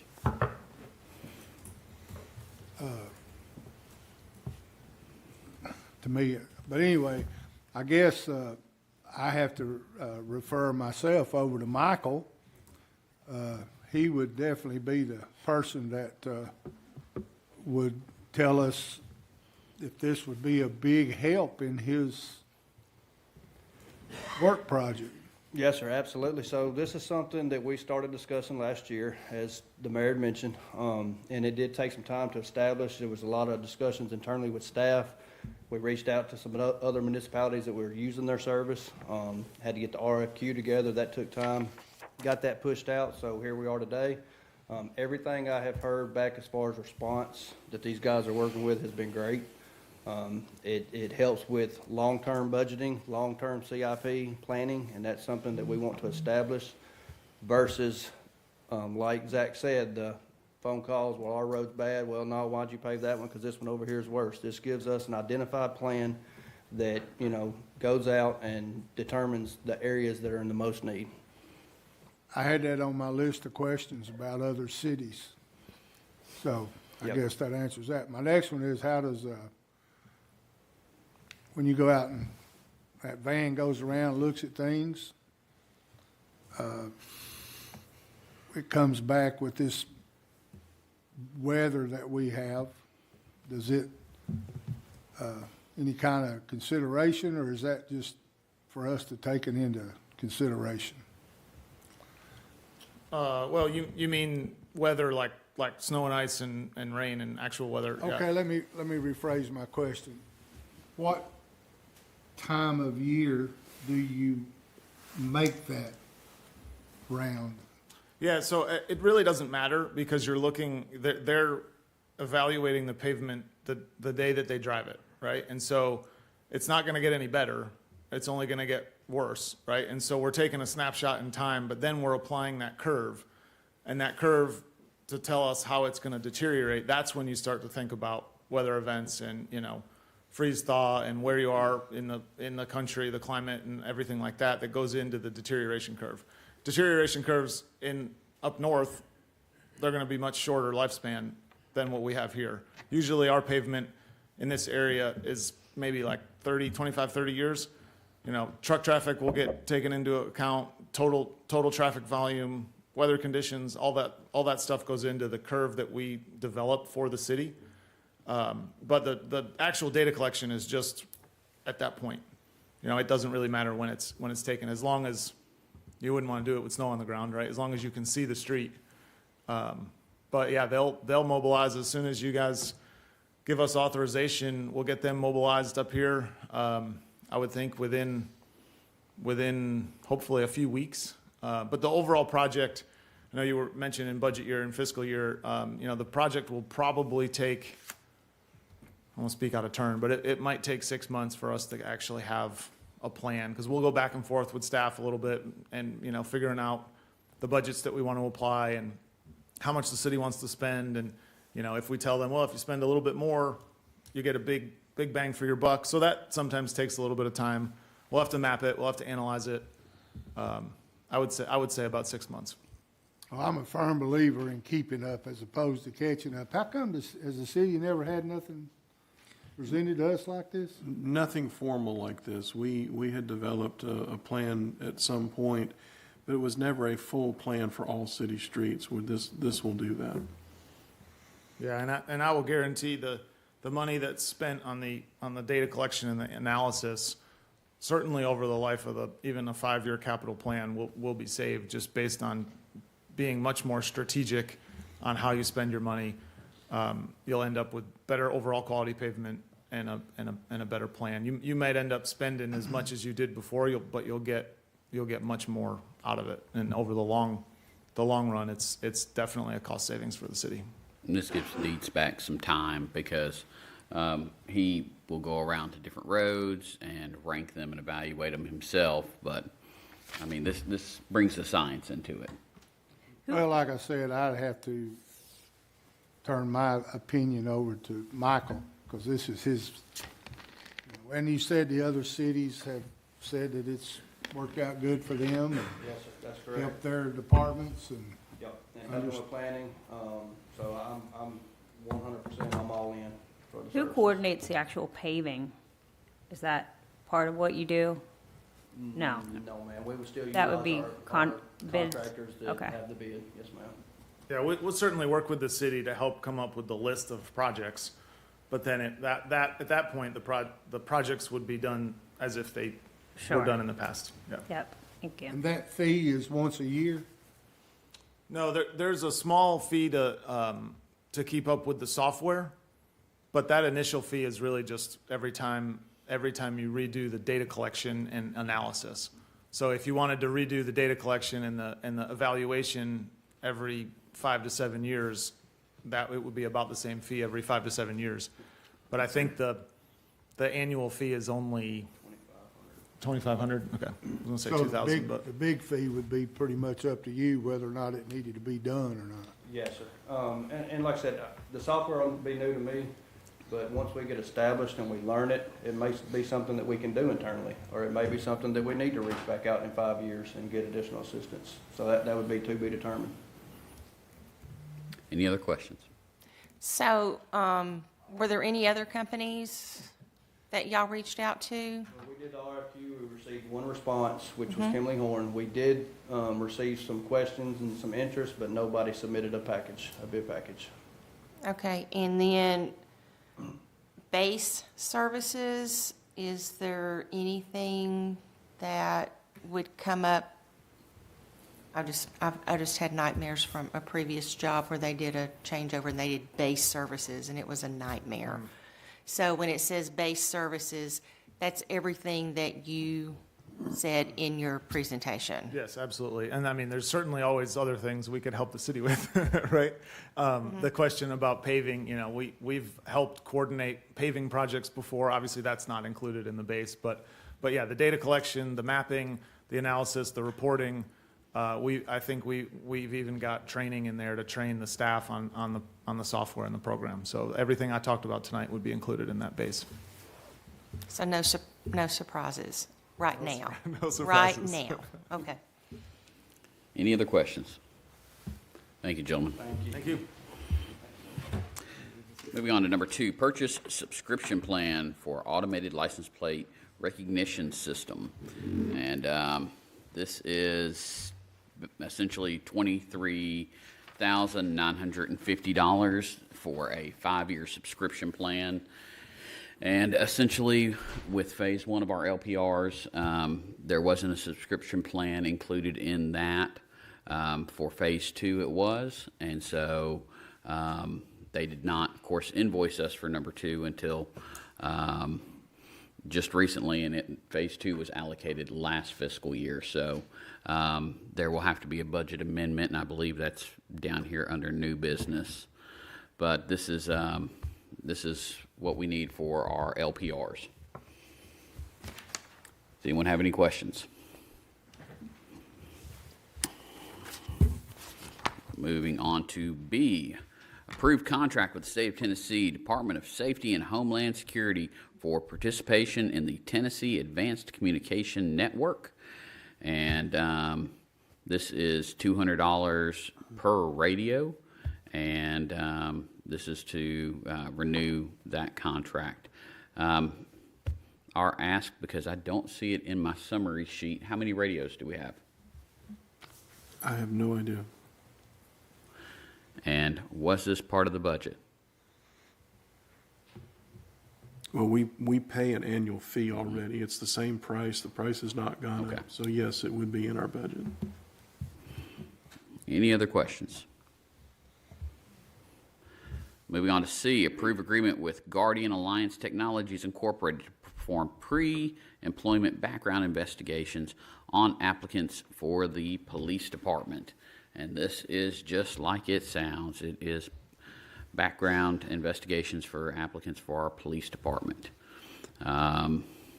The costs for this service are shown in our exhibits, which you should be able to see on, let's see here. It says page 77 of your packet, but it's based on agency size for that fee.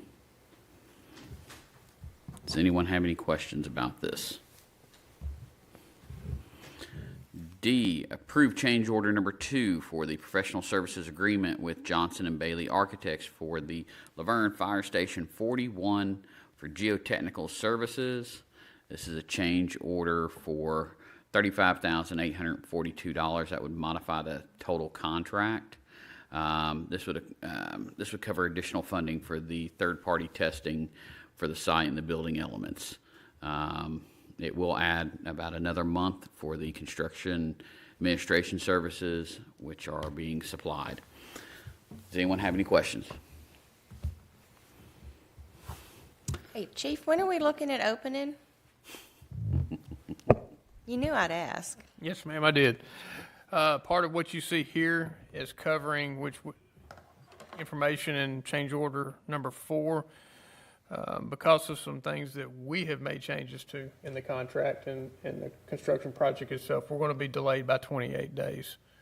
There's going to be a contract extension in change order number 4 for that. So we also have some delays in our front apparatus bay doors. They are slated to ship June 17th. So we're hoping to have a grand opening ceremony by the end of June. What we're hoping for. In time for July 4th. Yes, ma'am. Okay, thank you. Yes, ma'am. And Chief already hit on it, but approve change order number 4 with Romac Incorporated for the LaVergne Fire Station 41. This is deducting from our contingency $80,764. And this is for upgrading electrical systems in the training room, adding some emergency lights, additional electrical services, and then some issues as far as with the sinkhole remediation. Anyone have any questions? Moving on to new business, first reading ordinance 2024-05, an ordinance to amend the fiscal year 2023-2024 general fund budget. And this is for the LPR system that we were just discussing under the consent agenda. Does anyone have any questions? Seeing none, we're going to move on to number 8, resolution 2024-07, resolution to amend the employee handbook. And Andrew, would you like to walk us through every single minuscule detail of what we're changing? I know you don't want that. No. I'm happy to go over any of the high points, or if any of you have specific questions on any of the summary sheet, I can start with those too. I think just give us a high level if there's anything specific you want to touch on. I know the public can hear it, but it's updating our document, and it will become a regular thing, I believe, each year to update. Yeah, I've said this before on other handbook revisions, but this is a living document. Any place you work, there's a handbook, and it's always changing. So in this particular version, we're adjusting a couple of things. I'll point out that we've added a couple of new sections, and the first one I'll point out is in 7.5. This is the section that deals with pay, and we've added some language in that, 2 new paragraphs, one for overpayment and one for recovery. So in situations where we have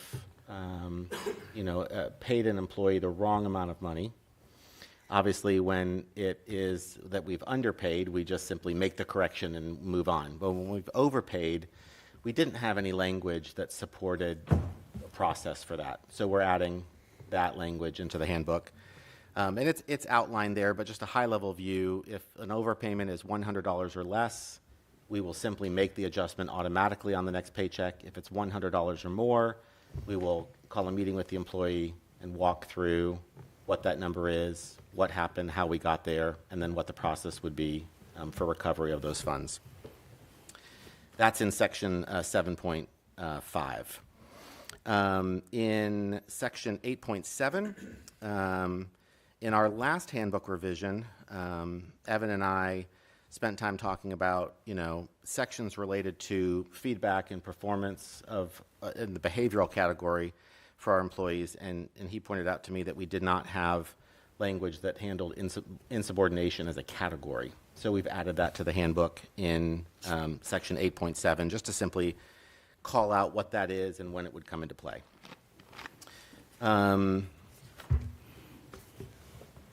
Section 13.5. This is a major revision. I will highlight this one for you because we spent some time in a previous board meeting talking about the accident review board. So the review board started after your approval over a year ago. The board consists of 7 or 8 employees who meet on a monthly basis to review accidents that happen within the city. And we have 2 general categories, right, that we look at. After we review the information on the accident, that the board makes a determination if it was preventable or non-preventable. If the accident was non-preventable, then the board simply signs the document. We move right on to the next review, right? Because if an accident happened because of something that the employee couldn't have avoided, that's understandable. We obviously have had significant conversations about the fact that a lot of our accidents are preventable. And so in a meeting that I held with administration, fire, police, and our fleet maintenance team, we met to talk about what we had done so far in the process of reviewing accidents, what the impact of those steps have been, and kind of are there additional things that we can do. One of the things that we implemented was driver training. So last year we put Sergeant Eubank and Thomas Daniel through a professional driver training course. They trained a number of our staff last year on that course. We will pick up those trainings again next month for those who didn't get a chance to participate in that. That course focuses pretty significantly on backing up as a highly pointed out area of accidents. For the most part, a lot of our accidents are when the car is in reverse, and unfortunately, we tend to hit things that don't move. So part of that training is to help identify different ways to approach backing up. And so that training hopefully will help our process. The Accident Review Board then last year started to add some accountability, right? So if you have an accident the first time, here's what happens. If you come the second time and the third time, and so there was an entire guidelines that you all passed and that we have been following. In a conversation with the department heads, specifically Chief Mays, we focused on the fact that the police department, has a lot of drivers, right, in their department compared to some other departments in the city, and that a vast majority of our preventable accidents are coming from that particular department. And he and I talked, and he felt that we needed a revision to the Accident Review Board to hold his department accountable at a different level.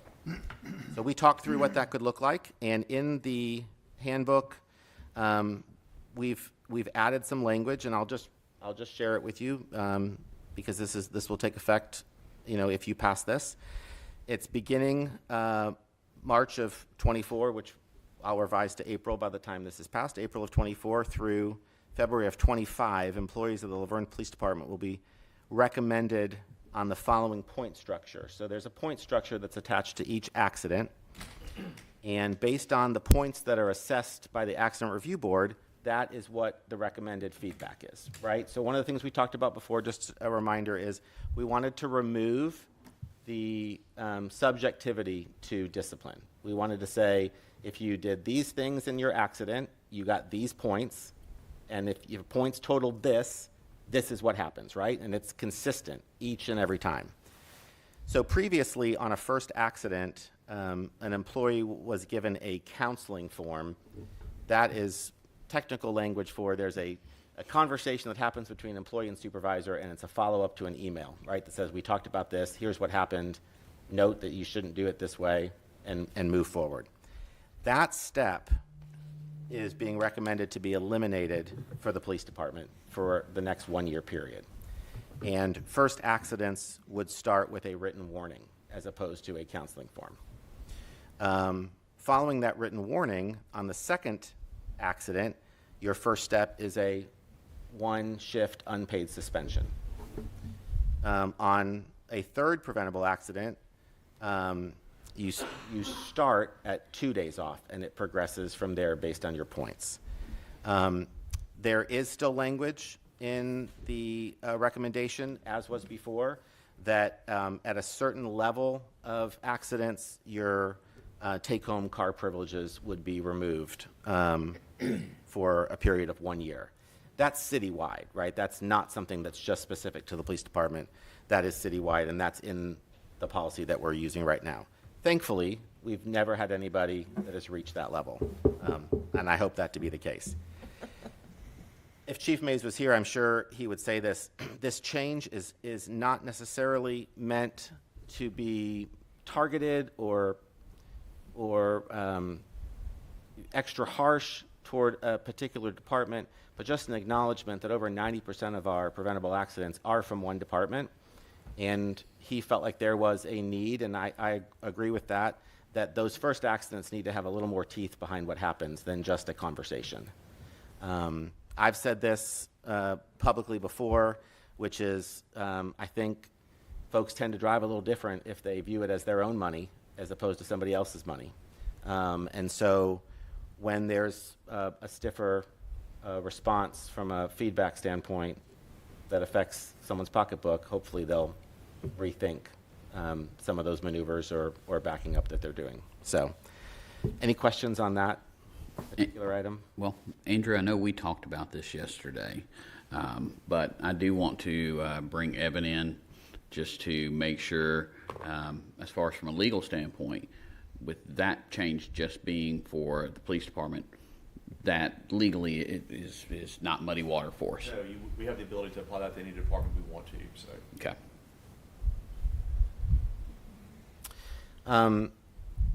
The other changes in the handbook all are small in nature, reflect actions that we are already doing.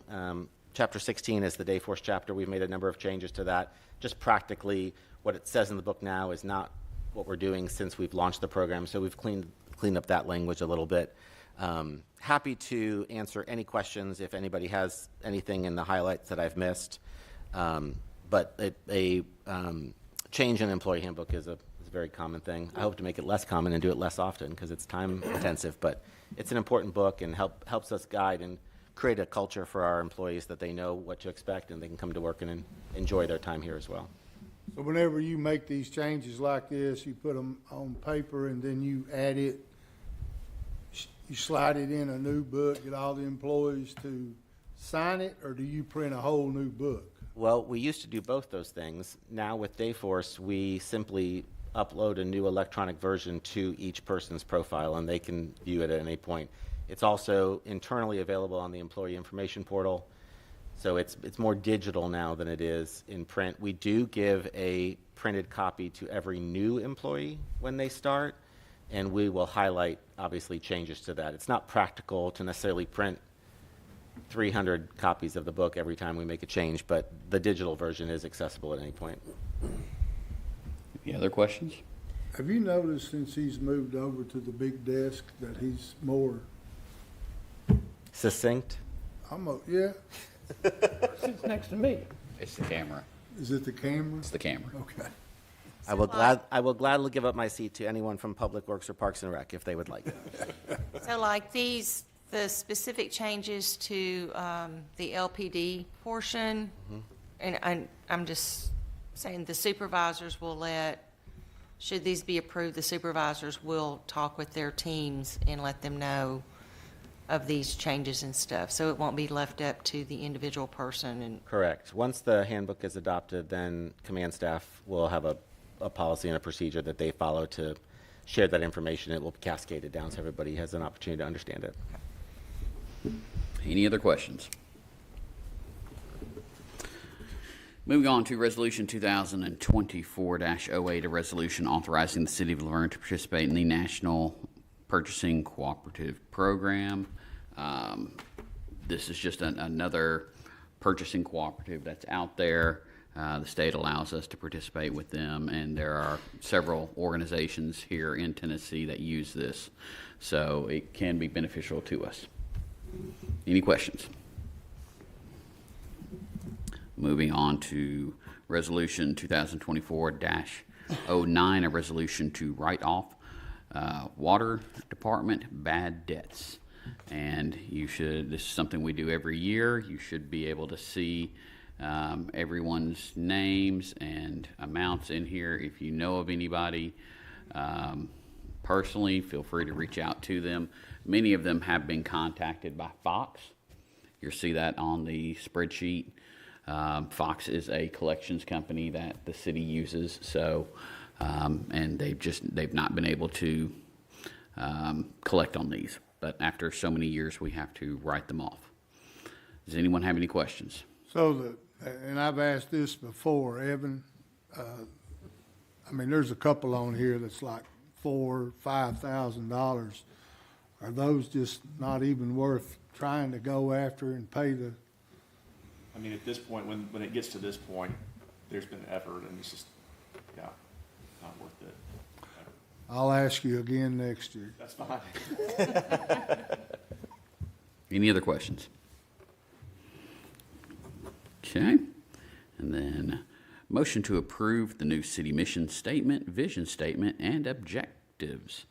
And so from our planning retreat last year, the city has been working on a new mission statement, vision statement, and objectives. This was all presented last month to the board. And so this is just a motion for us to adopt those. Does anyone have any questions? Once again, great job. That's awesome. Now, Andrew, are we going to have a fire pit whenever we get to vote on this? Just right out here? We can add it to City Hall renovations sometime in the future. We'll add a fire pit. We'll need a renovation after the fire pit. It's, Vice Mayor, thank you for those comments. It was a team effort. I will revert back to the team that worked on this for those weeks after the retreat, but we're super pleased with where we landed. I hope the citizens are as well. Any other questions? Thank you. Moving on to Resolution 2024-10, a resolution to authorize the mayor to execute a license agreement with CoStar Realty Information Incorporated. This is a piece of technology that our economic development director and I have been in discussions with for probably 2 years now, as far as about their services. And we think it can add value to what is being done to recruit new retail to the city. And this is a resolution to authorize me to execute that agreement. The maximum amount it would cost is $10,320 per year.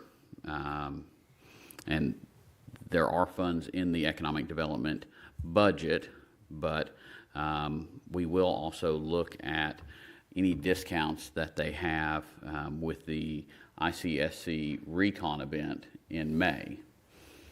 Because if they're offering a discount at that big convention, we want to take advantage of that. But this has multiple uses, whether it's telling us number of permits pulled for whole areas. It gives us traffic estimates, comps, market data. I mean, it is probably one of the most robust systems that we've seen. Murfreesboro just recently signed a contract with them. Lebanon works with them as well. The chamber in Memphis works with them. So we think it's something that can add value to what we're doing with recruiting new business. Does anyone have any questions? Moving on to 13, we've got appoint or remove board and committee members. First, we've got the Stormwater Appeals and Advisory Board. We've got 2 terms that have expired, and I know I've spoken to 2 different people today alone who may be applying. We just have to wait and see for Tuesday. But Ann has been advertising this on social media. Jerry's had it on Channel 3. So hopefully we can get those last 2 ones filled. If anyone is interested, they still can apply. The application's on the city website under boards and committees. And then we've got an FYI, which is the Beautification and Arts Advisory Committee. We've got one term that is expiring, which is Laura Ward. Her term is expiring April 30th. Staff will reach out to her to see if she wishes to remain on this committee.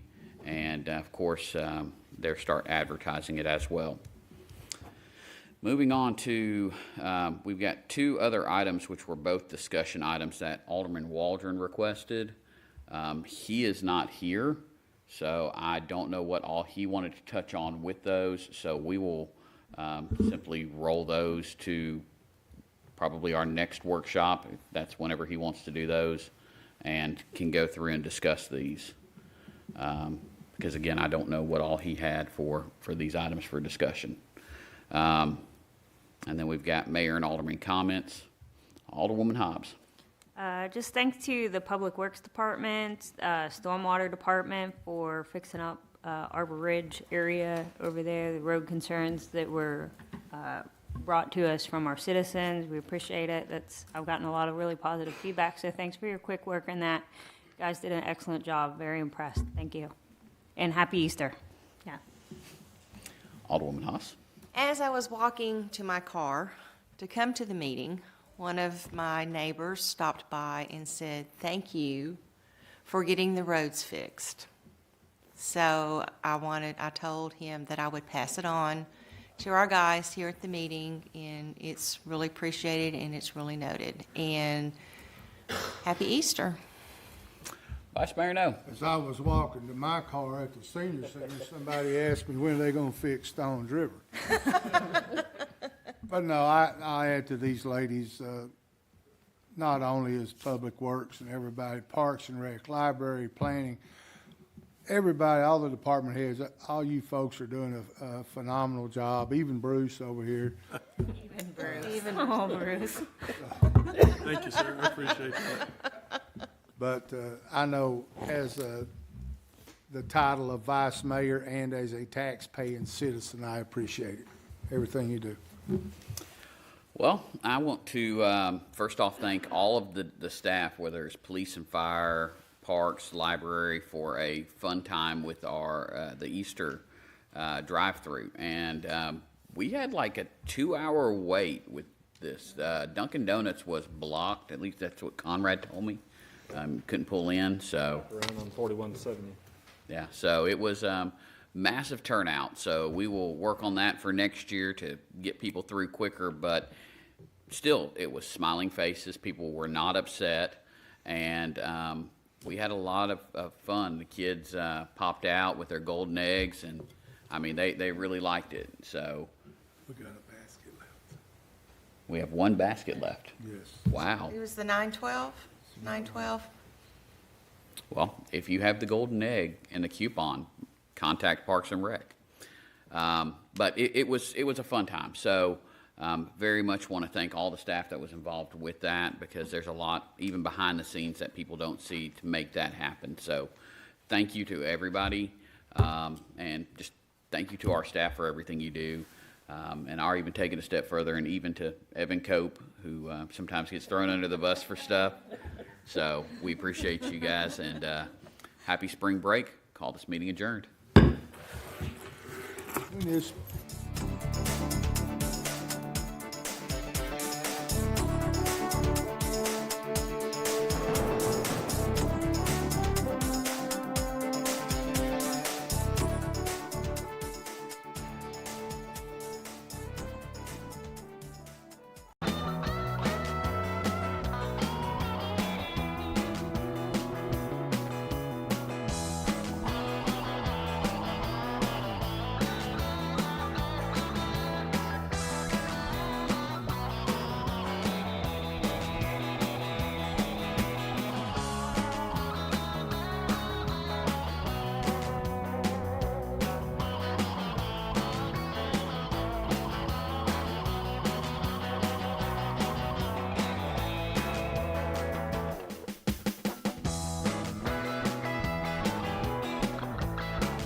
Bye.